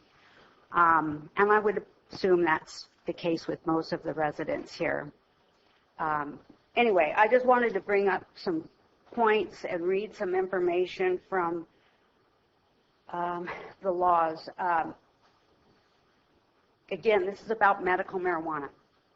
Marijuana is not legal in the state of California for recreational use. It's not legal in the United States. It's against the law. So all this growing that's going on, I want to know where's it going? If it's medical marijuana, how many medical patients do we have in this county that requires it? When we voted for Proposition 215, the Compassionate Use Act of 1996, this is what we voted for. It was enacted for patients and their designated primary caregivers to possess and cultivate marijuana for their personal medical use when recommendations or approval of California physicians. And we, most of us thought, you know what, if that's the case and that could help somebody, why not? It should have been regulated under the medical, not the way it's being regulated today. It should be processed through pharmacies so that a doctor gives a prescription and they get the. So we all know that this was just a cover-up for legalized marijuana. I know many people who have marijuana cards. They're not sick. They just want to smoke marijuana. So, that's kind of the way it's gone, but that's never been what the public has approved. We've tried to put the legalization of marijuana on the ballot a couple times, and it's lost. So I guess there's a couple things. One is our county can make our own decisions, and we better, and we should, because if the state comes in and tells us how to run things and what to do, we're at their mercy. And I don't like being at the mercy of the state, personally. So the other thing was SB 420 was a legislative statute which went into effect, and it talked about the ID card system, guidelines and limits for how patients can possess and cultivate. 30 seconds. Oh, there's just not enough time. So anyway, I guess the main thing was the original intent was that a patient could grow their own marijuana and not get arrested, or you could have a cooperative grow that was nonprofit, not for profit. This was only supposed to be so that these people could get their medical marijuana. I've never seen any law change past that. What I'm hearing today is like, this isn't medical marijuana. This is the legalization of marijuana. It hasn't happened in the state of California. I hope you guys at least stand up to the fact that why does this county need to be a marijuana county? I know there are good people here, but it's not legal. And why are we doing all of this? And as we've seen, there is problems that come with the growing of marijuana. It's not like growing grapes. The grapes are of no use until they become wine. Marijuana plants are valuable as they're growing, and that's why people come to steal things. All right. Okay. So we're going to take a 10-minute break, okay?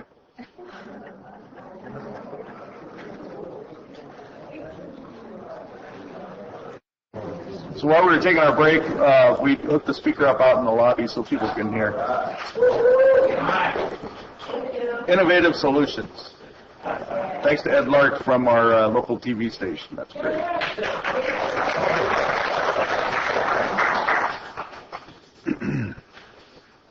All right.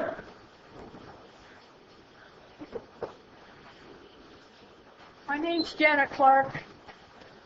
I have an extreme allergy to marijuana and any other narcotics. I have to have surgery.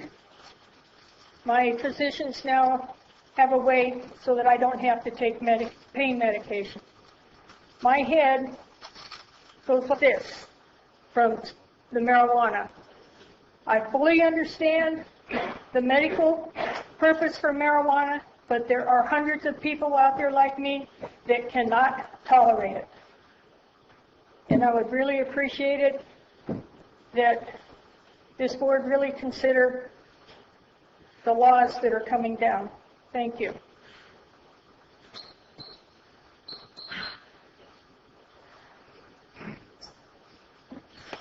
Good afternoon, Supervisors. I'm Al Segal, and I'm not representing any group, but I belong to several. And it seems that there's a deeper issue here than medical marijuana. I don't think there's very many people here that are really against medical marijuana. I'm certainly not. And there are some people that are against the use of marijuana as a recreational drug. And a certain percentage of the manufacture of marijuana in the county, or the growing of marijuana, is for recreational purposes. I think that's reality. I don't know what the percentage is, but I had different thoughts. At one time, I was against that because I thought it hurt the kids and hurts adults, but I think liquor is a lot worse than marijuana, and I don't know. I don't know of any case of anybody that went to the hospital with a marijuana overdose anywhere in the United States. I never heard. I think if it ever happened, it'd be front page news, because we're not dealing with something that's really hurtful or dangerous. Although I do think it'd be treated like alcohol in the case of young people under 18. But when people are over 18, they have the responsibility for their own life, including choosing what they put into their bodies. A person has the responsibility to make the choice of what they want. It's not the government's responsibility. Now that brings us to the point of what is a black market? We had one person here, a well-meaning person, say that black market is caused by no regulations. Well, I beg to differ with that. A black market is caused by banning something that people want. If you ban something that people don't want, you don't have a black market because there's no market. But if there's a market for something where people want to grow and buy and use a substance for medical purposes or recreational purposes, then if you seek to suppress that, you create a black market, and the extent of that black market is directly proportional to the amount of suppression or oppression. It could get so violent that you could have gangs killing people, killing public officials, bribing public officials. It happens all over the world. Look at Colombia, Mexico. There's an excellent example of what happens when you create a black market. You create a black market by banning something that people want. Thank you.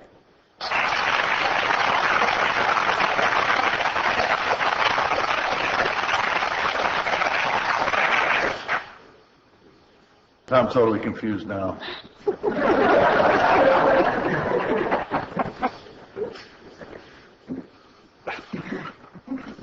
Bonnie Newman from Double Springs. Several years ago, I found myself contacting a number of IHSS home care providers in the attempt to get signatures on some kind of petition I was trying to get. And in trying to achieve that, I had to contact approximately 80 people in Calaveras and Amador County, home care workers who were caring for disabled or senior citizens. And without my objective being trying to find out who was a medical marijuana user, I found that out of the 80 people that I contacted, between 10 and 12 providers were caring for patients who use medical marijuana. So that one lady wanted to know how many people are actually using legal medical marijuana. I would guess in my program, which consists of almost 400 care providers, at least 12 to 15% were obvious to me. I mean, made themselves, it was apparent to me that they confided in me, that they had problems, how to procure it for their client, how to take their client to a place where they could buy it. Knowing without the ability to have legal access to the medicine, I had to drive my client to Stockton a couple of times to try and make a connection. Without the availability of a dispensary or a grower, and although the legislation allows a primary caregiver to grow, I wasn't willing to grow on my property because it can be seen from the road, and I could imagine myself out there toiling in the dirt for months, and then at the last minute some yahoo stops on the road and jumps the fence, and there goes the medicine that I had been sacrificing my time and water and soil for. So I think it's really important that there is some legal method to allow the people, the sick patients who want their medicine, to have access to it. So I would hope that any attempt to suppress it or ban it would be not in our best interest. So please help the medical marijuana users access their medicine. Thank you.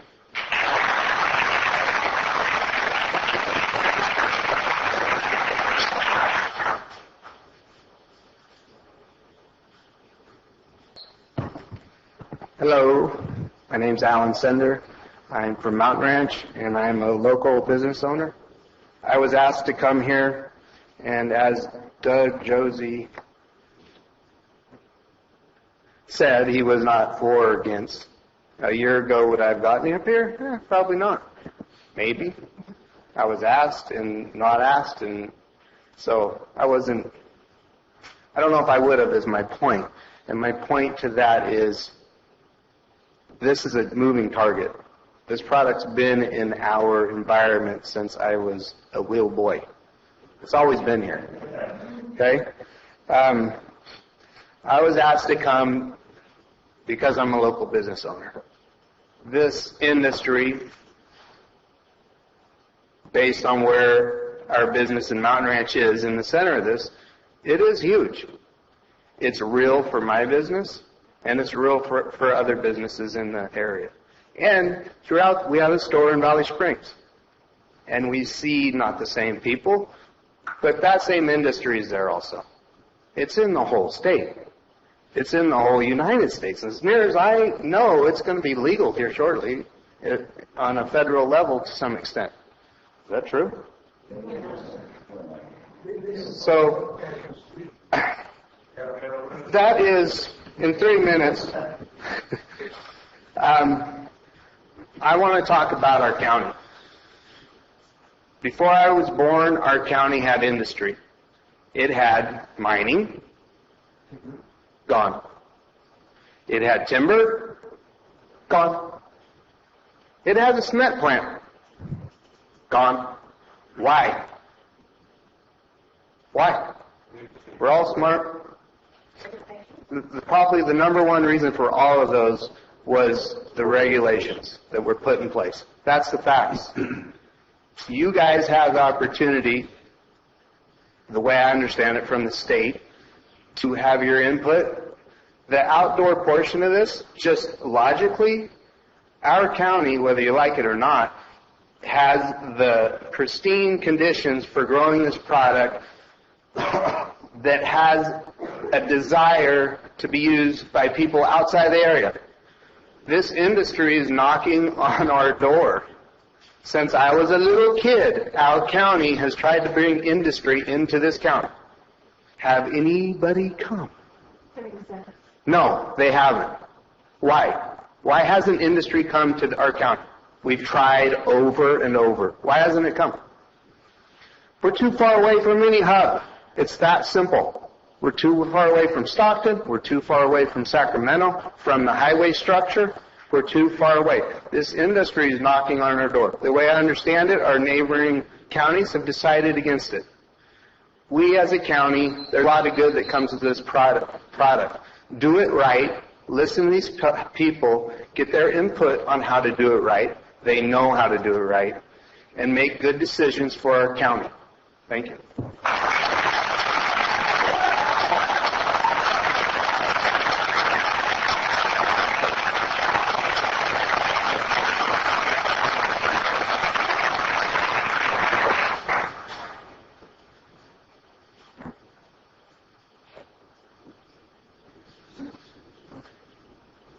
Barbara Youth, District Attorney, and I wish now I jumped ahead of Alan, because I don't know if anyone's going to applaud for me. But anyway, I do want to echo what he said. I think it's important for the county government and the leaders to do something about it. We have this law. It's here. And I'm not going to debate whether or not it's good or bad or whether or not there are merits to medical marijuana or there's good growers, bad growers. I'm obviously stuck with dealing with some of the context of what's happened in our county. That is marijuana related, and whether or not it's good that it's changed from nonprofit only to profit. One thing that we have not discussed is that this law does allow for unlimited profits. I'm not going to debate that, but what's important is that we do have this law now. We have currently a very tight deadline to do something to maintain some sort of local control. And I'm not going to try to say what that local control should be. You've heard a lot of different input today, a lot of passionate input, a lot of people who have been invested their lives and their families and their properties in what they do, and obviously they believe strongly in it. But what I think is very important and what I don't want you to forget is that we have to do something. I would urge you to do something because, as the law currently is stated, we may lose that opportunity to do something about it. And I think it's very important that we have some kind of local say, and we don't just have what Sacramento has decided is right for Calaveras County, be what happens in Calaveras County. I think that whether or not we might have some philosophical differences on what that should be. I'm kind of guessing that most people in this room do believe that Calaveras should do what's good for Calaveras. So I would urge you to, at the end of the study session, don't forget that the reason we are here and what County Council is seeking is some clear direction from the board on how they should be spending the next couple of weeks, because there is a very short timeline to get something in place, lest we lose the opportunity to have something in place for Calaveras. Thank you.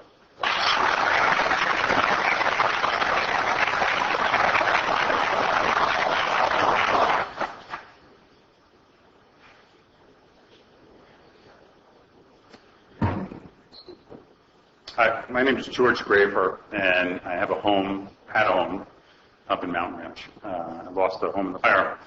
And I'm going to kind of dovetail unintentionally off what Alan had to say in regards to jobs. When I first bought that property 10 years ago, it was very difficult to choose who you wanted to work on the property because there were so many people available to do so.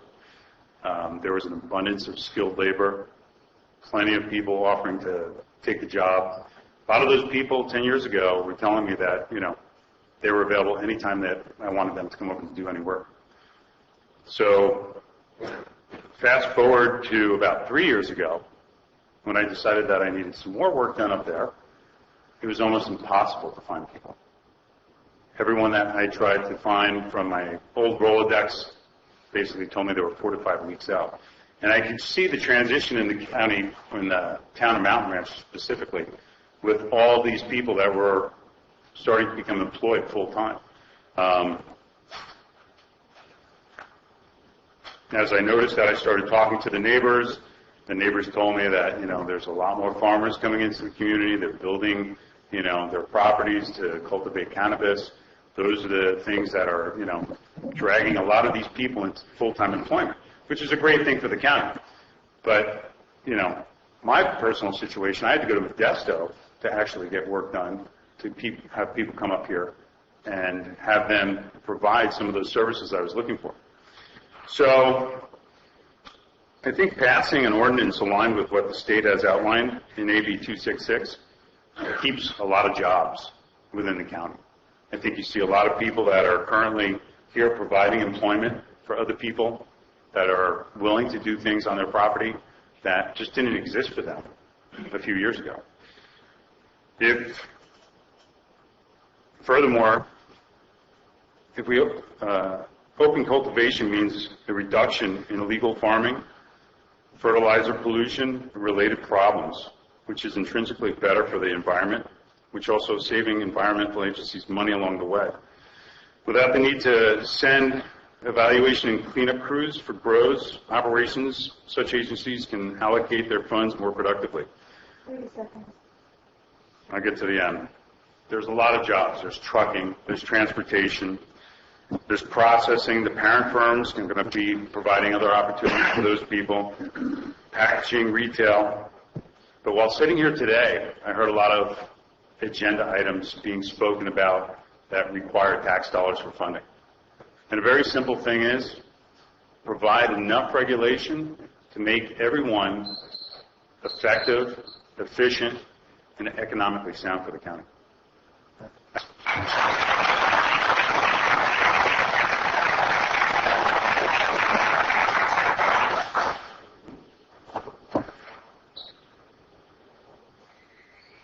Any other public comments? Good.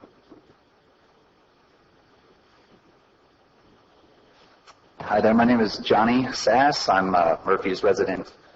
I've also worked as an analyst for the National Guard in the state as well privately. I have been in the community for 10 years now. I've seen a lot of examples of the science application of cannabis, medically, economically. Right now, all around the world, there's good examples and really clear data. It was my job to collect data and serve data. There's just amazing testimonies. It's endless. We have an opportunity with a foundation of people who know how. I can't even keep a fern alive in my house, so I don't know.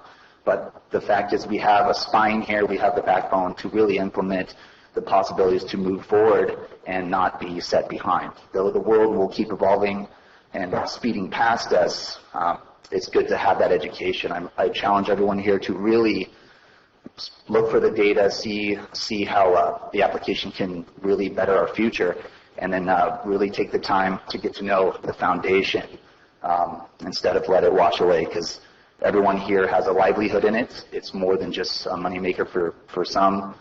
Some people really do depend on it medically, and we have a great opportunity if we just support it and really just take the time. And I know we're at a time budget, but just really check out that testimony, check out that data, and don't cut the wrong wire. Thank you.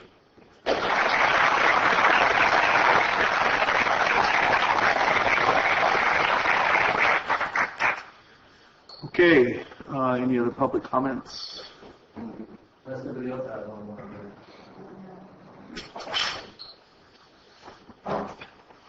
My name is Darren Spellman. Prior to January 5th of this year, I sat where you folks are sitting up there on the rostrum for the last 4 years. I'm now doing real estate and consulting in terms of real estate-related issues as well as governmental issues. What I found was that during my time on the board for the last 4 years, that our county indeed did have a history of being very forward-thinking in terms of being able to provide opportunities for people to work with the system as it became legal. I'm very much a law-abiding person. I'm very conservative. I go to church on Sundays. I don't smoke marijuana. I don't eat marijuana in cookies or forms. Nothing like that. I don't ingest it. Don't smoke it. I don't grow it. I don't cultivate it. I don't drink alcohol even. I'm a pretty pure guy. So, but the reality of it is that some people do need it for medical use. There was a question earlier about how many people actually need it. The latest statistics show that there's just approaching 39 million people in the state of California. 39 million people in the state of California. There's going to be a few thousand people, if not 100,000 people, that have issues, whether it be like the gentleman that has a crushed L4 in his back, to whatever, that may need this as an alternative. My father-in-law just died of cancer in September. I went through some interesting trials with him. And I can tell you that when you're in pain, you will look for as many different alternatives as you have possible to you to be able to alleviate that. And I'd like to come back to some of the statements that were mentioned in full circle, that, you know, we had mining, we had timber, we had cement plant. Well, the biggest thing that brings revenue to this county that we talk about during budget is agriculture, tourism, and property taxes. Those are the three things. These people, through their cultivation and farming, are increasing the property values. They are infusing money into the communities. And what was the other one? Agriculture, there you go. Agriculture is one of our biggest money providers in our coffers for the county. And as we heard from somebody else also earlier, I'm repeating, the governor signed a bill that declares medical marijuana as an agricultural product. So it's not a matter of whether you personally use it or whether you like it or not. It is a matter of what's been declared law and how we can potentially gain from that. I think that our county has gained immensely so far, and I had no idea about this until about 4 years ago. When I was elected, I became more aware of these things. And I think that our county has benefited from it. Darn it. There's one other point I was going to make, and I forgot. Merry Christmas.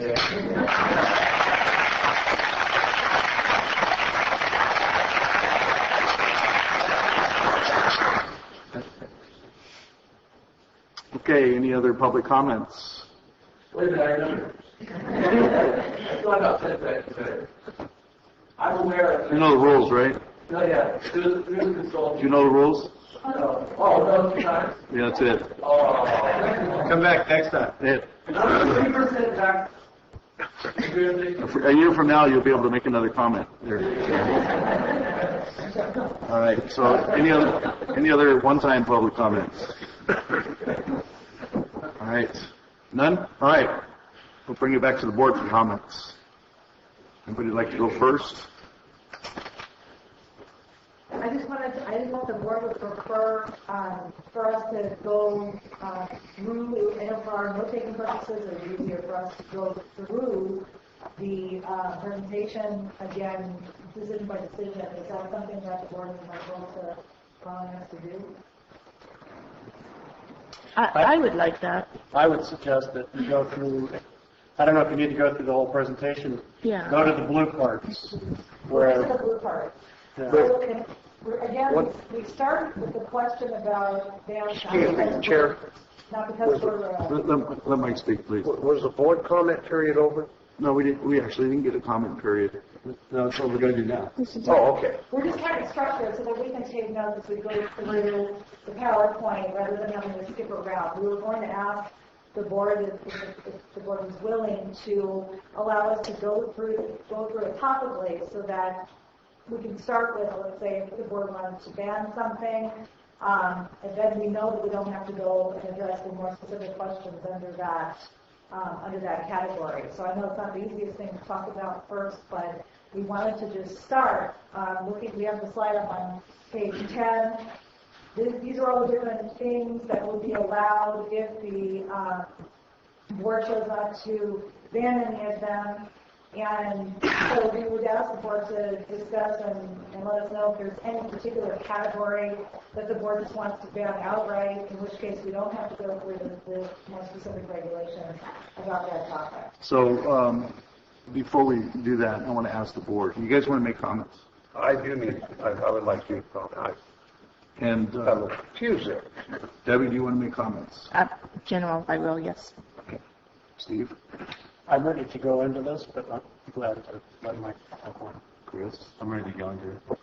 Okay. Mike? Now, I'd like to hear from law enforcement. Do we have a representative from the Sheriff's Department here? Put him on the spot. Quick, you got excellent. You do. That one didn't. You're way down the hall, weren't you, Captain? I'll try to do multiple things at once. Somebody have a question for me? Captain, a couple of quick statements, if you will. What's our crime stats look like over the last 2 years in regards to property crimes, in regards to narcotics, and in regards to our interfacing with other agencies when dealing with narcotics? Well, actually, Rochelle would be the best to answer that. Okay. Obviously, we're unprepared for this. So it's coming in here and listening to what's going on. Otherwise, we had those things. But Rochelle.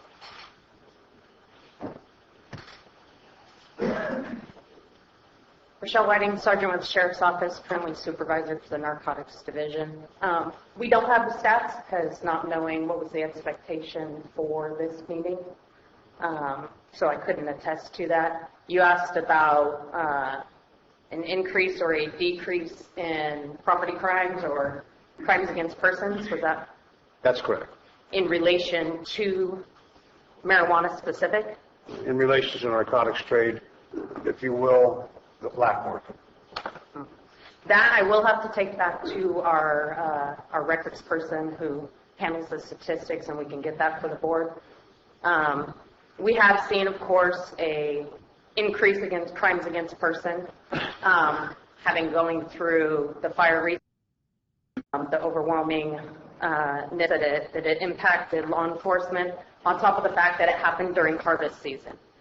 So there was a lot of desperate individuals, whether that contributed to the increase that we did see this year in crimes against persons in relation to controlled substances. I can't say. All that I can tell you is that we'll have our records manager pull the stats and get it for you. Okay, having that information in mind, and I know we're not being specific here, what's the future holding for us? Well, that's what we're here to find out from you, sir.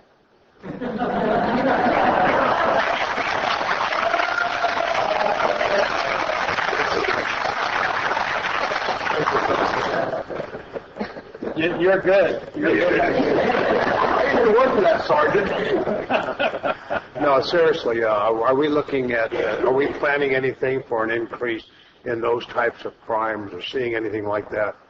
Whether or not we pass any resolution or we adopt an ordinance. How are we going to enforce that on your positions as far as law enforcement? It's going to have to be a good policy decision by you guys. We're going to have to be able to determine what our parameters are, what guidelines you're going to put in place for these folks, what security measures, if there's fences, reporting requirements, all those other things.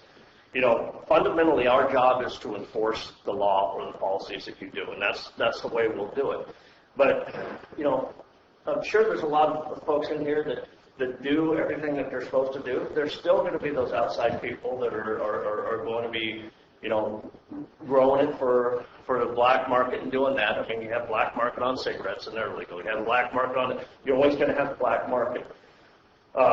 You know, from our perspective, good policy that will allow us to do better law enforcement. You know, that way we're working with the folks that are growing the marijuana. We know who they are. You know, those types of things. We got good security measures. All those types of things. I think we'll be doing good.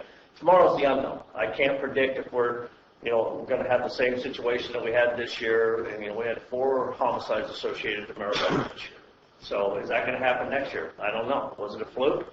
I mean, the law passed in 1996, and I think those are the first ones associated with marijuana we've had since that time. So we've had a good record. We've had multiple tons, well, I don't know how many patch pirates, or I'm sorry, using the term, people that have gone out and ripped off marijuana grows that people don't come and report to us. Okay, so, you know, that's going on all the time. So it is property. It is being stolen, not being reported to us. Thank you, Captain. You know, we would rely on you guys to come up with a good policy that we can enforce fairly and, you know, treat everybody appropriately to the way that they need to be treated. So we are relying on you guys. Thank you, Sergeant. Thank you. You know, hopefully we'll have some, you know, as you go through this, you know, some input into what, you know, what our ideas are, what we can think of.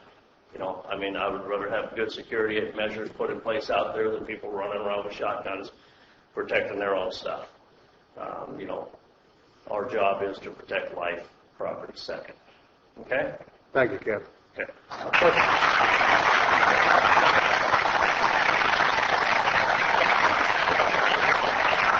Question for District Attorney Yu. Could I speak with you, ma'am?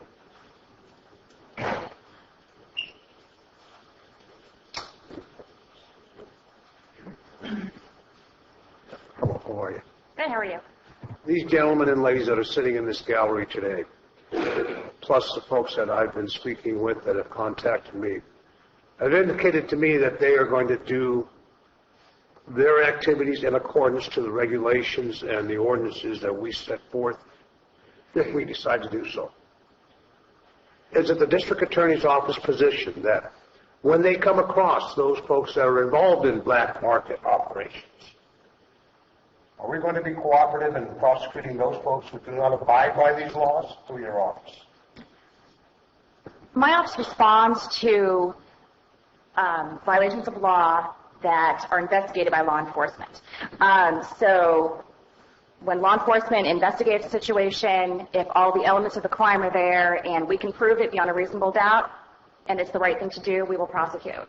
So, of course, lawyers always get a bad rap. We can argue anything. But we do like clear rules. And part of the problem of the last 20 years is that the rules have been kind of mushy, and then you've got the state laws, and then you've got the county regulations, and there was a lot of gray area, which I think is, probably anybody who's been involved in these activities for the last few years would agree with me on that. So if we can get some clear rules, obviously lawyers can argue about anything, like I said, but it'll help. I think it'll help the community, it'll help law enforcement to be able to know what to enforce and not have competing rules, have some clear guidelines, and then, of course, when they are able to enforce clear laws, then it will make it easier for my office to respond in kind. So once again, I think it's really important that you come up with some clear rules.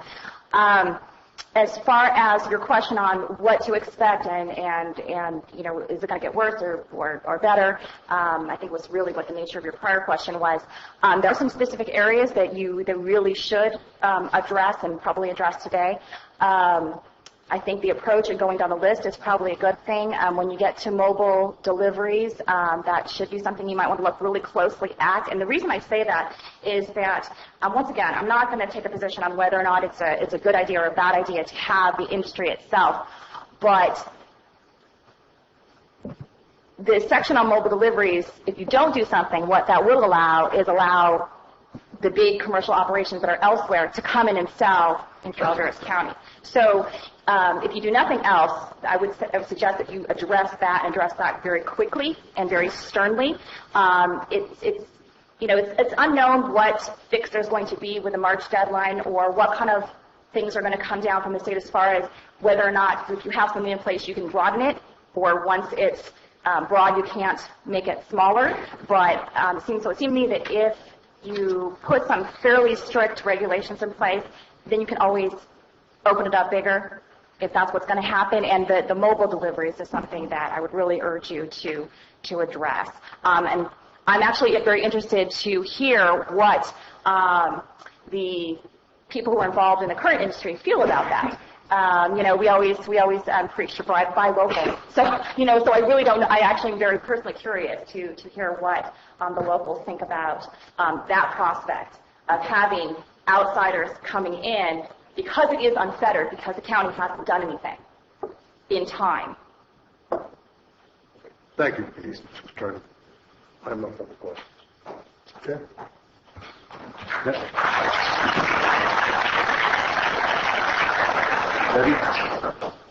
You know, I think in general, I just thank everybody for their comments today. It was refreshing to have such professionalism with the speakers. So I just, many times we sit up here and we get finger pointing and later we get email blasts and so on and so forth. So it was just refreshing today to have the professionalism, and I thank you.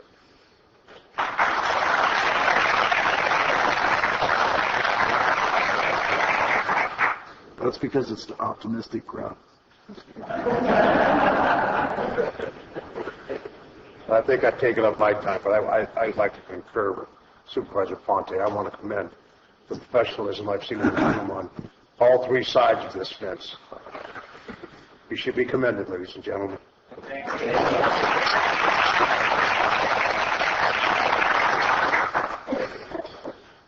Which one of you guys want to go next?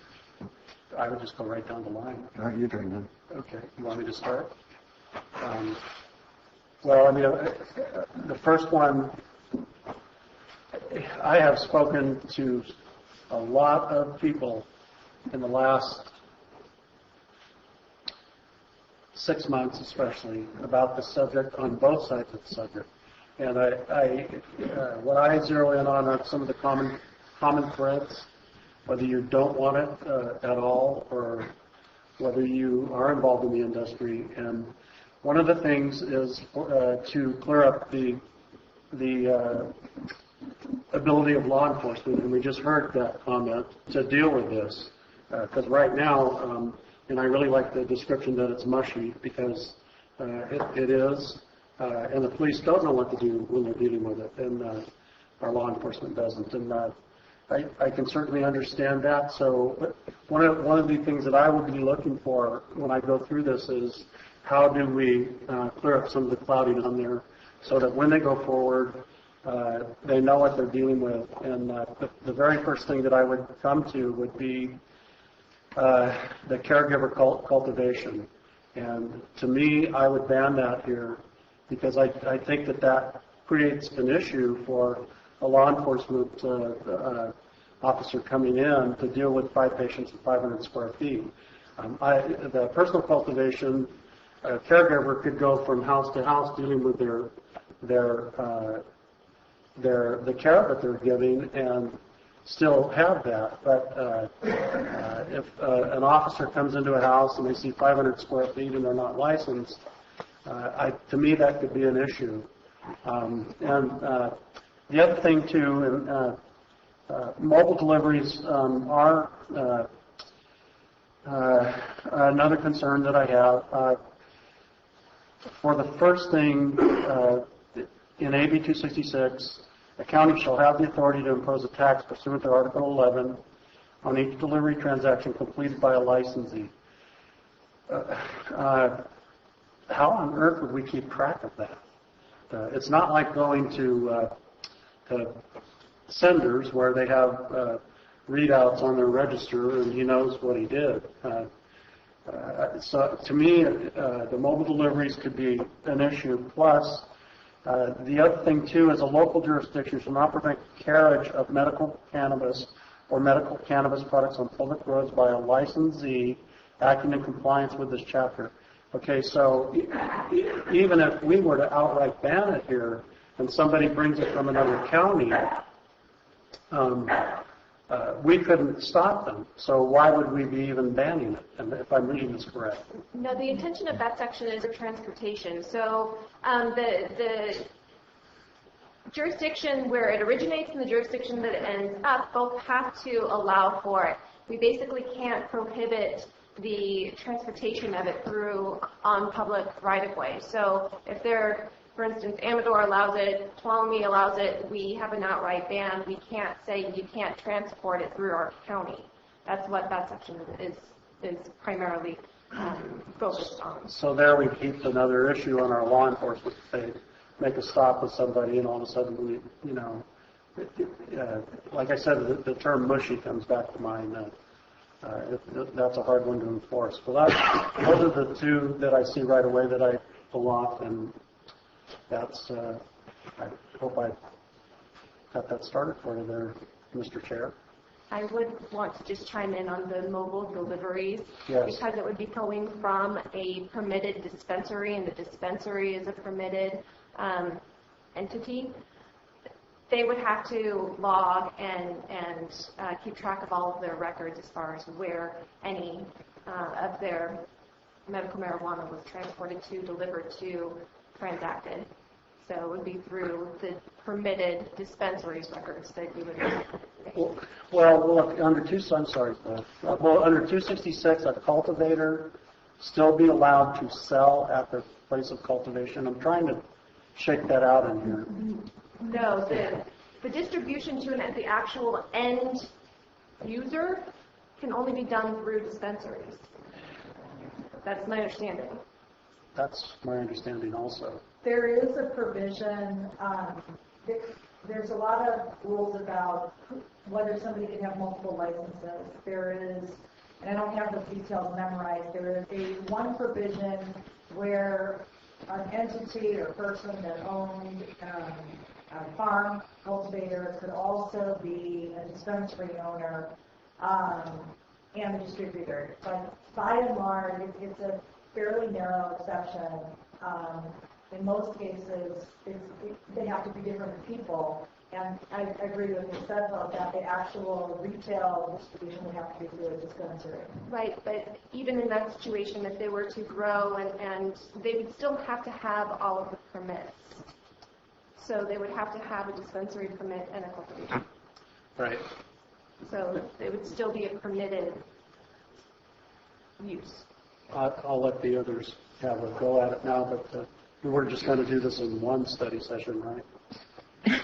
I'm sure we'll be revisiting this Yeah, frequently yeah. as that come up. Hey, Chris? So as far as the tax issue that was brought up, would that have to be a 2/3, or could it be just a general tax and just be a majority plus one? The tax question is something that I have not been able to delve into because it's my understanding that it can potentially be a general tax, that there is potential for the alternative, the lesser simple majority, but it's something that I want to look into further. And you'll bring that back and you Certainly. get a handle on that? If the direction from this board is, yes, we want to pursue a tax no matter what the parameters, we will be looking into that and bringing that as a separate issue to the board. Yeah, The taxation is not something that would be actually drafted into this ordinance because the taxation would be something that would have to be handled separately and would ultimately go to the voters. Okay. Yeah, I think it would help to know that, like the likelihood of it passing becomes much greater if it is just a majority than 2/3. And normally, a general tax only requires a simple majority, where a special tax requires the 2/3. Yeah, that's what I'm asking.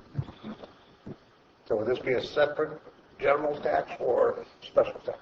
That's the question. That's what we're trying to answer. Yes, and looking through it, I believe that the county potentially has discretion on the direction we want to go in and the way that we would want to structure it. So again, if the board's direction is we want to pursue a tax, then we would bring that item back to the board to lay out the parameters of a special tax versus a general tax, what we can and can't do, and how everything plays out. So that's for another meeting. That would be for different. Okay. I'm definitely in favor of exploring the tax, especially if it's just a simple majority. And then another question, is there, at what point would we develop, or how do we deal with the pesticide issue, herbicide and pesticide issue? The state is in the process, it's basically being ordered, the Department of Food and Ag, I believe that is in the Department of Pesticide Regulation. They will be developing a comprehensive regulatory scheme, and whether the county wants to be stricter than what the state develops will be our choice. Well, we currently have our ag regulations now, correct? Mr. Moss? He said yes. Well, The state will be having specific marijuana-specific regulations that's developing for this particular crop. There aren't regulations today in place for application of any kind of pesticides on marijuana. Okay, great. And There are not. Right. no, but we do have agriculture regulations on pesticides here in the county. But they don't apply to marijuana. Not- Each different crop has different set of regulations. You put a certain amount of some compound on apples, some compound on wheat, but there's no such regulation. Nothing on pot. And they're developing that right now. They're developing. Well, okay, let me bring something up in AB 266. Before we go down the path of Getting that, crazy. I would like to steer back to what it It's is. just questions that he had, so he's got more. We'll get to I'm that. sure that we will get to. Are we just doing the list now? Okay, I can just do the list if you want. That would be my. And then I can come back to the questions Clear afterwards. guidance and If you'd like. without any ambiguity, and we stay focused. Okay, I'm just going to stay focused on supervisors' comments. When we get through with the supervisors' comments, then we will go to the list. Okay. Thank you. Okay. So I would be interested in developing organic standards for marijuana, so you could get it certified organic if you wanted to. I think that would be a really cool thing to have. So you really don't need to comment on anything. He's just giving his comments. Unless I ask specifically. We'll get to them, I'm sure. Okay. Let's just move on then to All right, is it my turn? I don't know. Do you want to go? Well, I have a couple of comments. I want to read first a comment from somebody that was afraid to show up here today. If you don't mind. And she expresses her interest in the ordinance because she's not a marijuana grower. She's not against medical marijuana, but she is afraid to show up here. And I don't think anybody in this county should be afraid of that. Do you? Right. So there are people out there like that because they may speak against what a bunch of people in the room are speaking for, which is, sometimes it's like that for the board, I guess, but, some of us are different. But so she has a right just like everybody else. And so I'd like to read her comments if you don't mind. So first, let me say that I am supportive of an individual's right to address their medical medicinal needs through the cultivation of marijuana. However, the use of marijuana as a medical approach should have the same regulations in place as any other drug. Likewise, the crop that produces this medicine should be regulated along the same agriculture guidelines as any other crop. These regulations would increase the cost of doing business, but if this industry wants to be a part of a legitimate marketplace, there is a price to pay.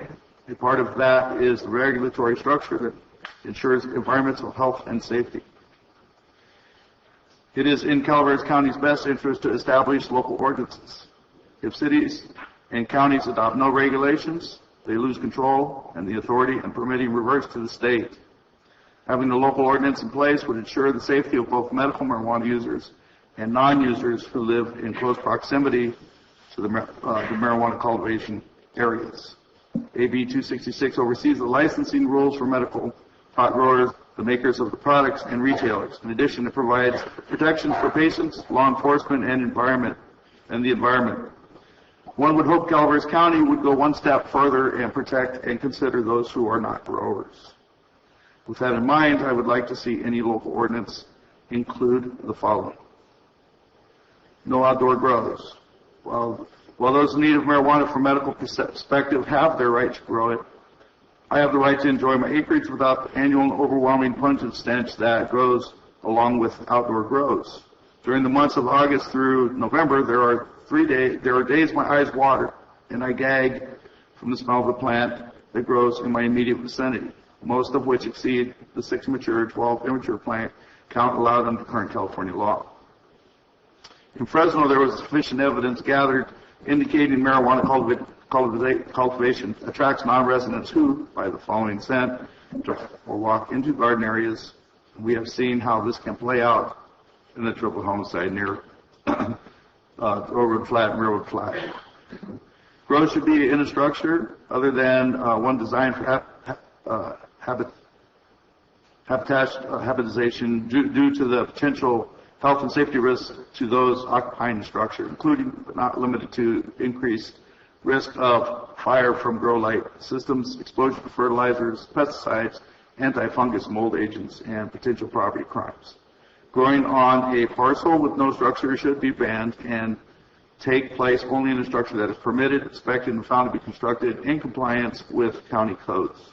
Conditional use permits. All permits should be conditional. AB 243 states if a city, county, or city and county does not have land use regulations or ordinances regulating or prohibiting the cultivation of marijuana, either expressly or otherwise under principles of permissive zoning, or chooses not to administer a conditional permit program pursuant to this section, be commencing March 21st, 2016, California shall be the sole licensing authority for medical marijuana cultivation applicants in the city, county, or city and county.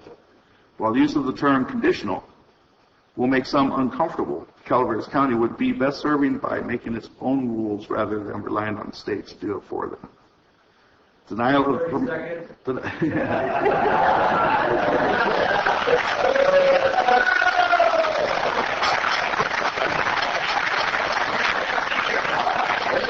all I can say is she talks faster than me. In alignment of SB 643, a local ordinance should include the grounds for denying an application permit. When granting a permit, it's suggested that Calaveras County consider offenses associated with the following: felony convictions, violent felony convictions involving fraud, deceit, or embezzlement, an application with a history of local sanctions, fines, and penalties for violations of local ordinances. Permitting fees, dispensaries fees, violation penalties, and a complaint process. So under the county's proposed ordinance, information regarding a person making a complaint should be kept confidential and only disclosed to the hearing officer if the matter proceeds to a hearing authorized under the ordinance. It should not. It should be understood that while the county will abide by the confidentiality provisions of the marijuana ordinance, the county cannot guarantee that all information will remain confidential.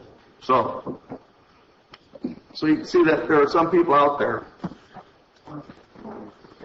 You know something? We sat here and listened to you guys all day. There's one person right here that's afraid to come here. I would appreciate it if you give her the same courtesy. We are getting her the same notice. Thank you. She's getting the same amount of time as everyone else Excuse me, is. I'm not talking. Sit down, please. You have already broken the rule of procedure. Sit down, please. You've opened it up to public comment. Sit down, please. Thank you.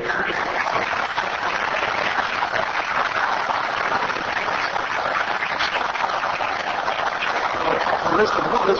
Everybody who came up here identified themselves. We have no idea who that's right. All right. I'll say it. Okay.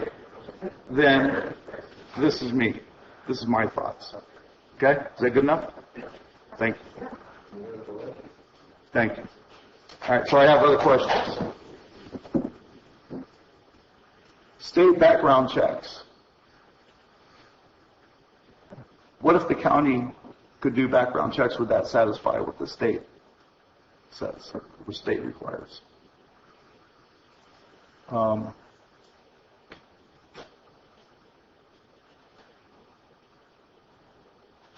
And that's about all I have. So, now we can get to the list. Okay. Who wants to go first? I'll go first. All right. I don't wish to ban anything.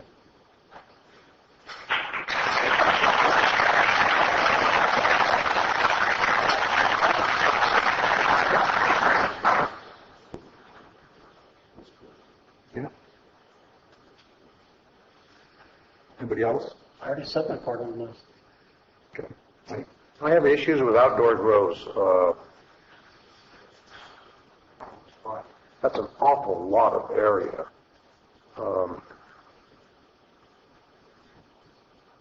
Indoor grow would be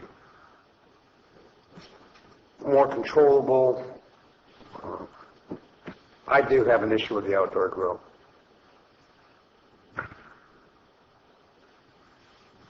Completely, or?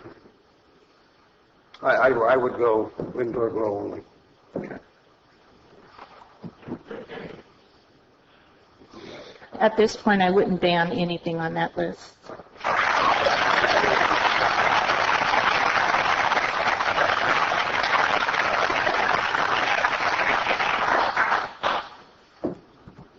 Okay. My turn. I would ban mobile deliveries. I'm not clear on what the manufacturing without volts and compounds are.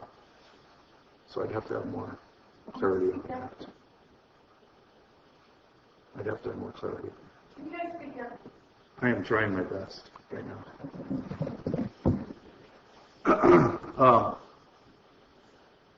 As far as indoor, outdoor, I think that there should be limitations to outdoor and indoor.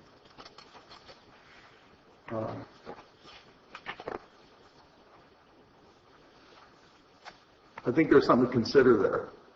Is we get contacted by very large producers that want to come here, buy up a lot of property. And they could probably build really big places and grow really large things. And so I think it's something to consider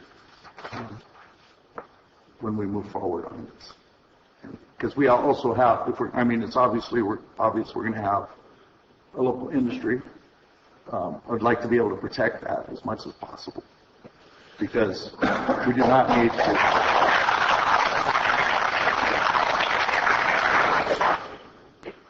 And I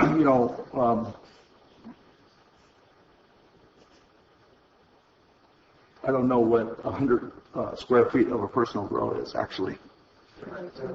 10 by 10. Yeah, okay. 10 by 10. So,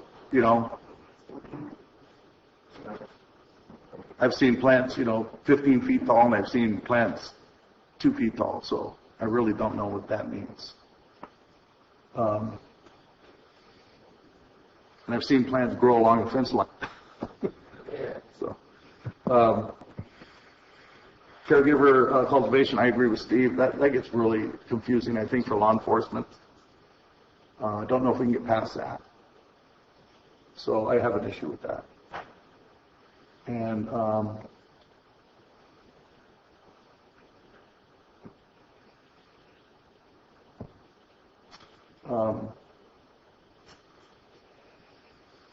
the rest of it's just going to have to be worked out. But we definitely need to throw regulation on it so that we have to protect not only the people like I was talking about here, because they are part of this community, right?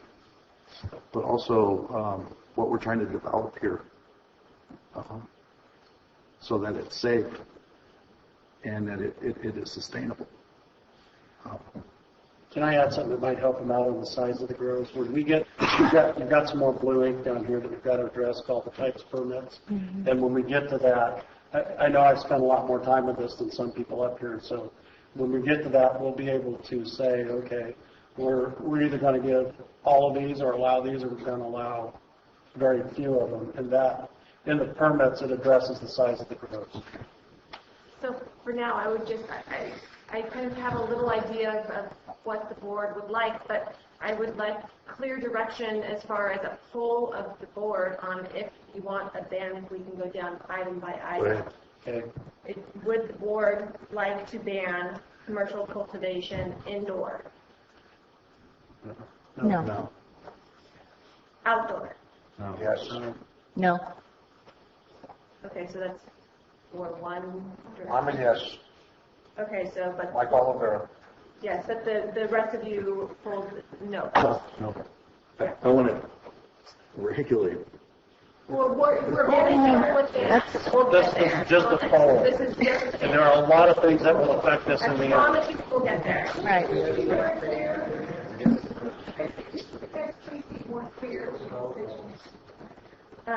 So it was, for indoor, it was 502. Not banned. For nurseries, No ban. No. No ban. all right, personal cultivation, No. No. No ban. caregiver Yes. caregiver cultivation. No. Yes. Yes. No, no ban. So we have 3-2. The ban, yeah. 3-2 Wait a minute, I'm to the ban. proposed language to ban. Yeah, personal cultivation, up to 5 patients, 500. I want to ban that.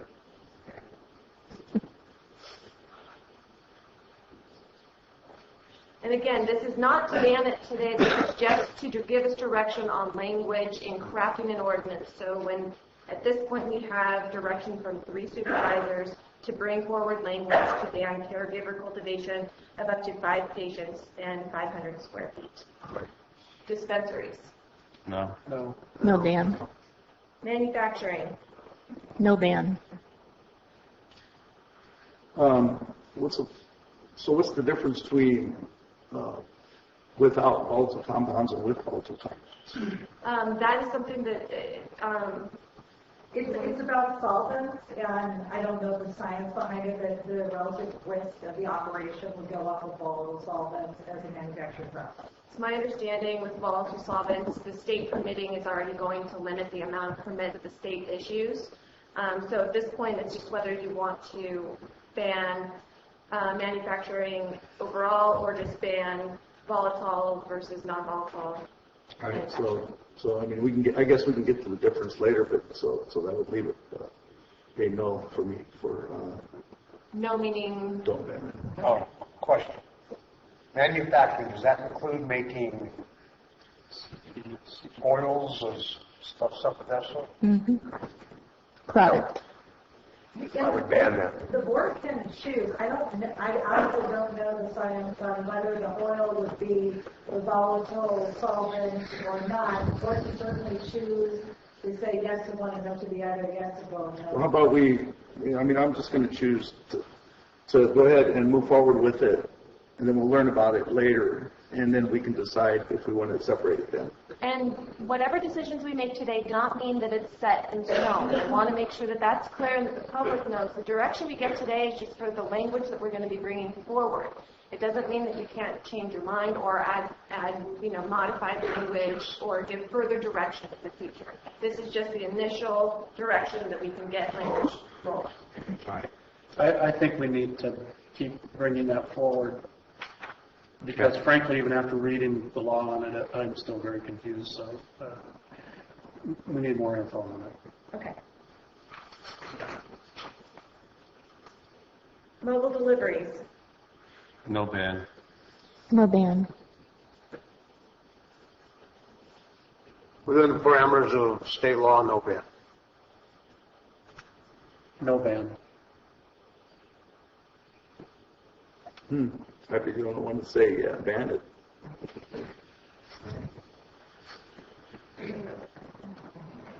Transporters. This is between commercial licensees. No ban. No ban. What's the sense? I'm sorry? What's the sense of banning that? It's about whether the transportation center is located. If we ban it, it's going to come through anyhow. Well, that's a little different. Do we have allow for kind of a storage facility here for transporters? Mm-hmm. Okay. But I'm hearing them. So we'll move on. Laboratories. How about distributors? Distributors, I'm sorry. No ban. Laboratories. No ban. Okay. So only one. Moving on. So you're going to move forward to ban the caregiver cultivation. Only, yes. So you either grow it small or you grow it big. It has to do with the licensing, and until you get to that, it's hard to understand. Now, keep in mind that caregiver cultivation is just that area that if they're not growing for themselves personally, that they would have to then fall within the state structure that would require state permitting. So moving on to the next one, we've already heard about the caregiver grows, but with respect to the qualified patient personal grows, we know the state is not going to be licensing or regulating them. Is there any type of potential regulation that the board would like to impose before somebody can grow up to 100 square feet of their own marijuana?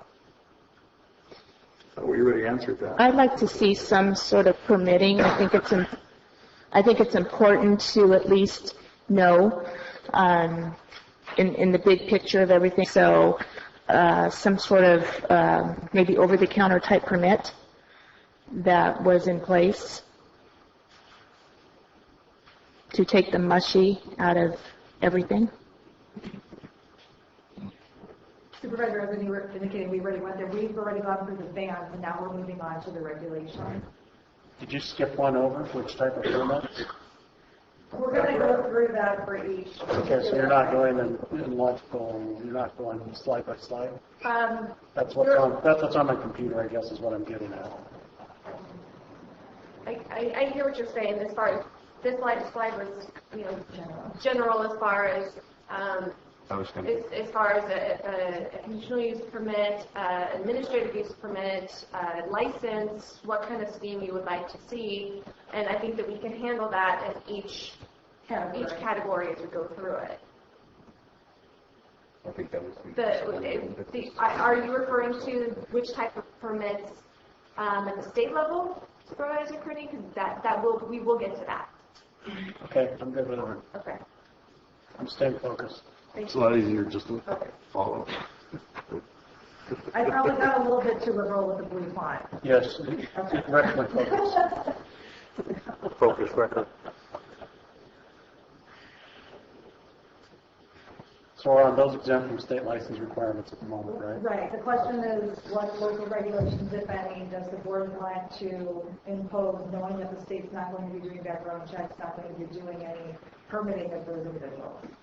I want none. Somebody wants to grow 5 plants in the backyard. I don't think we should be worrying about permitting that.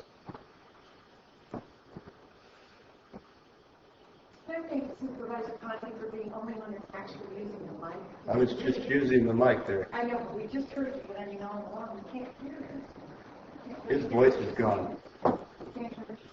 Cliff's voice is gone. Then use the mic. His wife's happy. So the wife is happy because of that.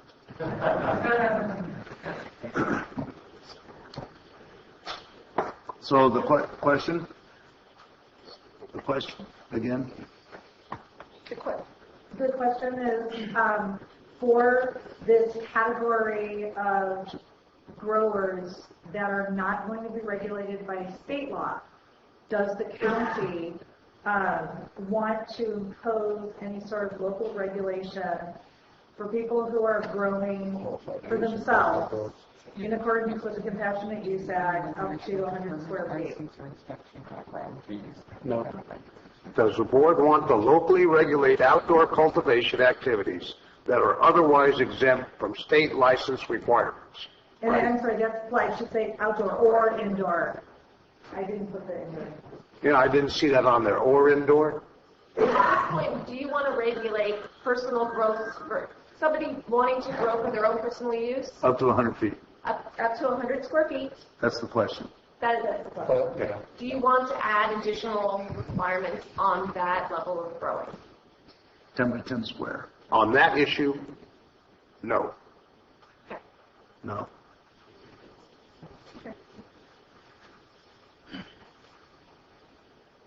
Wait a minute. We have another issue there. Primary caregiver grows to qualified patients up to 5 individuals and 500. We banned that. You already won that one, Mike. You banned that. Okay, all right. I'm just pointing to the second issue. I wouldn't mind going back to discuss that later. Yes, me too. Because I think there needs to be a little bit more discussion around that issue. Otherwise, the state is going to regulate that. No, they won't. No, that is an area that is unregulated. No, they don't. It would be, those two areas would be unregulated because they're not included in the state regulatory scheme. So if they're growing for their own personal use, or their caregivers growing for 5 patients, no more than 500 square feet, they don't have to go through the state regulatory program. So the question is, do you want to regulate it at the local level since they won't have state oversight?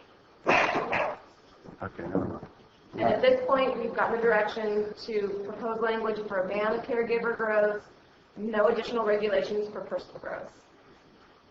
Okay, so now we're on the commercial cultivation indoor. And you have the, I guess, what I might do is put up Mr. Mauer's recommendation and then just go through the slide before on the sheet. Are there any locational restrictions for commercial indoor cultivation that the board wishes to impose in terms of limiting to certain zones, and then also requiring certain permits? So can you, for me, clarify on this chart, the 1/1B, 2/2B, define that so I make sure I understand it. And then the difference between the AUP and a CUP currently.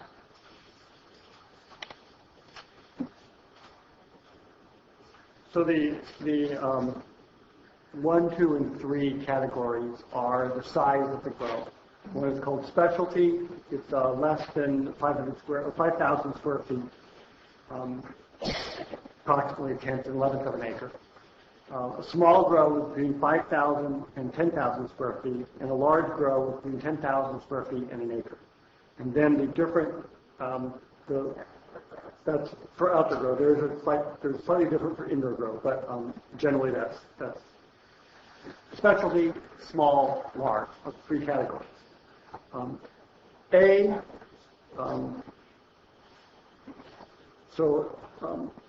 1A is indoor, and that's fully enclosed in the building using only artificial light. So the 1A, 2A, and 3A are all indoor grow only, using artificial light. The type 1 is outdoor, using natural lighting only. So type 1, type 2, type 3 are the outdoor grow only. The 1B, 2B, and 3B, what's referred to as mixed light. It's a combination of natural lighting and artificial.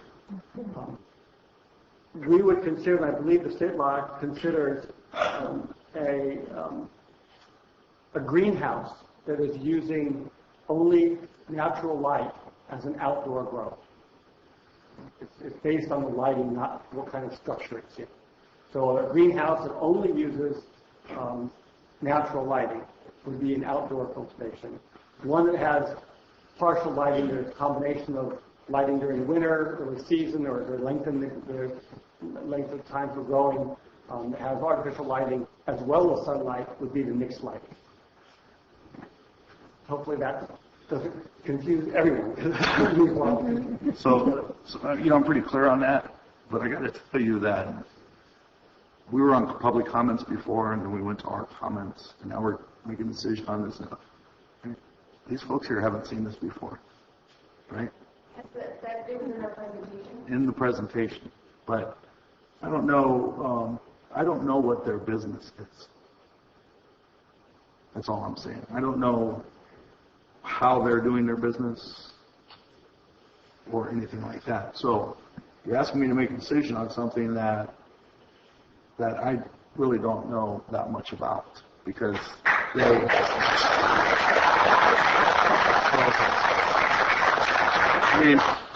I'm pretty sure they got the idea that we want to regulate this thing. And it has to be, in my mind, regulated pretty strictly, because if it isn't, somebody else bigger is going to come in and take over. I just really, I'd have to leave it to Steve, really. He's the one that's been doing the studies on this. Actually, I beg to differ. I have to say, too. All right, so, all right, then you're an expert on it. I'm not an expert. No, I'm not an expert, but I took the opportunity to take some tours and learn about it and read about it.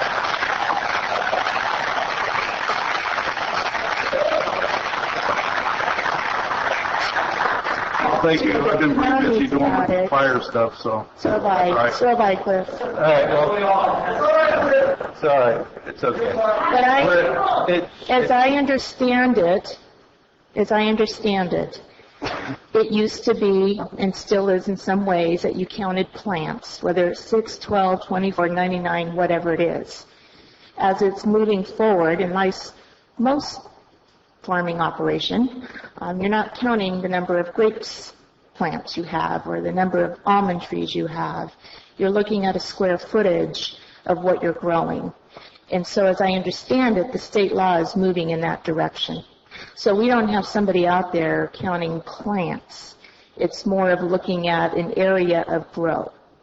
And this is what this is addressing, and this is what the state is looking at, and this is what a lot of counties are moving to as they develop their ordinances. Yes, exactly. And because the state has this set up as far as the size and the square footage based on the canopy size, because it's already set up, it would be wise, and we would recommend that you follow the definitions or the permitting scheme of that if that is the direction of the board. The board can limit it if you would like, but these are parameters that have already been established at the state level, which will affect the permit that they would have to get at the state level. Right. Yeah. I do have a question, and you probably don't know the answer to this, but what I'm looking at is, when I think of marijuana in the future, it's going to be a completely different crop than it is today, and it has been, once it moves into the legal status on a state level, and then eventually on a federal level. So, I think of it as like wine, and I think of it as grape or walnuts or, any other crop. And so, I think that why are we limiting it to this size in some of the ag zones? You have, thousands and thousands of acres of empty open space that could be used for marijuana. Are we stuck on this as the upper limit? That would be the upper limit. We can be stricter than the state law, but we cannot relax the state law standards. The state has decided that the maximum area that we want a license per licensee is up to 1 acre total canopy size. So that's it, just 1 acre. Even though you have 1,000 acres of property? We would be preempted if we tried to relax the standard. If the state won't license it above 1 acre and we try to, we would be preempted. There has been some potential discussion about these are requirements for a permit. So there have been discussions on if a permittee would be allowed to have multiple permits on any given parcel, or alternatively, if it's just one state permit per legal parcel. Okay. It's not. But that's still just being worked out. Okay. Right.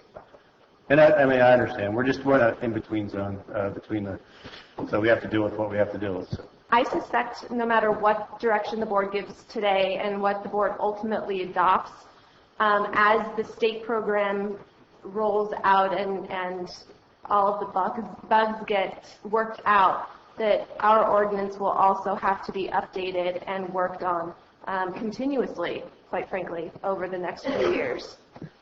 Okay, so if I go back to that... how many meetings do you think we'll have between now and the end of February? How many would you like to have? How many it takes to get a decent ordinance out? I'd like to go back to the type of permit, if we could, that graph page. So I'm wondering why we need a CUP for this stuff. I think that, like it said, once again, I think an administrative permit is really, in most cases, overkill. So I would definitely want to reduce that down to an administrative permit level, except for the manufacturing. But definitely the growing part of it, I think, should be just done in-house and just an administrative permit. And that way, if people are really, because most of the time people don't really mind, but there are a few people out there that do, you go through the administrative permit process, and you can appeal that, correct? So that way, you could have the appeal process. It would eliminate at least one hurdle in the bureaucracy and kind of streamline things, and you'd still have the public input part to protect against citizens. So maybe the best way to break this down is to look at that and start with that aspect. Whether or not you as a board feel that a conditional use permit or administrative use permit is simply an over-the-counter type of license permit is the appropriate tool that we should use to track it. We need to issue some type of document to the state that says they're an authorization. That's what. So some form, some authorization we would have to give to the state so they can then take that to be permitted. So whether it's conditional, administrative, or just an over-the-counter type permit. I guess that's the first question for you. For cultivation. Well, I was talking about you're talking about outdoor? Indoor as well. I mean, for both of them, that's my position. I think we should move to, for all the cultivation, move just to administrative permit, except for the ones that are already listed as just a permit, over-the-counter permit. So the other question then, where there's a little dash line, means it's not permitted in those zones. And that's another question that we're asking some clarification on, is do you think that's appropriate? Are there some zones that you should allow cultivation in? It's not permitted in the AP zone? So in the ag we are zone, not proposing that indoor cultivation, other than for personal use, be permitted on residential zones. And if you think that's not a good recommendation, then please provide us other direction. I think that's a great recommendation. So do I. What I'd like to ask you, Peter, is why did you put a conditional use permit in those slots as opposed to an administrative permit? What was your background? Well, Ag 1, I know that if you do a greenhouse, right, in Ag 1, you need a permit, right? It's a conditional use permit. Well, I was kind of wondering what his thoughts were. I know what mine are. I think there is enough controversy that we have heard that, as the letter that you've written and the complaints that we've received from the public, that some people are very offended by the odor and other aspects of the operation, and that there may be a way that the cultivation assets can be mitigated to not affect. And that's the whole point of the conditional use permit is that it may be appropriate on that specific site based on the size, the location of it, how it's managed, or it may not be. But it gives the opportunity for the Planning Commission to look at the very specific nature of that proposal rather than sort of general blanket. A house is always going to be okay on residentially zoned property. Some other uses may be, but they may not, and it gives the county the opportunity to look at that and make that decision. That's the basic rationale for why you have a CUP for any type of use. Well,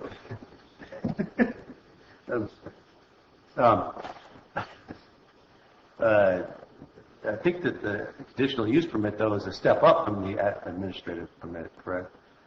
The difference between an administrative use permit and a conditional use permit is that one goes to the Planning Commission, the other one is approved by Planning Director. So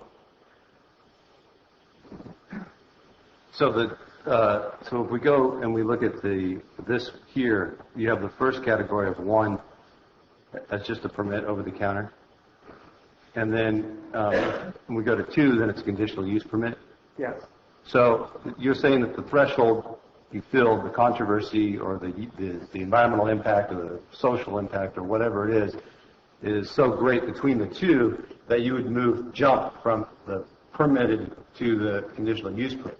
What I would suggest is that maybe there's a transition there, so at least you have some administrative permit. Because we've had some projects in the county that have gone forward without a conditional use permit that have been much bigger than growing, that amount of marijuana in your backyard. I can't argue with you on that. Yeah. But we're talking 5,000 square feet. Anytime you draw a line somewhere, and the reason that we use these criteria, they were the ones established by the state. It doesn't create our own. I think that's the key. That's why you use that, is because that's the state. Right. Whether we draw that line at, between 1 and 2, or between 2 and 3, or we don't draw a line at all, the more intense the use, typically the more controversy there goes. I suppose we could, it's really up to you. What do you think is most appropriate? There is a concern, someone that raised to me at the, I had thought about earlier, but was also brought up to me during the break, was that if we have in the range of 1,000 growers, how many of them fall under these 2 or 3, level 2 or 3 categories? How many permits can we realistically process during that time? There'll be a significant workload for us. At this time, I would not change that. We can change it when you come back again if we really have convinced ourselves otherwise. But you're talking on those M1, M2, M4, you're talking about erecting a structure. In the indoor, you'd have to run electricity through it. All sorts of things in places where that may not have the practice ever before. Right. You're not prohibiting it. You're just asking to bring it forward in a certain light. If we can convince ourselves in between now and then different, so be it. But I would not change your draft at this moment. I would agree with Supervisor Kearney. If we're looking at 5,000 plus,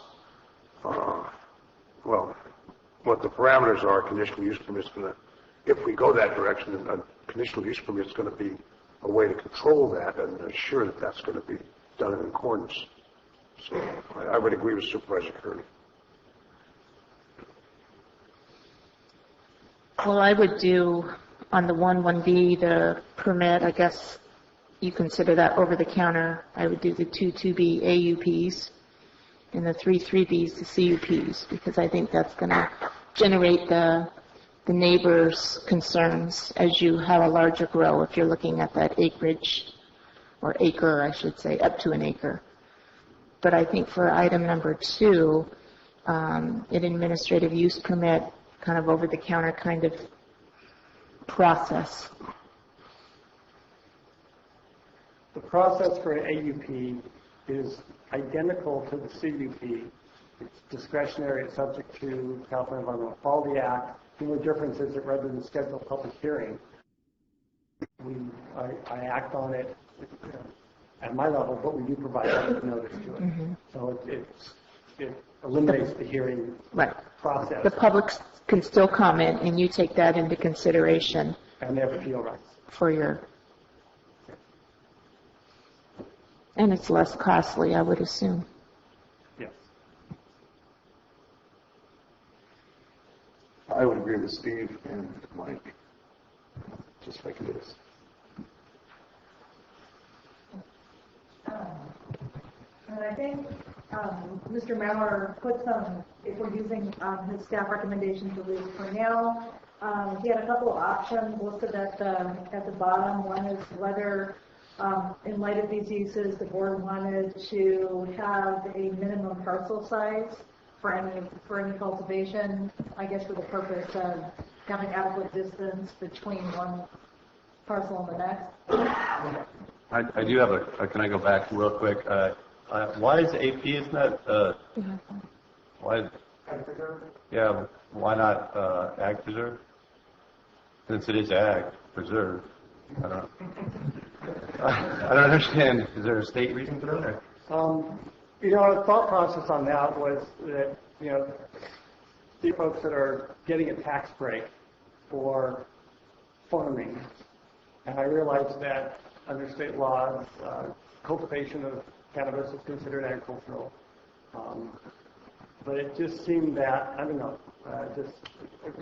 we debated that quite a bit. a staff meeting about when we came up with these recommendations. It's actually a good question, though. So as we move forward, we could probably look into that further.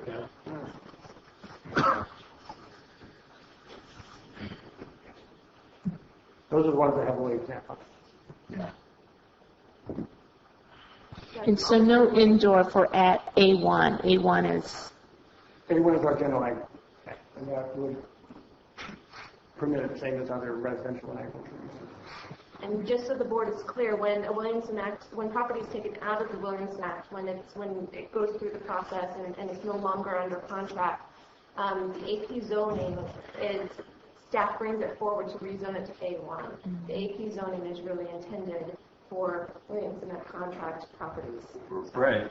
But it just seems like it's intended for ag production, and this is an ag crop, so why wouldn't it be in there? I mean, it seems like it encourages protecting ag land. I mean, you can only do up to 1 acre anyway, so it seems like it encourages protecting ag land and keeping ag land in production.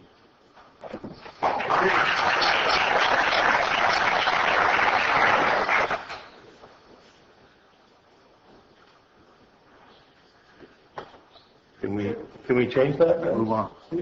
Up to you, what you think is appropriate. You don't want to change it now?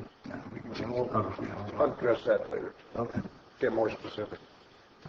You know, I would... request that you guys are coming up with questions about the industry, and the industry is sitting right here with the answer to these questions. People that answer the question, just to think about the industry, like the oil making process, the solvents, and how much we grow, and what property we use.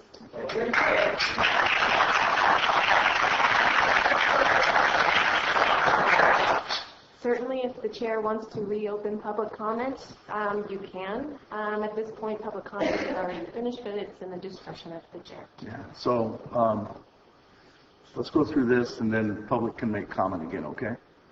All right? Would that be fair? See, I'm a fair guy. So as we look at AP, that is something I would be interested in having our Ag Commission take a look at as we deal with the Williamson Act. They might be able to comment on that in regards to the pros and cons. So did the board want to impose any minimum parcel size at this point for cultivation? One of the biggest complaints, and the people in the industry I've talked to, and I have talked to a lot of them, is the odor. And if we're going to have outdoor grows, then we need to have some kind of a significant setback. And if we have these large parcels, then there has to be some study as to what is the correct setback. We do have a setback for proximity to schools and churches, and I think in our other ordinance, any youth activity. I forgot exactly the way it's stated, but we all realize that needs to be cleaned up a little bit. So the size of the grow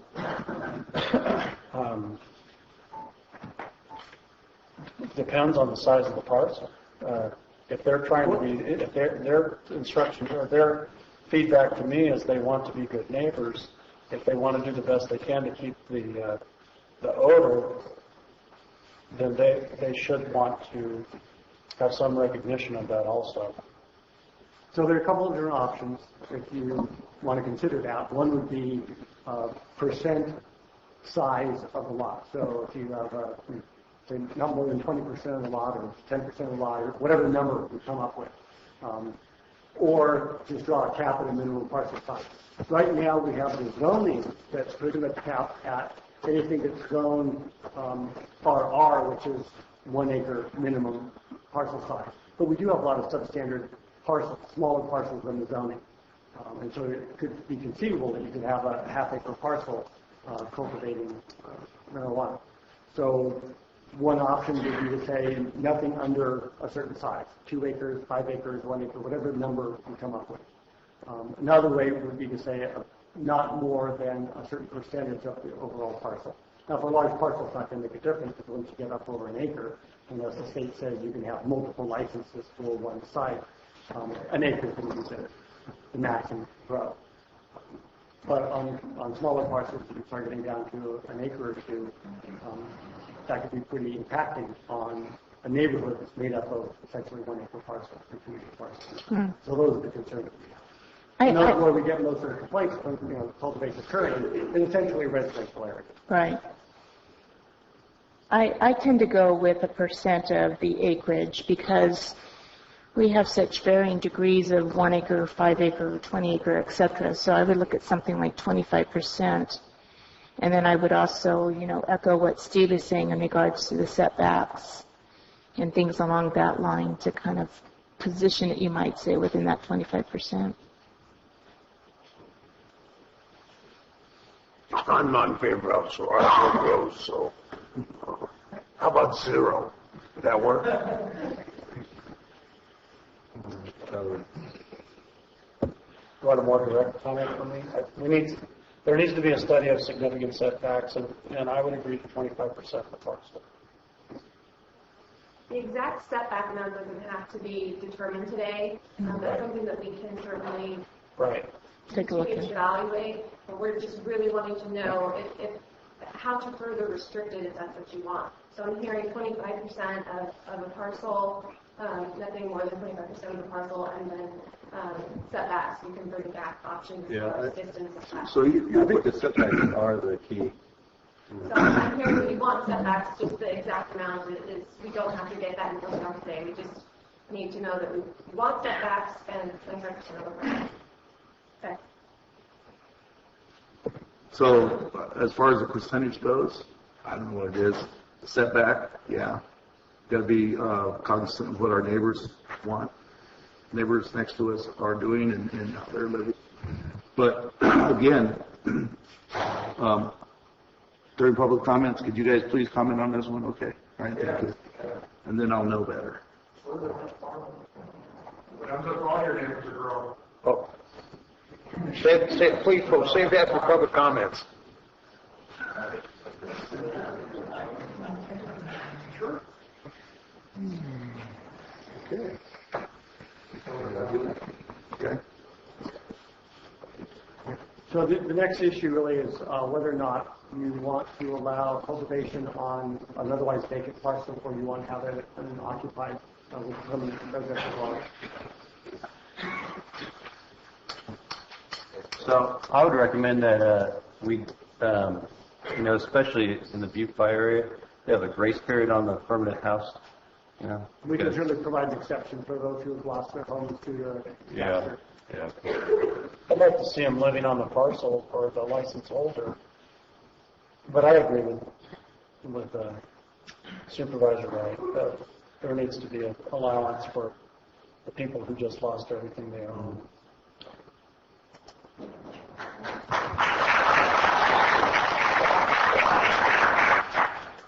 So then is the direction that you would like to have a residential structure on the property with a grace period considering any parcel that lost the structure during the fire or during any potential emergency? That's what I'm saying, but I'm one of five. Yeah, that makes sense. I mean, I would support that. I think that's part of the safety and security too, is that you have some sort of permanency with the parcel. So. So we're talking about for outdoor cultivation, I'm assuming the indoor ones are looking at recommendations as well in the manufacturing zone. So we're talking about outdoor. What are we talking about? Outdoor. We're still talking on outdoor.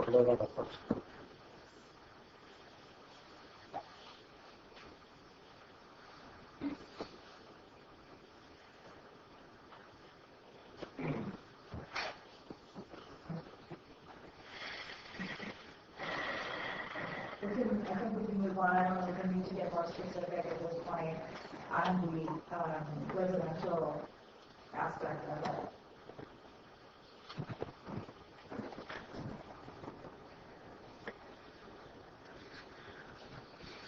right, so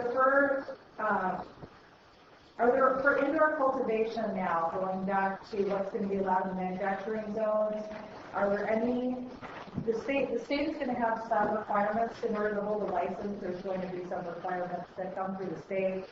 Is there anything that the board wants to specifically state in the ordinance at this point that adds further restriction on indoor cultivation?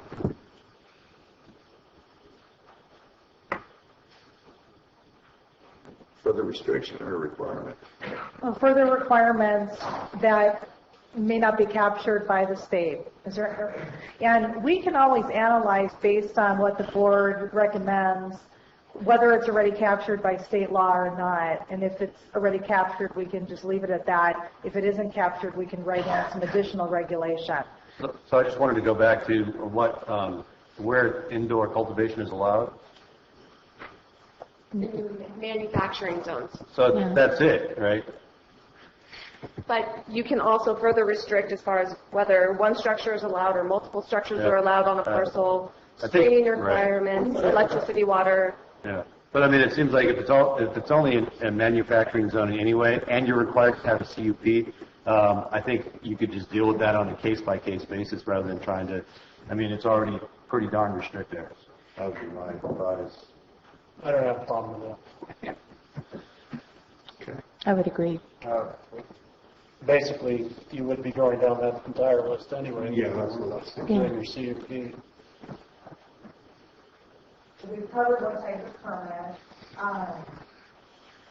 We've kind of merged the cultivation topics.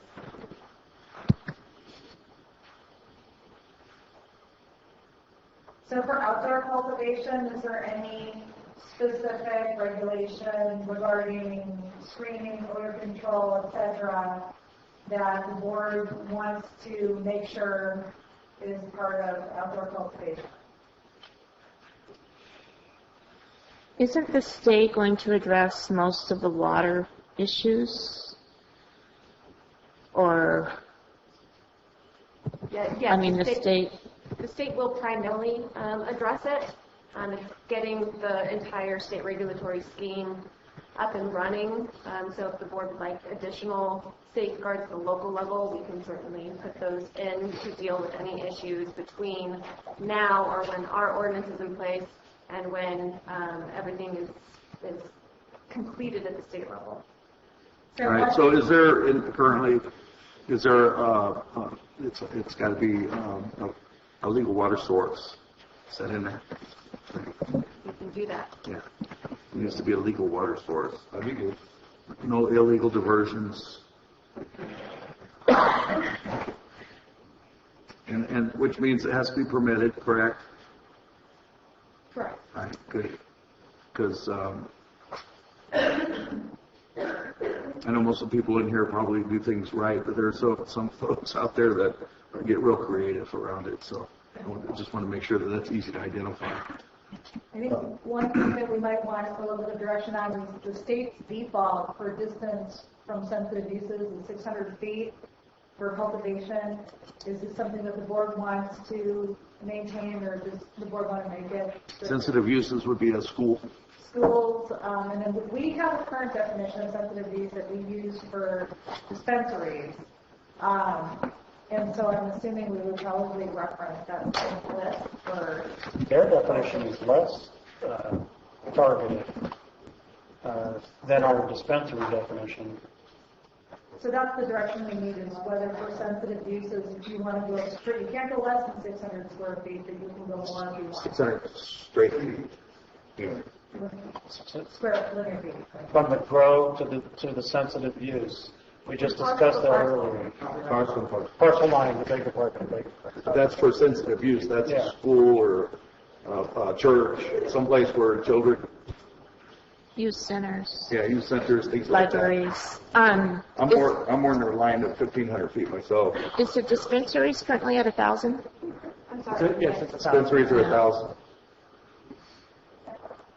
I would go for 1,000 to be consistent so far with that. I would agree. Regulation. Okay, I'm more 1,500 feet because you got a school, a bunch of kids out there playing, nothing in between, especially now. 1,500 feet of it even isn't very far. And We just like to try to minimize the impact on it as much as we can. Can we take a poll of the board with 1,000 versus 1,500 or a different number? I'm 1,000. I'm 1,000. I vote 1,000. Thank you. Well, you can see how much weight the chair of the board carries, huh? So can we go, so when we go back to, on the water requirements, is there something in there in regards to water storage? You mean at the state level? Yeah, I don't recall. I'm sure there will be. Okay. I haven't, a lot of the regulations are going to be crafted. They are not in place yet. All of the requirements are not in place yet. Okay, and then looking at outdoor cultivation plant limits, that's really a moot point if we're going by a square footage. I think the fencing is important. I know most farming operations anyway want a very tall fence because if it's not people, it's deer and so on and so forth. So I think that's important. I think some form of identification on the entrance to the property that this is a permitted whatever operation. You know, and I don't know what to do about odor control. I just hope that as things progress and everybody develops something that we find a very sweet-smelling lavender-type marijuana. You know, sensitive to odor. I mean, I'm a farming person, so I know what odors are like, and you know, I've lived on dairies, and I've lived next to sewer plants, and so on and so forth. So, you know, I think, I don't know what you can do in regards to that particular odor. I think recognizing, again, the right to farm. I mean, I don't think you can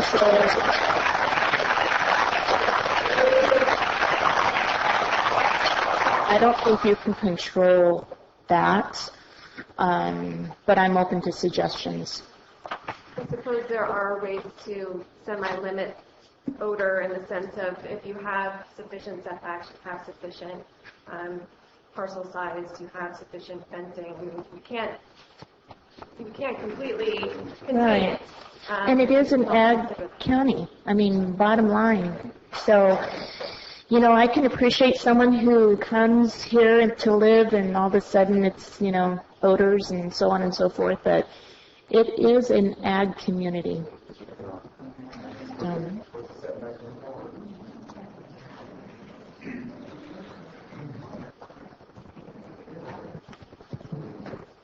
I guess while we're on the issues, fencing requirements, we talked about that. This is indoor, correct? Outdoor. This is outdoor. Which you banned, so you can't comment. Scratch that. Is there, I kind of had this consensus that you want fencing, is that, would you like specific kind of fencing? Is it screened as far as, is it? I think it should all the fencing should come to the Board of Supervisors starting next year. Actually, even the industry, I had suggestions from the industry, and they recommended all gardens must be fenced with a latching gate. Is there any kind of materials that you would prefer to see? Electric and razor wire and... Yes, stop like that, right? No, I don't. Again, as farming... Let me read exactly what was written to me by one of them, because it actually does make sense. Garden security, all gardens must be fenced with a locking gate. Something to keep the kids, robbers, and deer out. As for how close to the garden, this fence needs to be, we recommend within 25 feet. This would allow plenty of room for a large machinery to get in and out of the grow site. So you have a secure fence and you have it workable for an ag operation. I have a question that maybe can be addressed by the industry and public comments. What's your recommendation for fencing? There you go. On your outdoor grill, but I can't comment because I want that. I mean, when public comment comes up. There's an issue that's been brought up a couple times now, and I want to make sure that we are clear on your desire and direction on this. The right to farm ordinance is a local ordinance. While the state has determined that cultivation of cannabis is agriculture, the state does not have regulation regarding right to farm. So that is a local regulation. And the question I have for you is, do you want to include cultivation of marijuana in right to farm, or do you want to exempt it? I would include it in right to farm.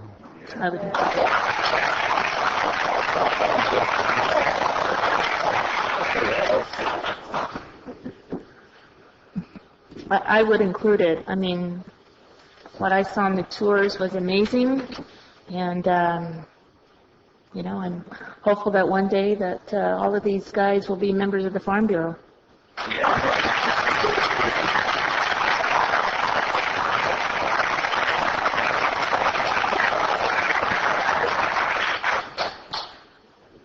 That's a bold statement. Well, I don't know. At this point, we've heard from 2 supervisors as far as this item and other way-ins. Do you want to put in the right to farm? Is that what you're asking?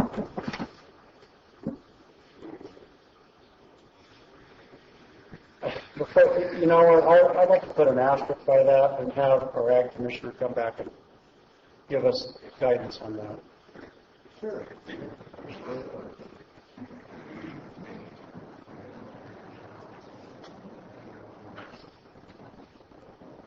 All right, height limits is number 1, going twice. I would say, I'm not going to say yes or no. I would say bring it back when we can find out more. Well, most it's 8 feet. I mean, some go 10. Keep the deer out. I would like to have it come back. We're asking for the height, Right to farm. I'm getting confused here. Right to farm. Yeah, we're still on the right to farm. Right to farm has already been. I have direction that my understanding is on the right to farm. The direction, we had direction from 2 supervisors, and then the third was that they would like additional information, so we will write into it to include it and provide additional information to the board, and we can remove it at a later date if that's what the rest of the board would like to do, with additional information at your disposal. From the ag commissioner. Correct. That's what I heard. Sounds good. And then the next read of that. Height of the fencing. Bring it back. Bring it back. On the fencing? Well, what? Yeah, fencing is a... What are we talking about here? Easy. Like 10 feet, 20 feet, 30 feet, no limitation? I mean, we could adopt the regular, isn't there a standard? Isn't our code now we really need 8 to bring feet this either? Code now is 6 feet. Or 6, that's what I meant. If you go beyond that, you actually We'll have have to to put put it in at this point. We can change it to a later date, and we'll put an asterisk by the 8. Roger that. 8 is pretty standard. Yeah, 8's good. Yeah, I thought it was 6. It's a good place to start. And, there was some discussion, and I don't know, maybe this might be coming, I might be getting confused with the general plan in the Ag Coalition, but there was something about if your property was adjoining a county road or public road, that side of the fence needed to be kind of a no-peeky kind of fence. I don't know. That was something, maybe is that part of the general plan in regards to? I don't recall being in the general plan. It was Okay. just to be first production element. So I know that there are different standards, whether it's a solid fence or like a wire fence, you can see chain link, something like that. A solid fence requires a building permit if it goes over 6 feet because of the wind shear potential. Right. There's also concerns about if you have it right at the property line on the road frontage, the visibility and the blocking of sight distance of driveways and those kind of things. So there's different issues to look at with fencing. Okay. So it must have been another topic somewhere in my travels, but I think a minimum of 8 is a good start. All right. We'll come up with the recommended standard and we can do it. Well, and it may be different for one property to the next as well.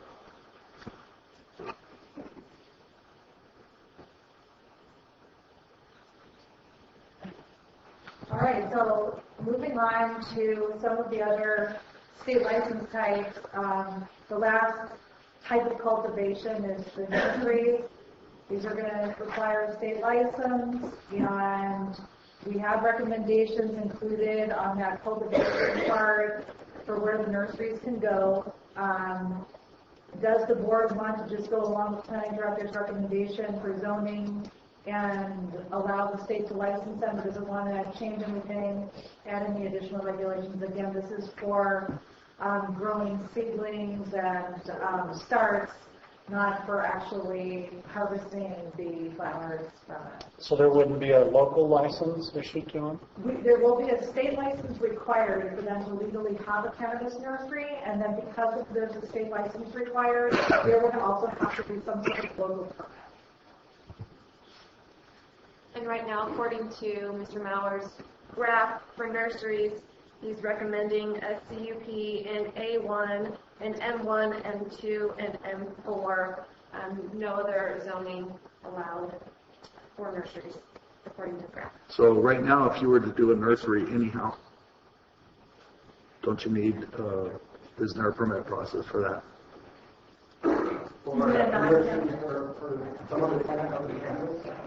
Yeah. Like in a hot house or something. Yeah, I know that they're allowed in the A1 and A2 zone. I'd have to back them up. I think that also, the nursery is interesting because well, it's agriculture. Often the nurseries aren't actually, they're grown in pots, in more of industrial types. They're on the gravel surface in pots that you can pick up and transfer, or you can start to take from your color. Again, the reason for the conditional use permit is just for regulatory review and oversight of it. There doesn't have to be conditional use permit. I think it's fairly restricted as far as where it can be located. I don't think it's appropriate to have potentially an industrialized operation in a residential zone. Okay. So we could change that to AP, is that what we're saying? AUP? The recommendation right now is up there, and if the board is to CUPs in the A1 zone and in the manufacturing zone, and if the board wants to change that or wants to add additional regulation, aside from whatever the state will require, we would want to know to draft that in there. I would leave it that way at this time. Yes. Yes. I would agree at this point.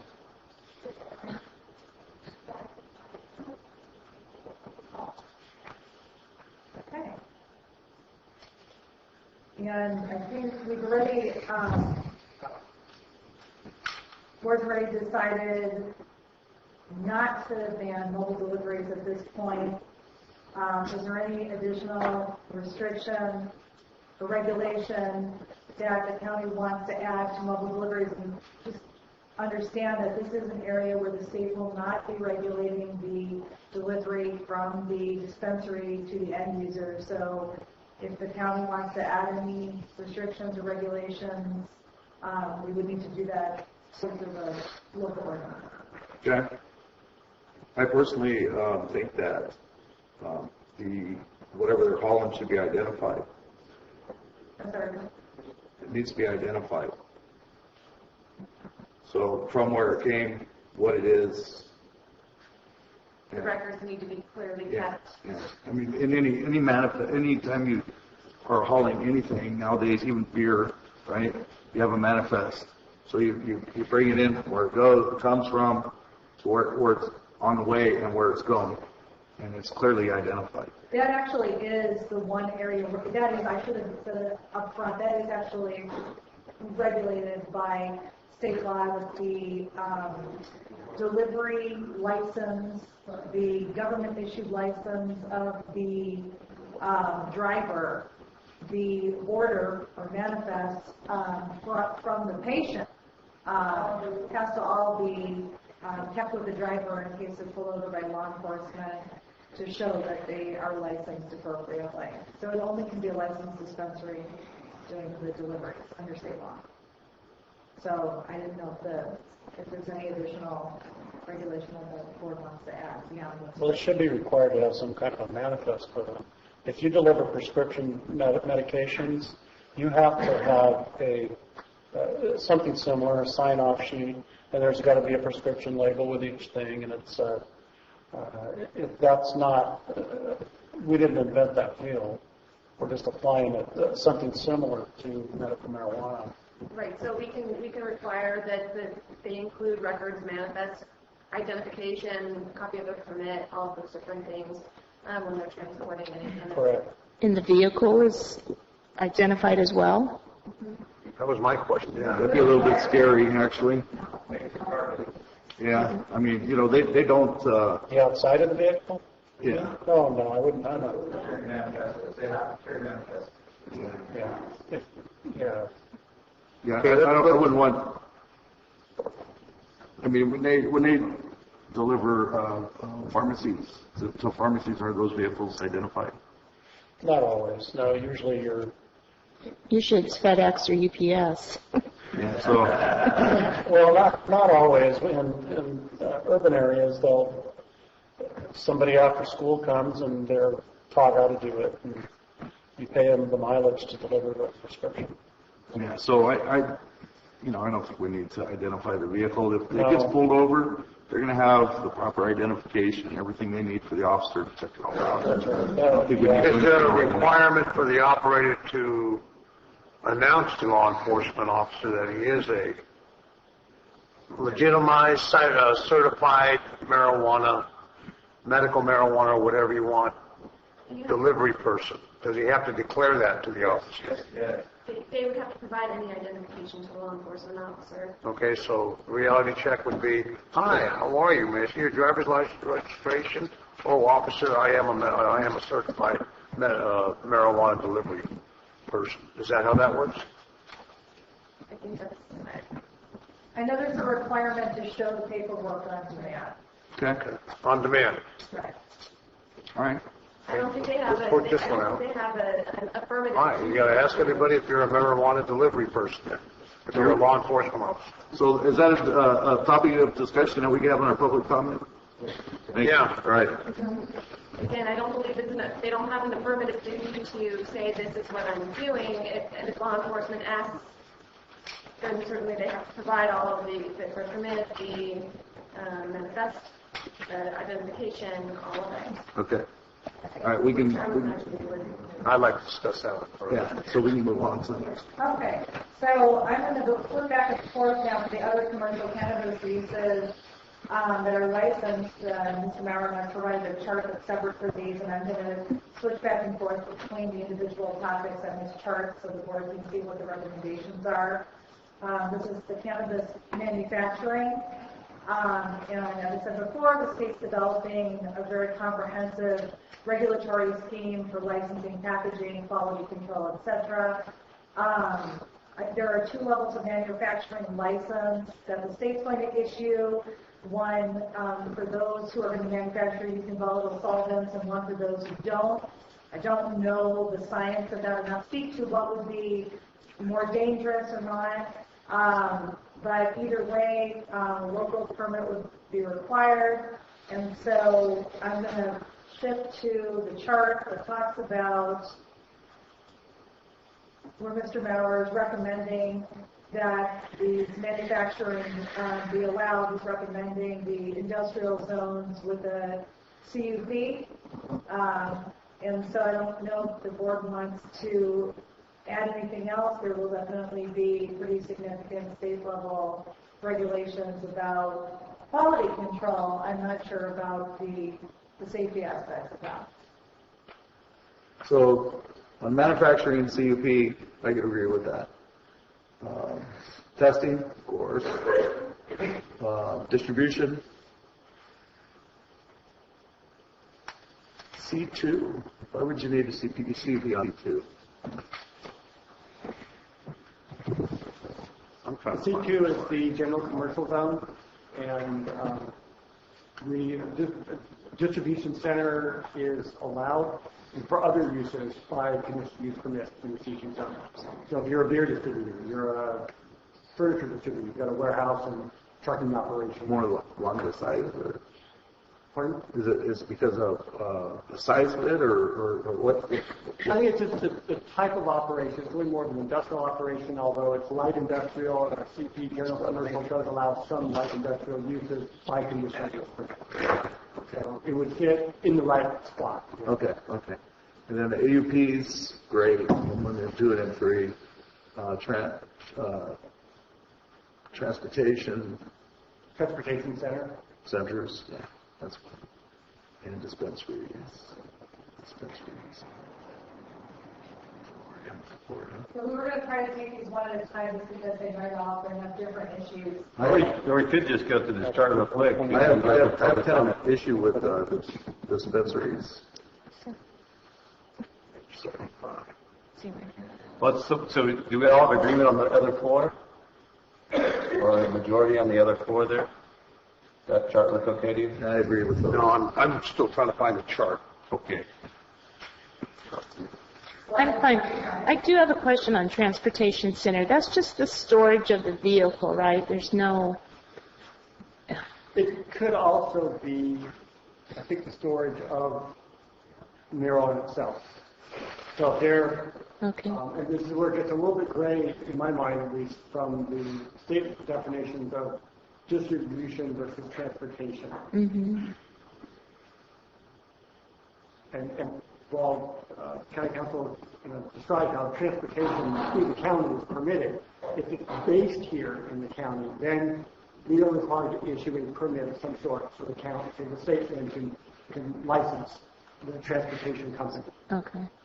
And if they were to, say, haul something through to somewhere else and they stayed overnight there and moved on with a full load, right?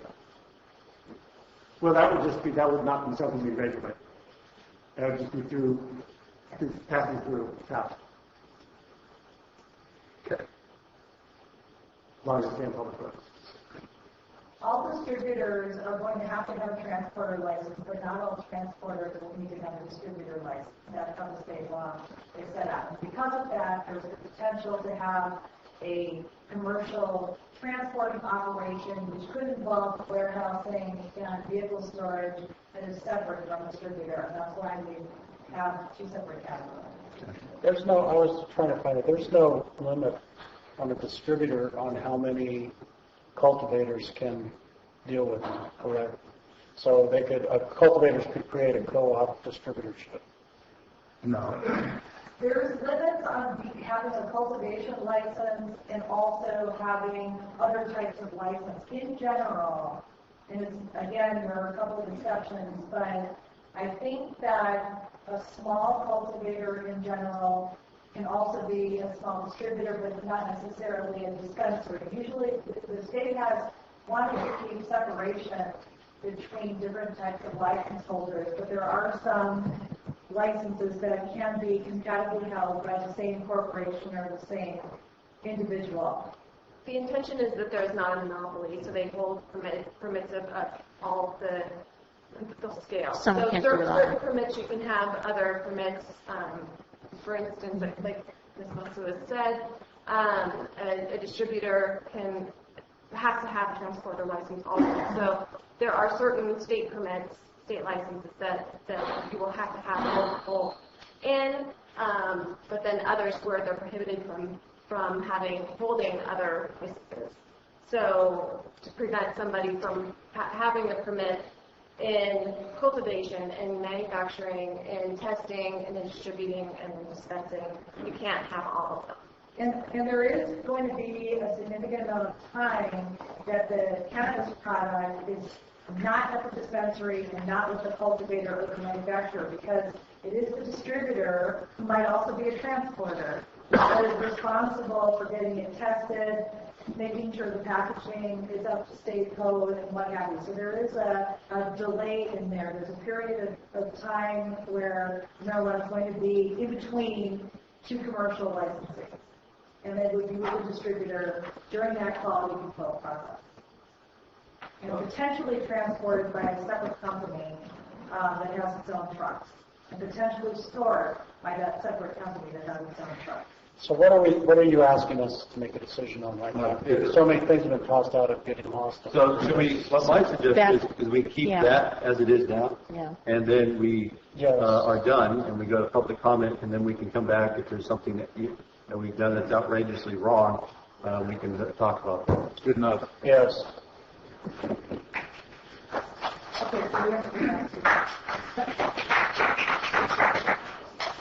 So I think that leaves us to the last question, which is about the dispensaries. No, they said to keep the chart to go to public comment. Oh, okay. Yeah. Can we have a 10-minute recess before public comment? Yeah, that Please. sounds good. Yeah, 10 minutes, okay?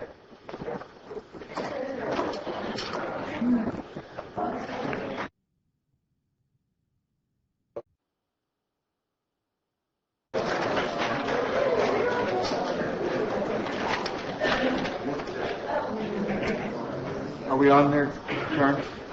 Susan? Okay.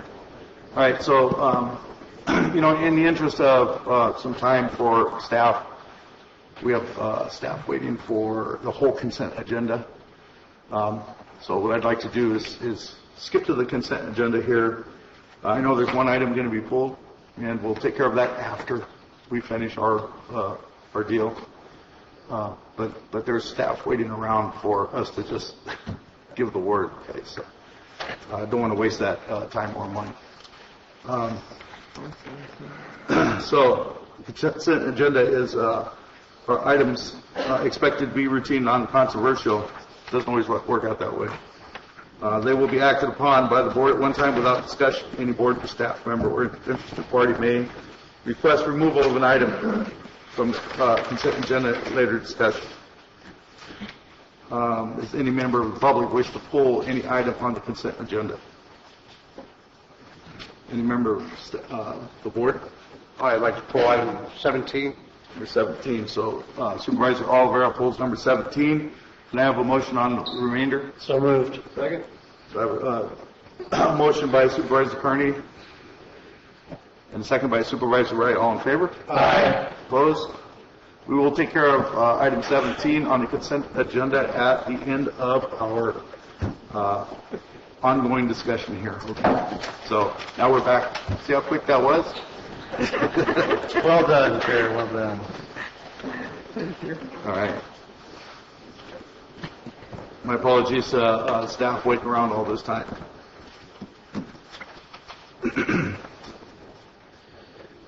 Where are we at? We're going to have public comment. Yes. My favorite part. All right, so here we go with public comments. Now, we'll be able to comment on the issues that are being brought up, okay? I have, we picked out some questions.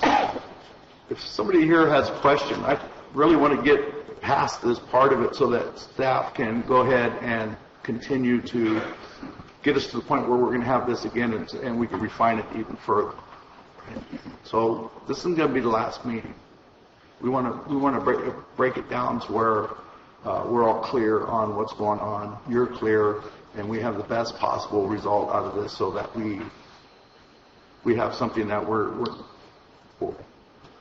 that we can all live with. Okay, including the non-growers, right?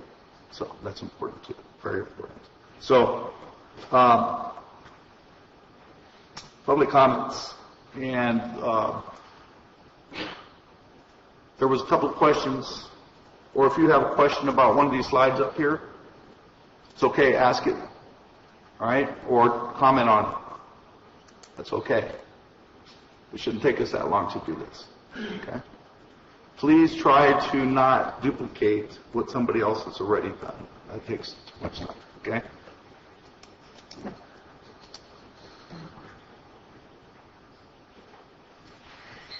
I'd like to refer back to page 6. Primary caregiver grows. As we know, the Compassionate Use Act allowed for caregivers to grow or procure marijuana for their client. And it sounds like you're not going to allow caregiver growth. In my case, my client, if they grew their own marijuana, he would be out in the sun for 5 minutes and suffer a seizure. And for that reason, I think the Compassionate Use Act allowed for caregivers to take the place of their ability to grow their own marijuana. Maybe if you're concerned about 500 square feet, the number of qualified patients could be limited to 1 or 2, because otherwise you're going to be requiring people who are sometimes bedbound and not able to get out to have to go and buy it from one of these places that you're talking about. I think in the Compassionate Use Act, 3 times the primary caregiver is allowed the opportunity or the responsibility to take the place of the patient themselves. So my recommendation would be to allow the caregivers still to have that responsibility, but maybe to limit the number of qualified patients. And I really can't see maybe a caregiver caring for more than 2 patients at a time. That would be my suggestion, to include the primary caregiver in your exceptions to the state license requirement. Is it sensible? I mean, Yes. yes, I just want to put that out there. And knowing some of our caregivers have brain cancer, they're in bed. They're not going to be out tending a garden on their own. Thank you.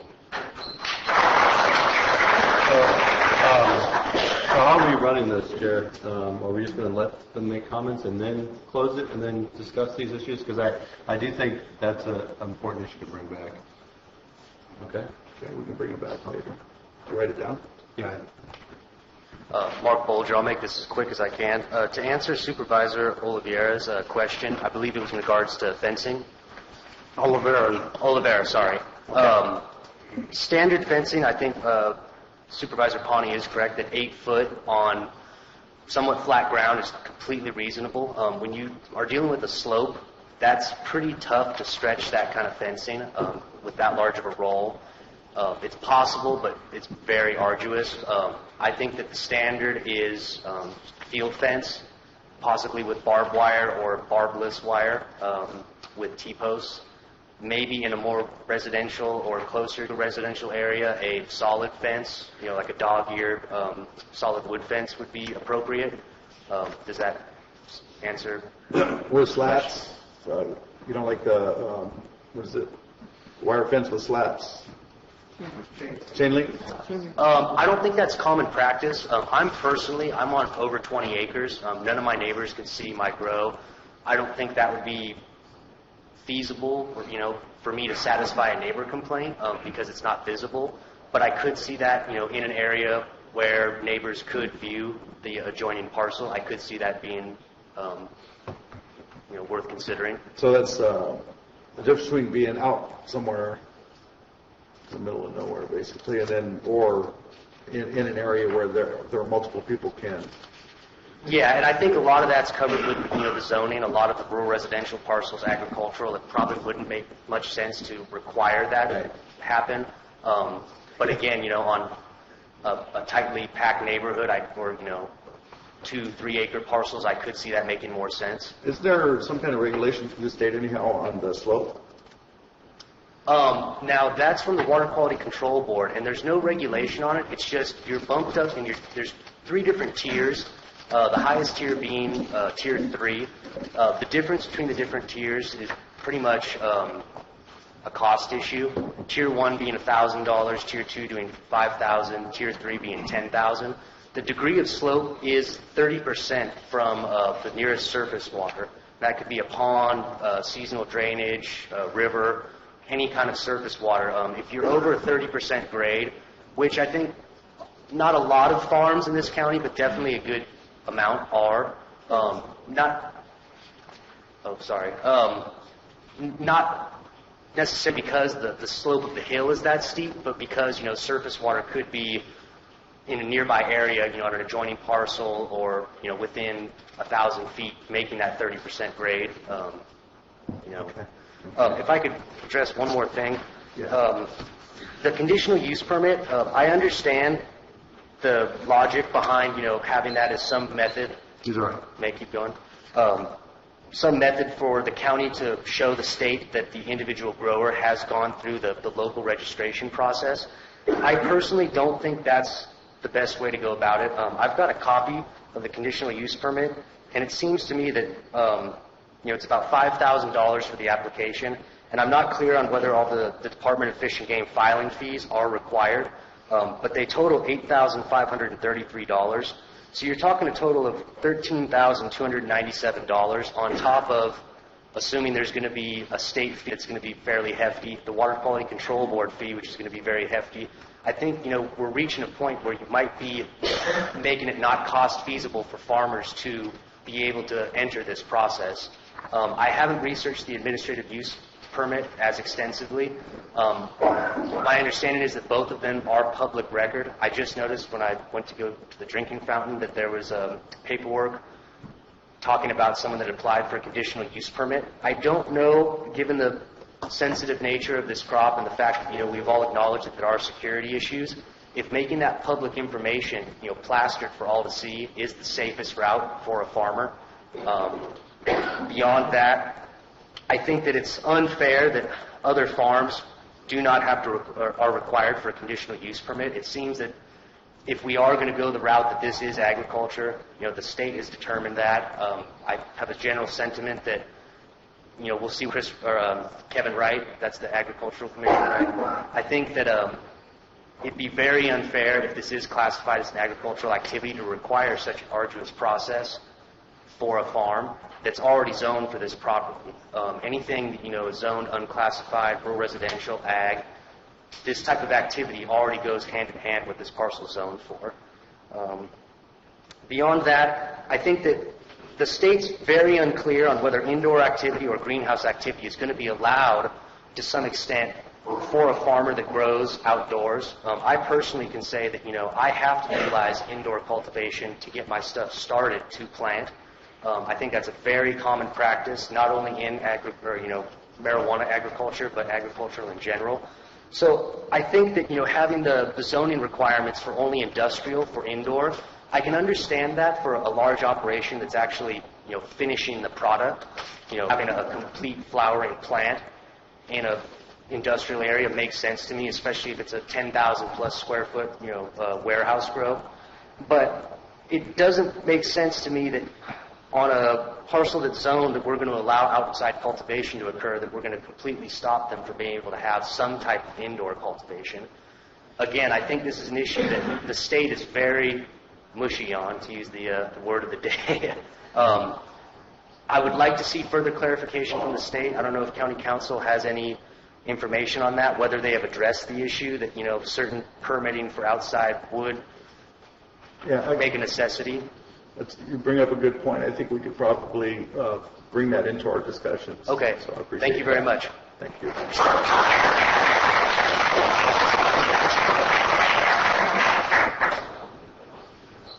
Just have a brief comment on the caregiver situation. And just an anecdote. I'm a caregiver, have been for years for one individual. He is not competent or capable of growing his own, and he doesn't have access to property to do it on otherwise himself, nor does he have the financial resources to buy it through the dispensary system, nor will Medi-Cal provide it for him. So I am his only avenue for that, and I just thought I'd throw that out there for your consideration, as you seem to want to ban caregiver status. That's all. Thank you. All right, thanks.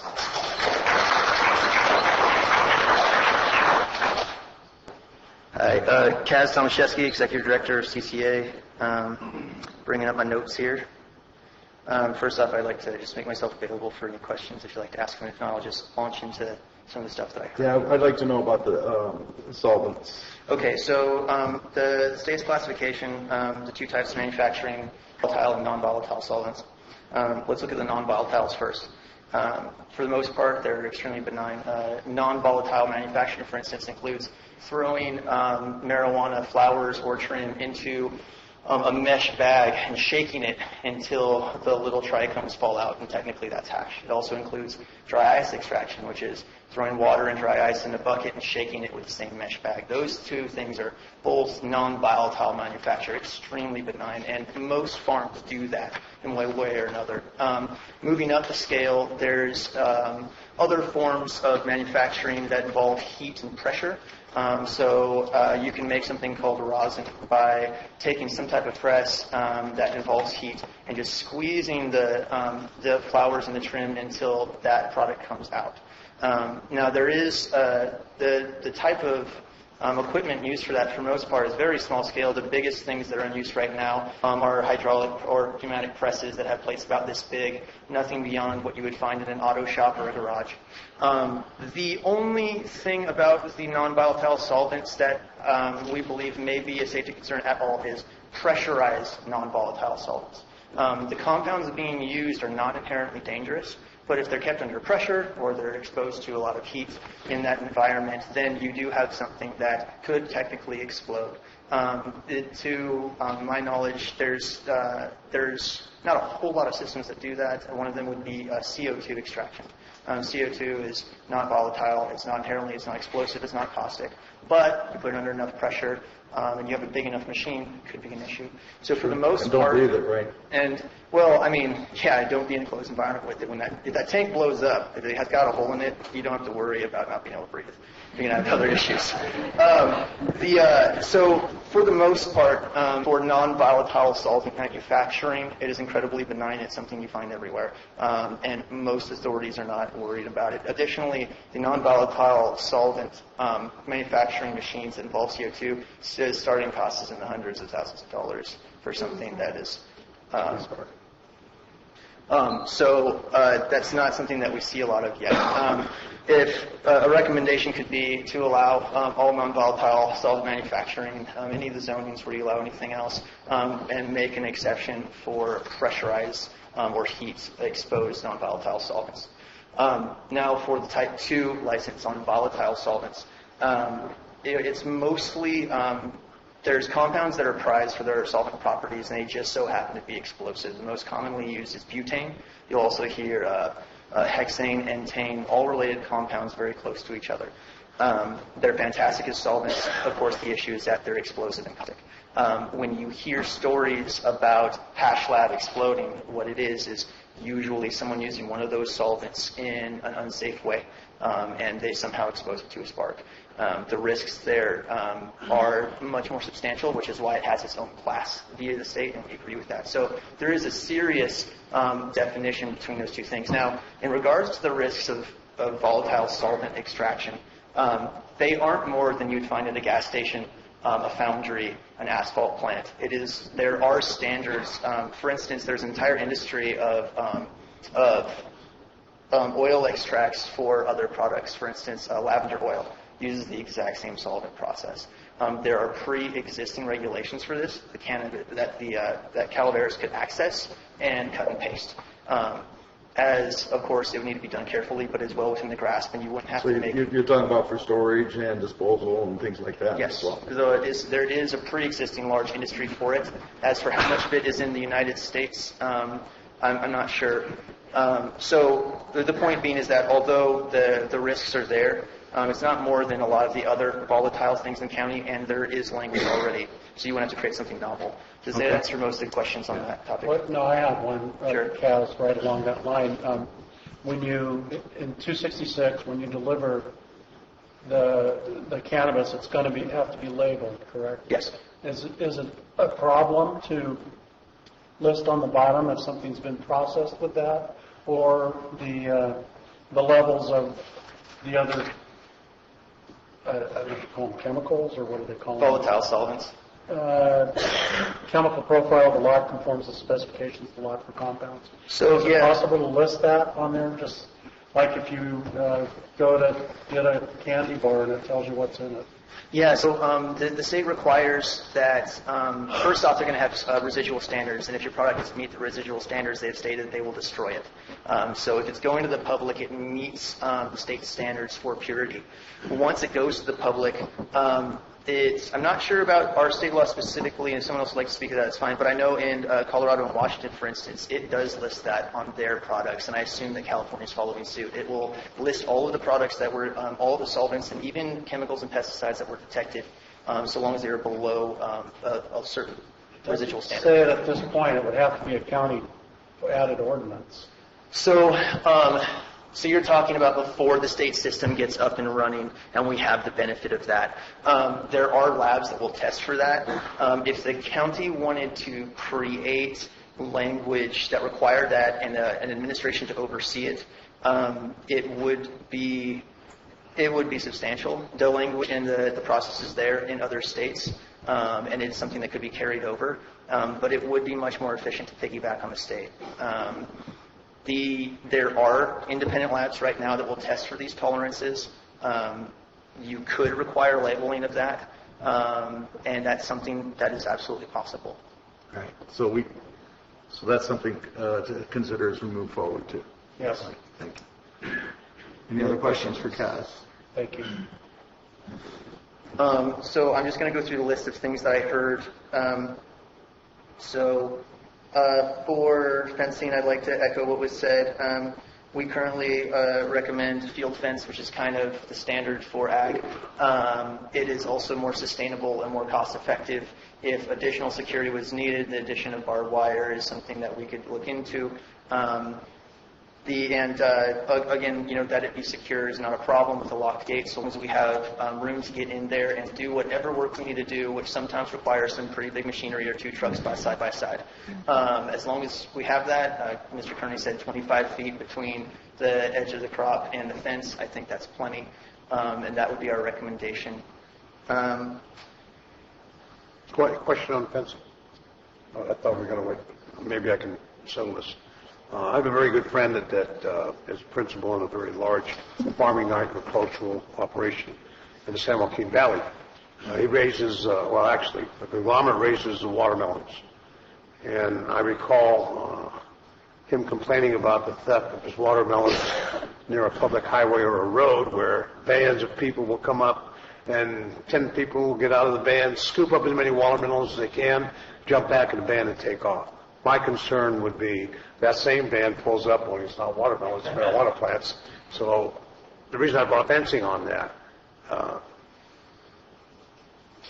sounds like you've got that security measure handled in what your last statements were. So yeah, to address that, obviously a fence isn't perfect. A fence can be hopped, a fence can be cut.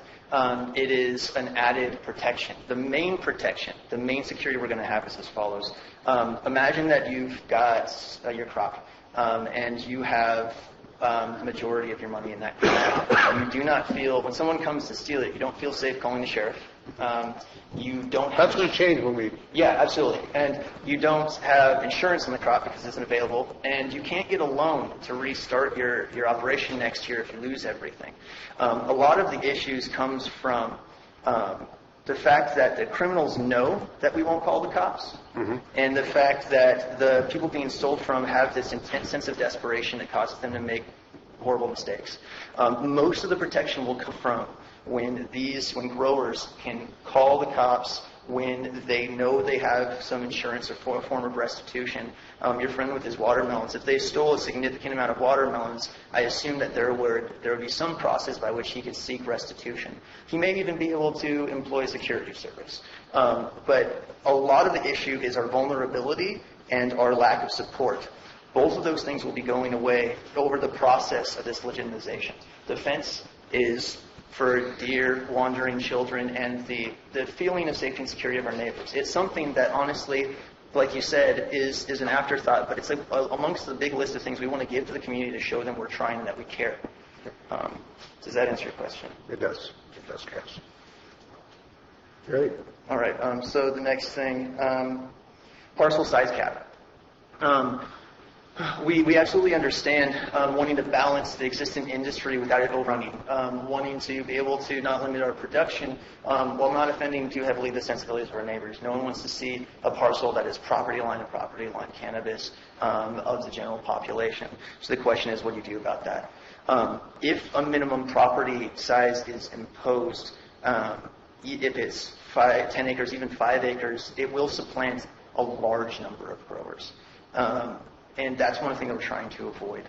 And so if we're going towards the goal of not shutting down pre-existing groves, we would hope that you use something like a percentage instead.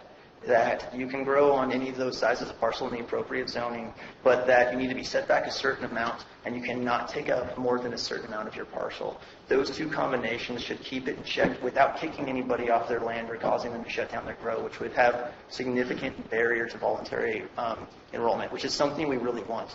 If this county is going to have enough money to do this right, both for us and for the community and for the government, you need a hefty voluntary enrollment.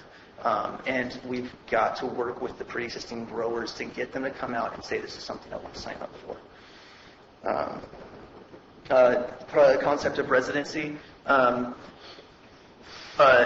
Having residents on property, as we understand it, is often a policy that's put in place for accountability and responsibility. The county wants to be able to locate the person responsible, serve them, arrest them, what have you. However, it is also true that in ag industry in general, it is common for someone to not live where their vineyard is or their orchard is, and maybe have those things. They don't want to live in the same place they want to cultivate. What we propose for that is that the county require residents in county registered with the county. You will be able to be served, located, and held responsible. You don't necessarily have to be residing where your grow is. We do want a residency requirement for that, and also because we want to keep out the big corporate interests. We want it to stay local, have local control, and keep the money in county. But that would be do worlds towards that, to require a residency requirement. In regards to something like I'll skip that, it's not as important. Okay, so for the caregivers, I understand the concept of wanting to ban caregiver and personal grows because it's mushy. It's not wanting to say yes to something that isn't vetted by the state. It's understandable. We would really, in advocating for our small growers, like to explore another way to make that less mushy. If it's at all possible that some type of permitting process, even with the burden being put on the cultivating community financially, so that can be avoided, it's important. Because the thing that I think is most important is not how strict the regulations are, but how clear the lines are. When the sheriff department shows up, they need to be able to know who's good and who's bad and what to do about it very soon. They need to be empowered to make distinctions that will keep the community safe. So if there's any way to do that in regards to those patient caregiver grows, we would like to explore that, and we will be taking we will be taking the chance to go and research that ourselves and try to come with solutions to you about that might work for your consideration. Another thing about the sheriff, if the sheriff's office is going to be coming out in the community and dealing with a whole new set of people stepping into the light, a whole new concept, they're going to need personnel and they're going to need money. They're going to need clear definitions. The clear definitions will come from good policy. The money should come from us. If they're going to serve and protect growers like any other citizen of the community, if they're going to protect us when we call, if they're going to accept us as part of the community, it's incumbent upon us to do our part to support them in taking on this new task. We have submitted policy suggestions to the county. Now, a lot of that was based around protecting us, but it was also, we asked ourselves some other questions. Ease of implementation for the county, maximum money up front from the county, for the county, maximizing the usage of pre-existing infrastructure so as not to have to tax county resources too much. We want something that's easy to implement and that brings the county money soon to where it needs to go. Under those policies that we suggested, We do have a way that the Sheriff's Department could get money upfront as being part of the process in a way that gets them money from the fees, the registration fees and the application fees. Whether or not that's feasible, these guys can tell you, but from our understanding it is. So we understand it's going to be a huge task. We are working on ways for that money to come from us up front as soon as possible, and painlessly as possible. There's a structure in 266 for licensing fees, Cass, right? That's what I'm looking at. And, That's pretty state. yeah. Yeah, so there are structures in place for state fees, and there's things even being discussed for taxes. They're a little bit vague to bet on yet, and we don't know very well the amounts associated with them. There's lots of questions. What we have, I don't want to dig into too much, but we have suggested both application and registration fees as part of the process. And we can, I believe you guys all have copies of that. In regards to the taxation, it is important. It should be something that we are taxed on yield on our product produced. But for the county to keep track of that yield is probably prohibitive. It won't be possible until the state's bean counting is up and running and the county can piggyback on it. In the meantime, a method should be developed for taxation that taxes us as close as possible to yield. The best way would probably be to tax us on square footage of canopy. Because that is probably the biggest thing tied to yield. We are working on ways that could work as well, looking at lawyers and would come to us, but the taxation, number one, it's got to be, after we vet it, it has to go before the voters. And then number two, even after it does that, it takes a while to get back to the council. So it is my understanding that, I don't know about votes on taxation, but I know votes on public officials, most of them seem to be won by 300 votes or less. On 5 days' notice with one email, we had 150 people at the Mountain Ranch Community Center with 50 people calling in saying they couldn't make it because they're out of town for holidays. If you need to pass a tax with a vote, and it can be done in 300 votes, we'll pass that tax. It's a lot more than 300 votes. What was that?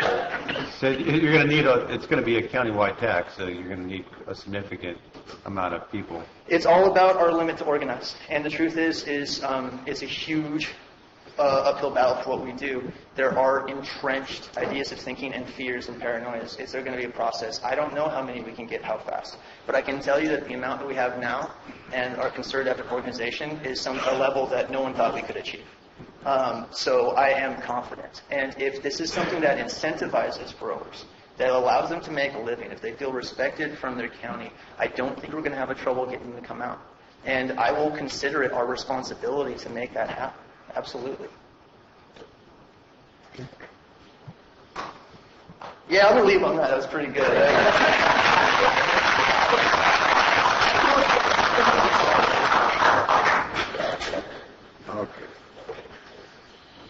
Hey everyone, I have a few quick thoughts that I'd like to run by you. First of all, the definition of caregiver is a very specific and very strict one in California law. I don't think that there's any reason to ban caregivers because caregivers are required to have a pre-existing relationship of care that does not just include providing cannabis. Pretty much the only people that are going to qualify for that exception are hospices with 5 or fewer patients. And I don't think that there's any reason to ban their activities. That's what a caregiver is, and it is only that. A gentleman was up here earlier saying that he was a caregiver for someone. Under California law, he most likely was not a caregiver for someone. And in setting up a collective, you have to make very certain to see to it that you do not describe them as a caregiver. Otherwise, they will be invalid under California law because they do not have a pre-existing relationship of care. It is pretty much only for doctors, nurses, and other people that are actively caring for people, such as a hospice. So I really don't think that there's any reason to ban that activity whatsoever. I also want to talk briefly about County Council mentioned a March 1st deadline. I heard from Anshi at Representative Bonds' office. She spoke to an entire room full of folks up in Nevada City 2 weeks ago, where she stated very clearly, and on no uncertain terms, that that was a mistake, that it was in there. I think that this county has time to formulate this ordinance, and I'd like to again recommend that a lot of the decisions that you're looking to make today be made by a committee that can come in here and explain some of the questions that you have that I think are very, very legitimate questions. And I hope that they get answered correctly and thoughtfully and accurately and not in the course of one afternoon. At the same time, though, there are deadlines that are bearing down on the people in this room. And that deadline is a January 1st deadline in order to obtain priority under the licensing system, to obtain, and in which you have to show that you are in operation and in compliance with the local jurisdiction prior to January 1st.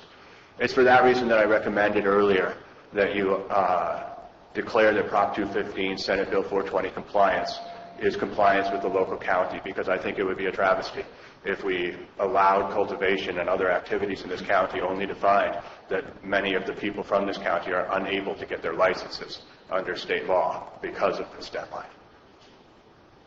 Finally, I have made myself an expert on the licensing scheme. I've heard a lot of questions about whether or not you can combo a cultivation license with a distribution license or with a dispensary license. If any of you have any questions about that, I would be happy to answer any of them. Thank you very much.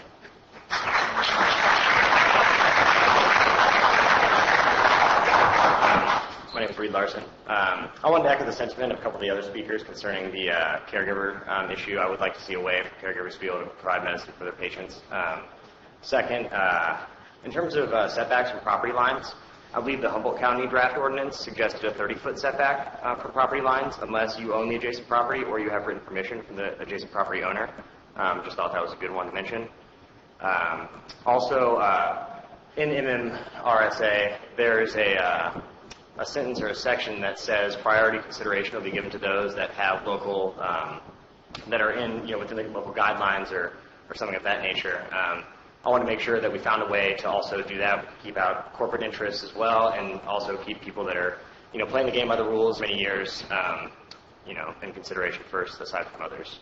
Another thing, too, you guys may have mentioned was, I didn't understand if you banned, or you're suggesting banning cultivation in ag preserve areas as well. I just wanted to bring that up. Yeah, we're asking the agricultural commissioner to give us an info. Yeah, we'll revisit that. Okay, cool. Thanks, guys.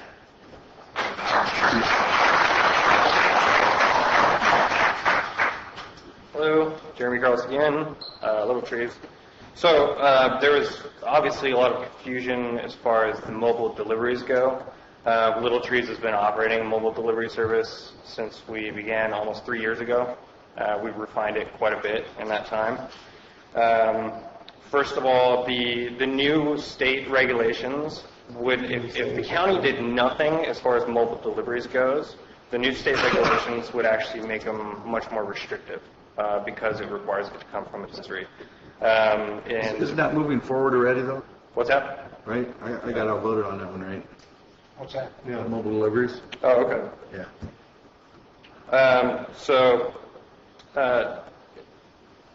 One thing that wasn't brought up was the software that's going to be required for everybody from the entire supply chain. So growers, dispensaries, manufacturers, everybody is going to have to use a state-required software package to track the movement of cannabis through the entire supply chain.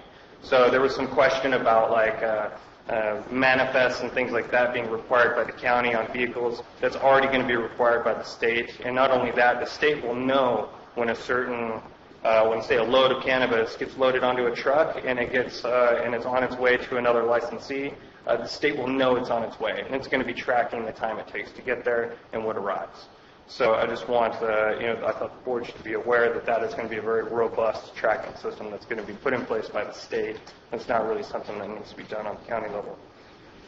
As far as requiring conditional use permits for indoor grows is one of those things that we can control completely.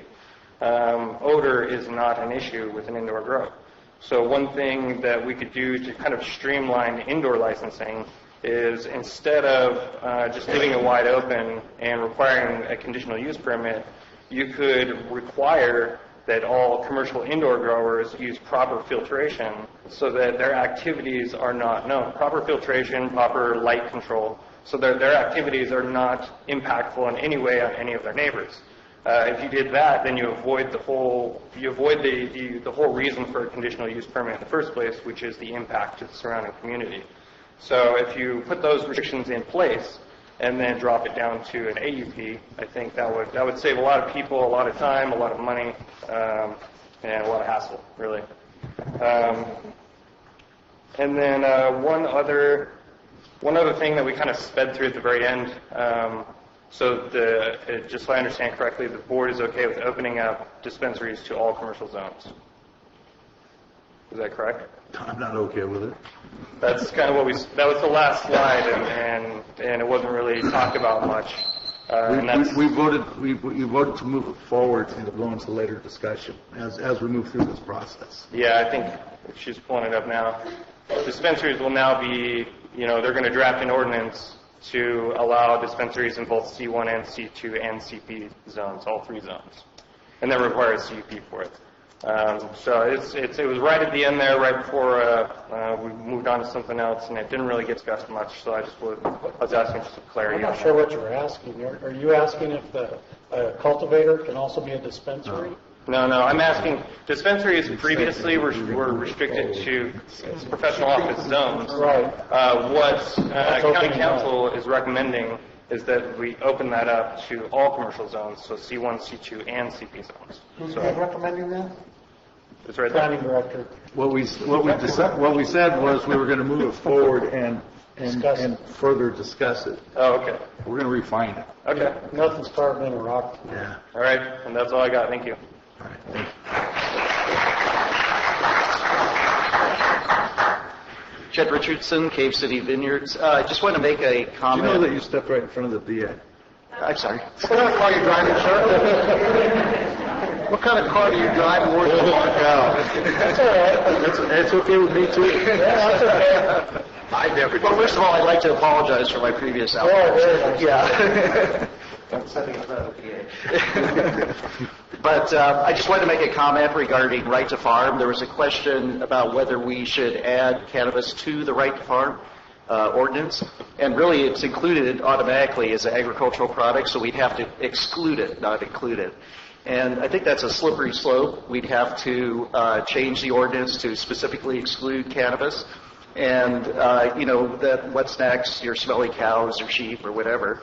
And I really don't think that's the right solution. I think we should just keep it as is. And then there are plenty of additional restrictions through fencing and setback and whatever other restrictions we come up with to deal with cannabis. But let's not dismantle right to farm. Thanks.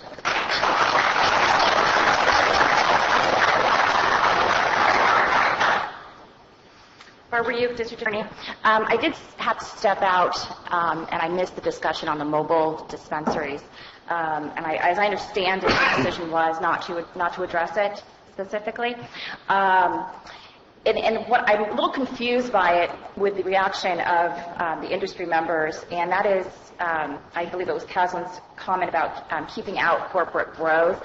Without you addressing the mobile dispensaries, what you are doing is inviting all the deliveries here from out of county. So I'm a little confused by the lack of response to mobile dispensaries, with the exception of, and I'm sorry, I don't know your name, saying it would be more restrictive if we don't do anything. I don't think that's the case, and perhaps I'm misunderstanding. No, that was my suggestion. I got it overruled. Okay. All right. Well, I want to talk to you. I'll talk to the rest of them then. As my understanding is that if we don't do something with the mobile dispensaries, then we cannot keep them out. We cannot keep out the mobile deliveries. And what we're talking about is people coming from out of county. So my suggestion, at least to open the discussion, to have something in place so we can keep a lid on that until we decide to open up that can of worms, is to have something in place, perhaps have, deliveries are okay for a registered patient or for a licensed dispensary that's in the county, or for somebody who is, engaged in it legitimately in the county, so we can try to keep a lid on the deliveries coming from out of county, because if we don't have something in place, we're not going to be able to stop it.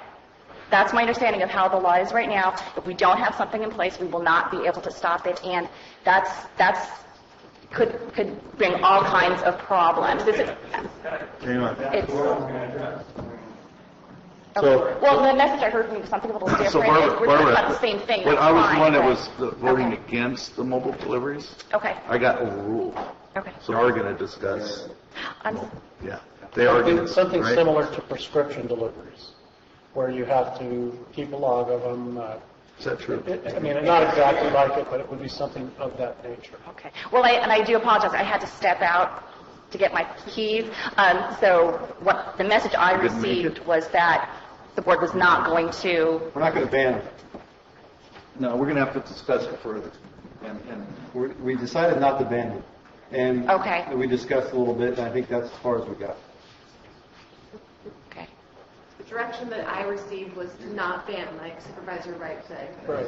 But Okay, we but could to certainly count- put in a, I mean, if your main concern is with the residency requirement for them, I mean, I don't think that would be a problem. So we decided, So not, the board decided not to ban, I wanted to ban it all. Okay. But they said no, so now we're going to discuss it further. So it is something that's going to be discussed, and was there some clear direction, or is there something that needs to be discussed further? The direction that we have at this point is to not ban mobile dispensaries. We have, in order to prevent mobile dispensing from occurring, there has to be an express ban. If there's not an express ban, then it would be allowed. At this point, at least the direction I got earlier was to not include language to ban mobile dispensaries. Correct. And that essentially it would be the state program that would be the only requirements, only additional requirements that we receive from the board, other than to not ban.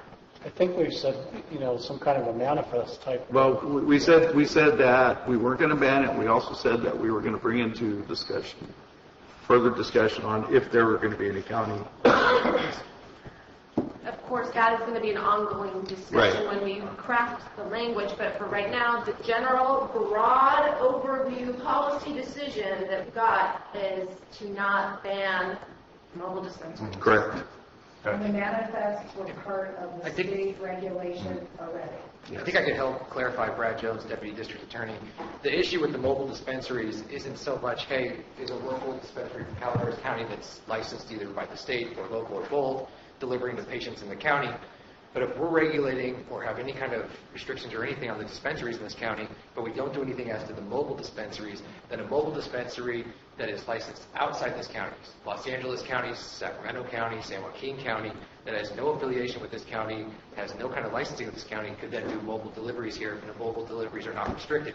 That's the issue that is an interesting loophole, so to speak, that should be aware of, and whatever you decide to do with it is completely separate. But it's an interesting loophole that leaves our local dispensaries open to an unforeseen competition by people that aren't regulated locally. See, we just put Calaveras County requirement, and then we're done, right? So we were going. I think we were going to bring that back, Barb, and discuss things like you guys were talking about. Thank you. And with the issue of caregivers, I just want to explain that that is the mushiest area, and to coin the phrase, caregivers is the source of so much litigation and is very time consuming because it is not clear. We think of a primary caregiver and that is defined, but it's exploded and it's caused. There's no more undefined area in the law right now. So, Barbara, sorry to interrupt there, but I just wanted to ask a clarifying question on there. But don't you think that with these additional laws and the rewriting, that will go away to some degree? Like if we said with the caregivers, we said you had to get a permit, say banning that, we said, just like others, you have to come in and get a permit for that. Wouldn't that take care of most of your issues? I think that would help. Yeah. I think that would help. So currently, if you do nothing, then the state is saying 5 with the 500, and they are not going to regulate it at all. Correct? For caregivers. For caregivers, they are not required to have a state permit. Correct. And for a caregiver, it is for providing care for up to 5 patients and 500 square foot. Correct. And initially, my read was, and I thought the direction was, that there was going to be a ban. Yeah, and we're still there, but I'm trying to bring it back so you can have a permit on it. And that's what I thought And I I was think hearing. that's So- why I mentioned the permitting, the local level permitting, so we know who they are, and it's clearly defined. It takes the mushy out of it. Right, and The so if you concern are, was, and the reason why I brought it up in the first place, is that it would be very difficult for law enforcement to identify caregivers. Especially a law enforcement officer walks in a home, and all of a sudden you got 10 caregivers living in the home, and they're not going to go check and see. I mean, I'm being facetious in a way.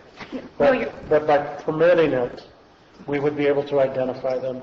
And I'm willing to entertain that when we bring it back. and clear lines are helpful. I think that's one of the other themes of the day. Because what we do find is, you have a bit large marijuana grow, and then they've got 100 people that they are the primary caregiver for, and that causes a huge difficulty. But if it is limited, or they're clear lines, or they're permitting to make it clear for everybody and for everybody's comfort level, and everyone knows what's going on, I think that's helpful. If you are going to revisit that issue. We agree on that. Didn't we ban it? Thanks, Barbara. So on the caregiver, we banned it, so it's not really coming back No, unless but we we're going to come back and decide. discuss it Okay. At the end of the public comment. Okay. So to address the concerns about outgoing interests, and I think the way I might have said it might have suggested that this was only a suggestion for cultivation, but it's really a suggestion of ours for any marijuana-related industry in the county. If you want to have any type of marijuana business here, you need to live in county. If we're worried about getting deliveries from, and I would love to sit down with the DA to talk about if it's really as simple as we think it is, but if you want to be able to do deliveries in the county, you have to have a business and a residence in county. So we don't have to worry about it coming from the Bay Area or Southern California. Also, even if it was, that sort of thing is incumbent upon demand. As a county that is already has plenty of cannabis in it, with lots of connections with industry, we don't know how many people would want to come here to take advantage, and also our low population with very low density, to take advantage of that. I don't know if it would be a lucrative model for a corporation. But assuming that it is, if we have that residency requirement, I think the owner of any company that wanted to work here, that the fact that they would have to live here, move here to make that happen, would keep majority of them out and would give us a shot at taking up that demand instead. And if that doesn't sound workable, then we'd like to talk about it, because it is a priority for us to keep all aspects of this business in county and in the hands of locals. And if our ideas don't work, we're going to figure out what will. Thank you.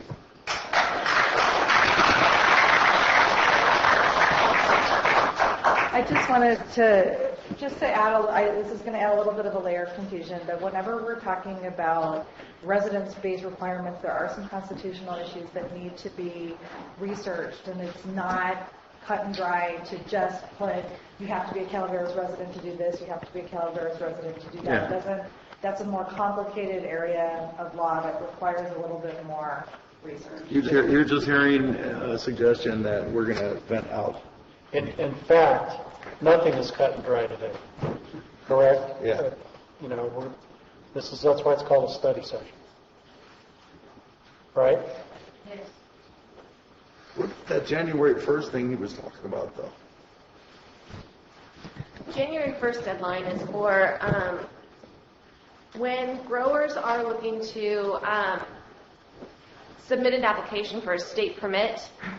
If they can provide evidence that they have been in compliance with the local rules, they get priority placement in the permitting queue, I guess.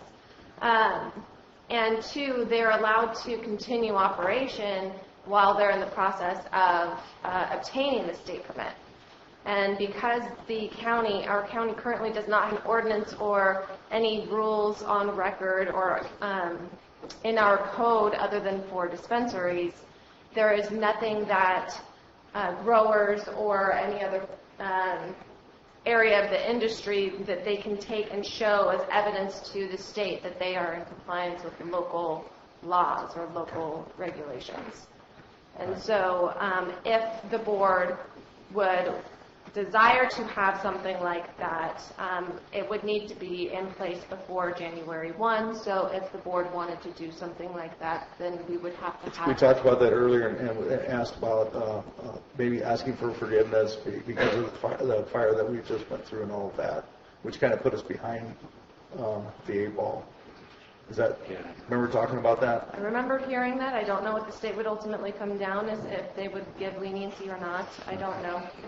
All right. You roll on the dice if you did that. That's a risky proposition. A couple of things. I'm glad I got a few extra minutes. I didn't want to go over before. But one of the things I was trying to get out was, when I was a member of the board, we had debates ongoing, and it happened 10 years prior to me being here, and it'll be going on for 10 years after, about TOT. You know, the state average is 10% for TOT. We have a 6% policy right now, and that brings in about $350,000 a year, something like that, Shirley? Okay? So if you, for my research, I found that the lowest taxation for a municipality in the Bay Area for these type of things is 1%, and the highest is 4%. These people are saying they're willing to be taxed if they can receive the benefit of law enforcement not hassling them or helping them if they need to call them. So all that money there's some people that have been pining away for that extra TOT. When 6% TOT is only $350,000, you give them a 2 or 3% tax on their proceeds and stuff like that, that's going to far surpass that. So, I mean, you're talking about revenue generation. There's a golden ticket. You know, the hoteliers will come in here and fight the TOT. These guys are saying they'll pay it. A different version, but same thing. You can get the money. The other point I wanted to make was having a bad night tonight for memories. I think it's being under the clock of having a timer on me. Well, if you don't hurry up, I'm going to have a bad night for memory. Dang it. Oh, now I remember what it was. Smell. You guys talked about agriculture, whether it was to be agricultural, right to farm, yada, yada, yada. I think the gentleman here had it right. It automatically is because it's declared as agriculture by the new bill signed by the governor. So then you have to start getting in a situation where you're taking stuff off the list. And I can tell you, I live on a 4-acre parcel. Steve knows where the general vicinity. And a guy next door to me bought an old hermit's house. There was a little old hermit that he drank himself to death. And the new guy that bought it bulldozed the whole shebang. And now he has this huge horse barn there. And he's got like 5 horses. And it's right next to my property. And there's not a dang thing I can do about it. I know there isn't a dang thing I can do about it because of right to farm. And they're like, if you guys start checking off the list, though, I'm going to be at that meeting, and I'm going to say right to farm only applies to people that have 50 acres or over or whatever, because I'm not real excited about 5 horses right next to me on a 4-acre parcel. But I can't do anything about it right now. So I think that, this whole right to farm idea and allowing for, you're just need to develop some kind of good neighbor policy. In my last few seconds, I'd like to say, please don't kick the can too far. Take the council's advice and give something, at least a skeletal plan right now, so that we're still in charge as a county of the process. And then you guys can add to it later, but get something on the books.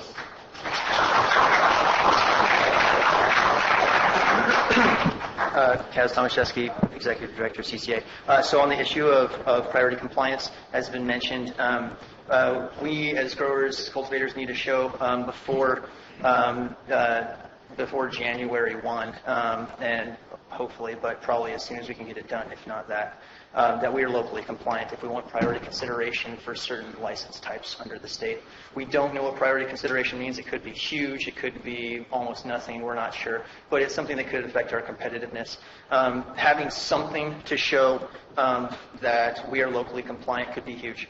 A proposition, and I think it might have been mentioned earlier before, is that we talked about the county needing an urgency ordinance to earmark something so that they preserve their legal powers under the state.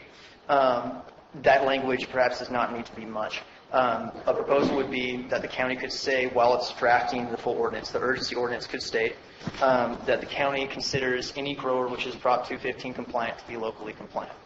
That way, any grower that can link themselves via paper trail to being Prop 215 compliant with prescriptions, collectives, etc., would then have evidence that they were locally compliant, and it would be able to address this deadline.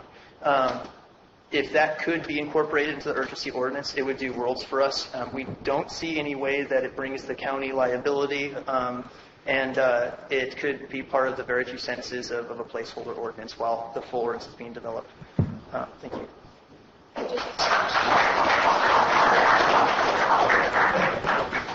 just wanted to to chime in on that.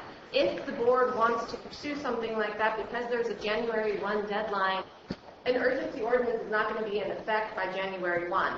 So the only way for a January 1 deadline to address that issue would be if the board were to have a special meeting next week and have a resolution saying something along those lines.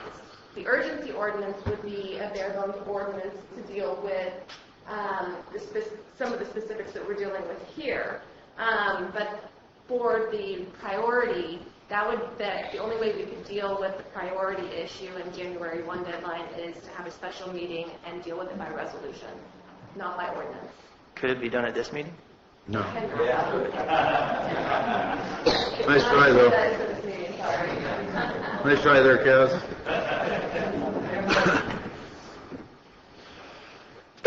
Okay, so we're down to our last comments here, okay? Because I'd just like to quick say that I think the resolution would probably be effective when it comes time to sending our applications in 2018. It would probably be as good as an ordinance.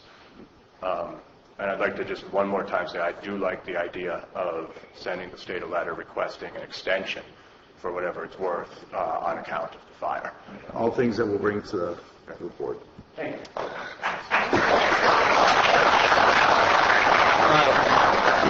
So that's it for the public comments. Thank you very much for participating. Appreciate it. Thank you. Board, you guys have any other comments you'd like to add in? Are we done? Well, I'd like to bring back the caregiver issue again, discuss that if you guys would be willing to. Yeah, I don't know. I would like to. I'll speak to that issue. I mean, basically, you have the rate of what one person should have. So, if we develop a permit for a caregiver, and they are giving care to 2 people, then the 1 person rate times 2 is what they should have. I mean, that's fairly. Am I confusing this issue? Can you bring the caregiver thing, please, up for me again? Keep in mind, the caregiver is just dealing with a gross item more than 500 square feet. Yeah. So regardless if they're caring for 1 person, 2 people, 3 people, up to 5 people, they could arguably grow up to 500 square feet. I realize that. So you're going to permit them for 500 square feet. Is that what we're? That's what we could do. You could do that. Because again, this area is not something that's covered by the state law, so whatever the board would like to see, we can craft to accommodate. Well, my concern initially, and it still is, making things tough for law enforcement. And if they're identified, I would agree to do that also. In other words, if a caregiver is going to have 500 square feet, then they should have to get a permit so that we can identify them. So am I hearing you that Keep it down in the foyer, please. like to have either an over-the-counter license or an AUP for caregiver gross? I would like to see both for caregiver, an AUP and a local license certified. And I'd like to see that number reduced to 2 people instead of 5, because Supervisor Kearney was correct. It's a nightmare for any type of law enforcement. When you walk into a house and you have 500 square feet of marijuana growing, and some guy's saying, "Oh, I'm a caregiver for 5 people." How do you prove it? Well, I guess you would have to do that through the permitting process if that's the direction of the board.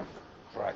I once again, reduce that number to 2 people, 200 square feet, and have a local licensing procedure that identifies that caregiver and that patient that's requiring medical marijuana.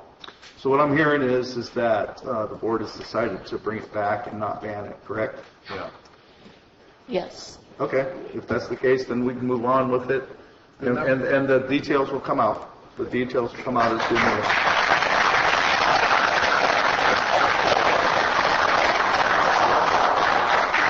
I was not listening. I was talking. Well, all I said was is the board obviously has voted to bring it back, not ban it.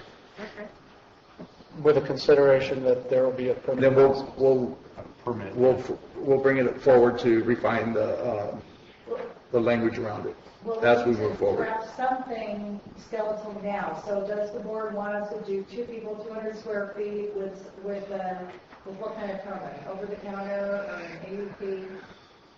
Well, it's just going to change again. Well, don't you just start with something? Our preference is this. So you start with what's up there, and then we'll work down from there. Yeah, just stick with what we have and then make that a permit. I think I looked at it as an over-the-counter permit. With the doctor's recommendation comes a way to, for the doctor's original recommendation also has that.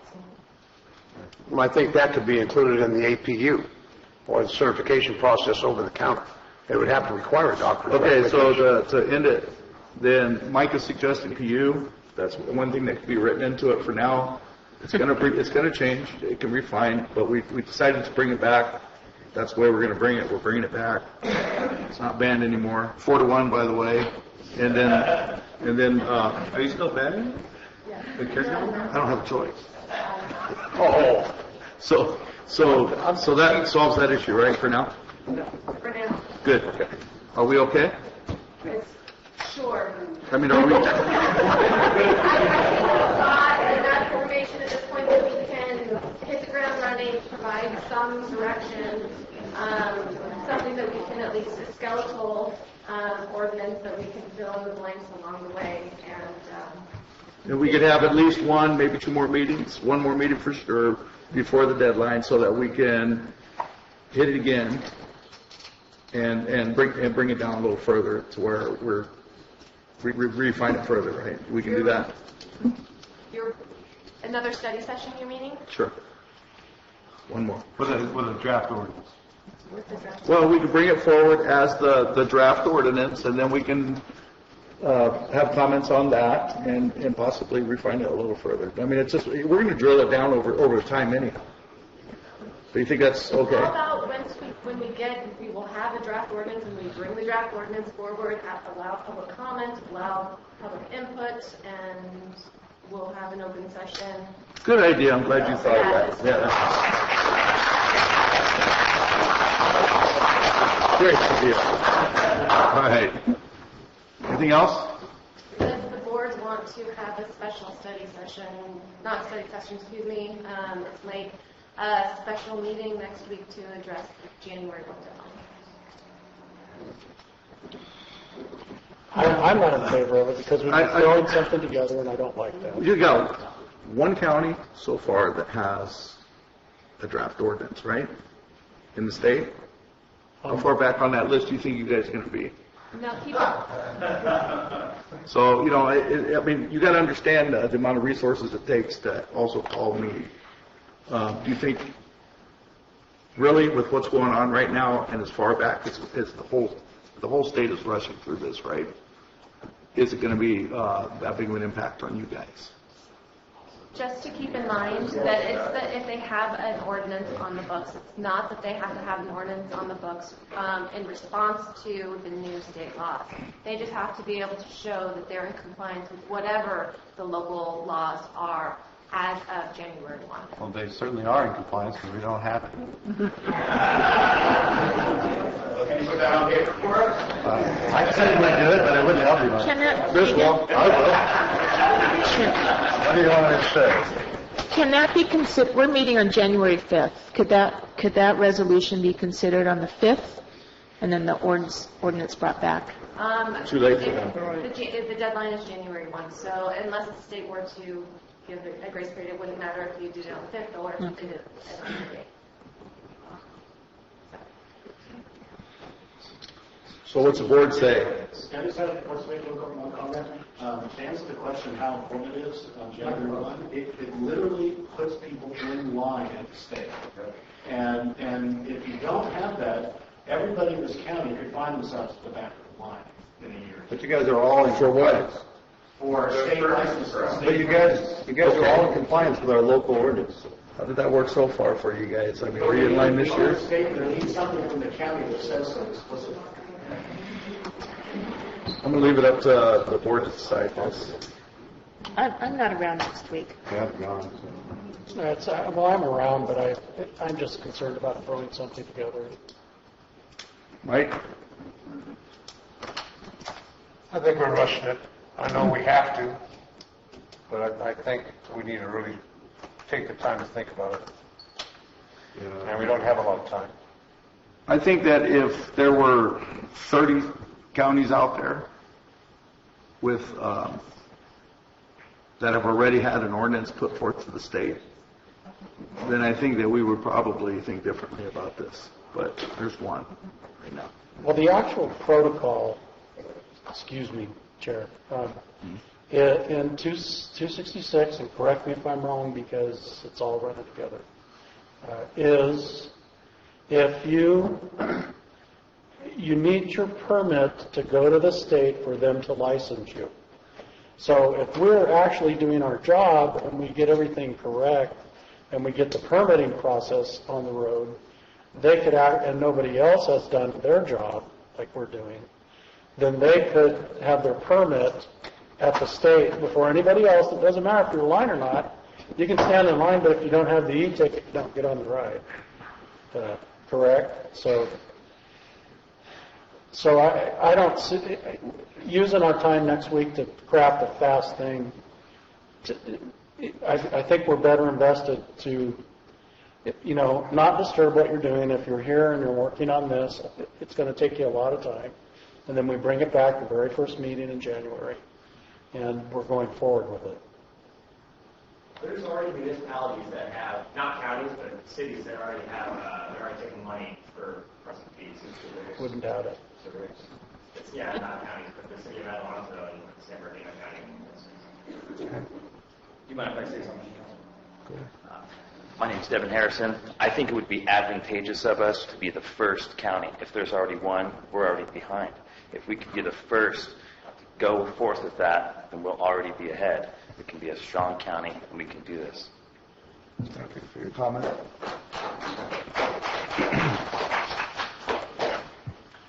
First of all, there's not much, I don't think, to decide at that meeting other than the resolution that Prop 215 and Senate Bill 420 are and have been state or local compliance.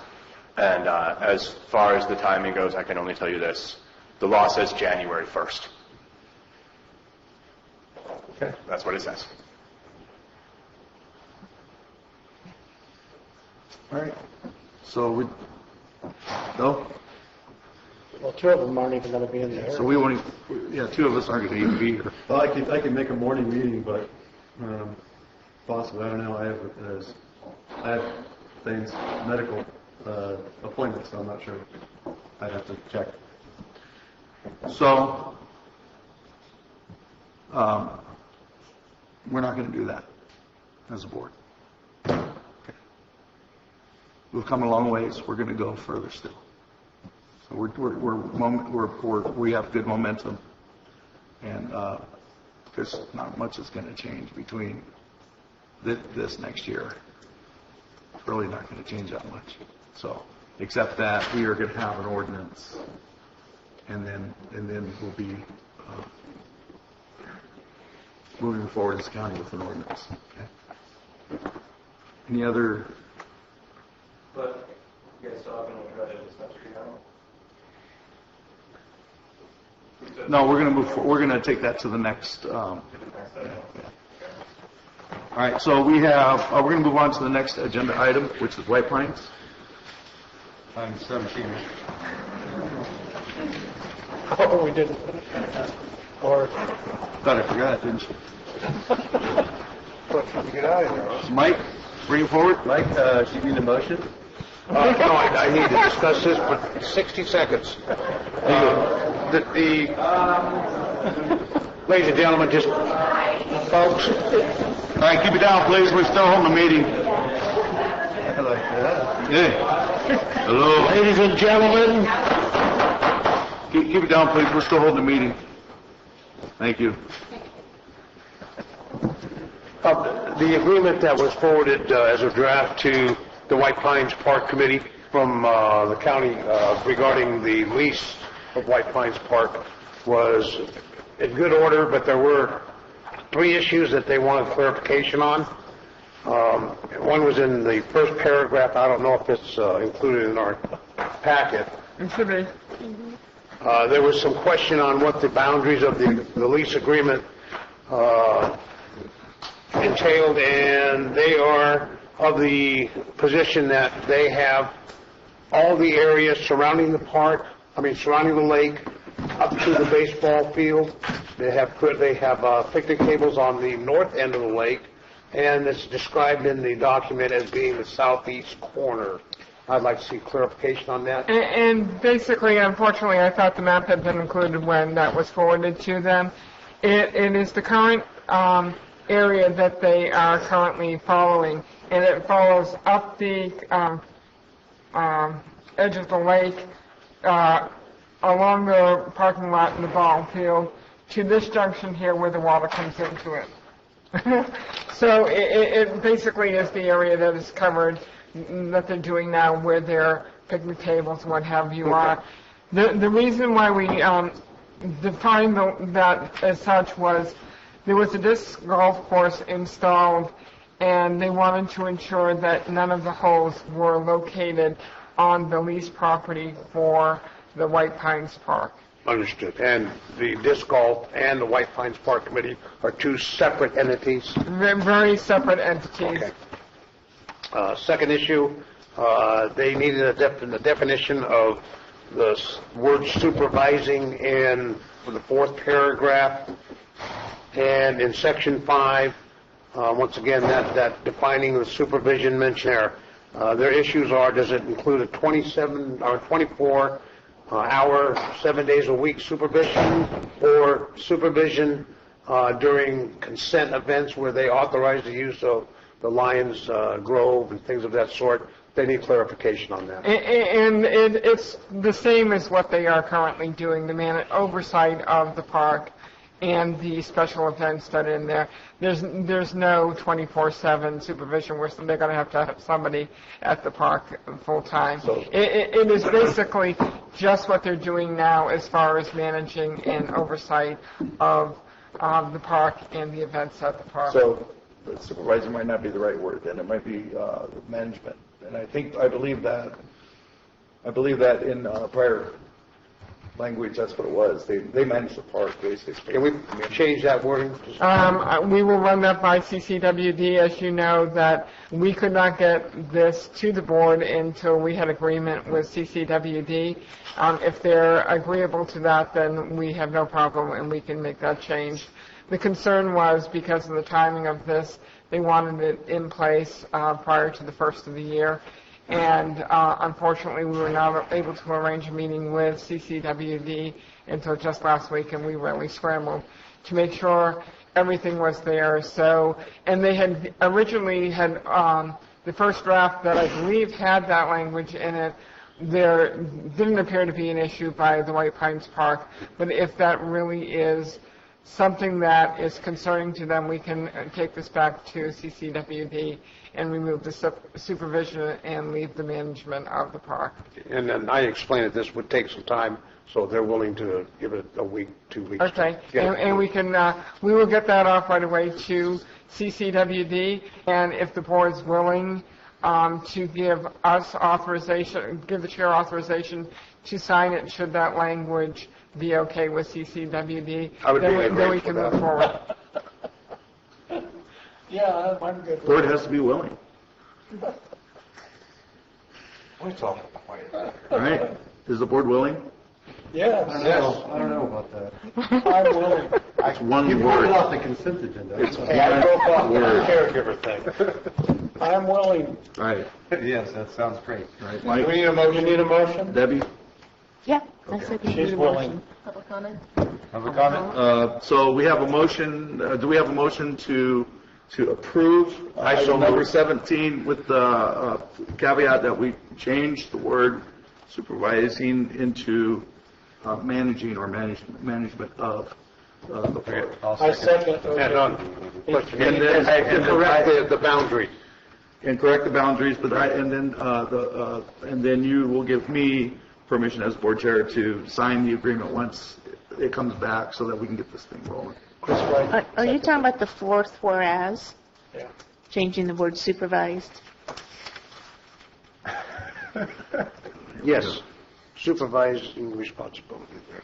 So we say, whereas the organization manages and maintains the White Pines Park in Arnold and is willing to undertake the management and maintenance of White Pines Park for the purpose of providing supervised recreational activities? No, not supervised, because that So means now like you're just going to say providing management, supervised recreational activities? managing the recreational activities. Why does anybody care? Because really what they've been doing all these years, people just come there. They don't, they'll set up events with the group, but really they just come there on a daily basis and they do what they do anyhow. Does that mean that those folks up there have to actually supervise all that? I would just take out supervise and not add any word. Good. Providing recreational activities. Let's do that. Kind of what we're I mean, you mentioned manage in each sentence. Yeah, okay, so just take out the word supervise. Right. Okay. Can we do that? Providing recreational activities. Can you get that done, Shirley? I will really try. By Christmas? Thank you, Supervisor Ponte. All right, so we need to approve this, by the way. We have a first and a second. First and second. So we got a first by Chris, second by Supervisor Olivera. All in favor? Aye. Opposed? Good. Done. Excellent. Guys, want to vote on skipping the comments for the evening? Let's say Merry Christmas and go home. It's up to you. Merry Christmas and go home. Thank you. I'm good with it. Merry Christmas and go home. Merry Christmas. And we're off for tonight. Merry Christmas and Happy New Year. Happy New Year. Thank you for your good work, Meg. Thank you. Thank you, everyone. I just wanted to remind, if you do have anything to report out under that final item, just keep track of it and report it out at the next meeting. Okay. And our next meeting is going to be January 5th. January 5th.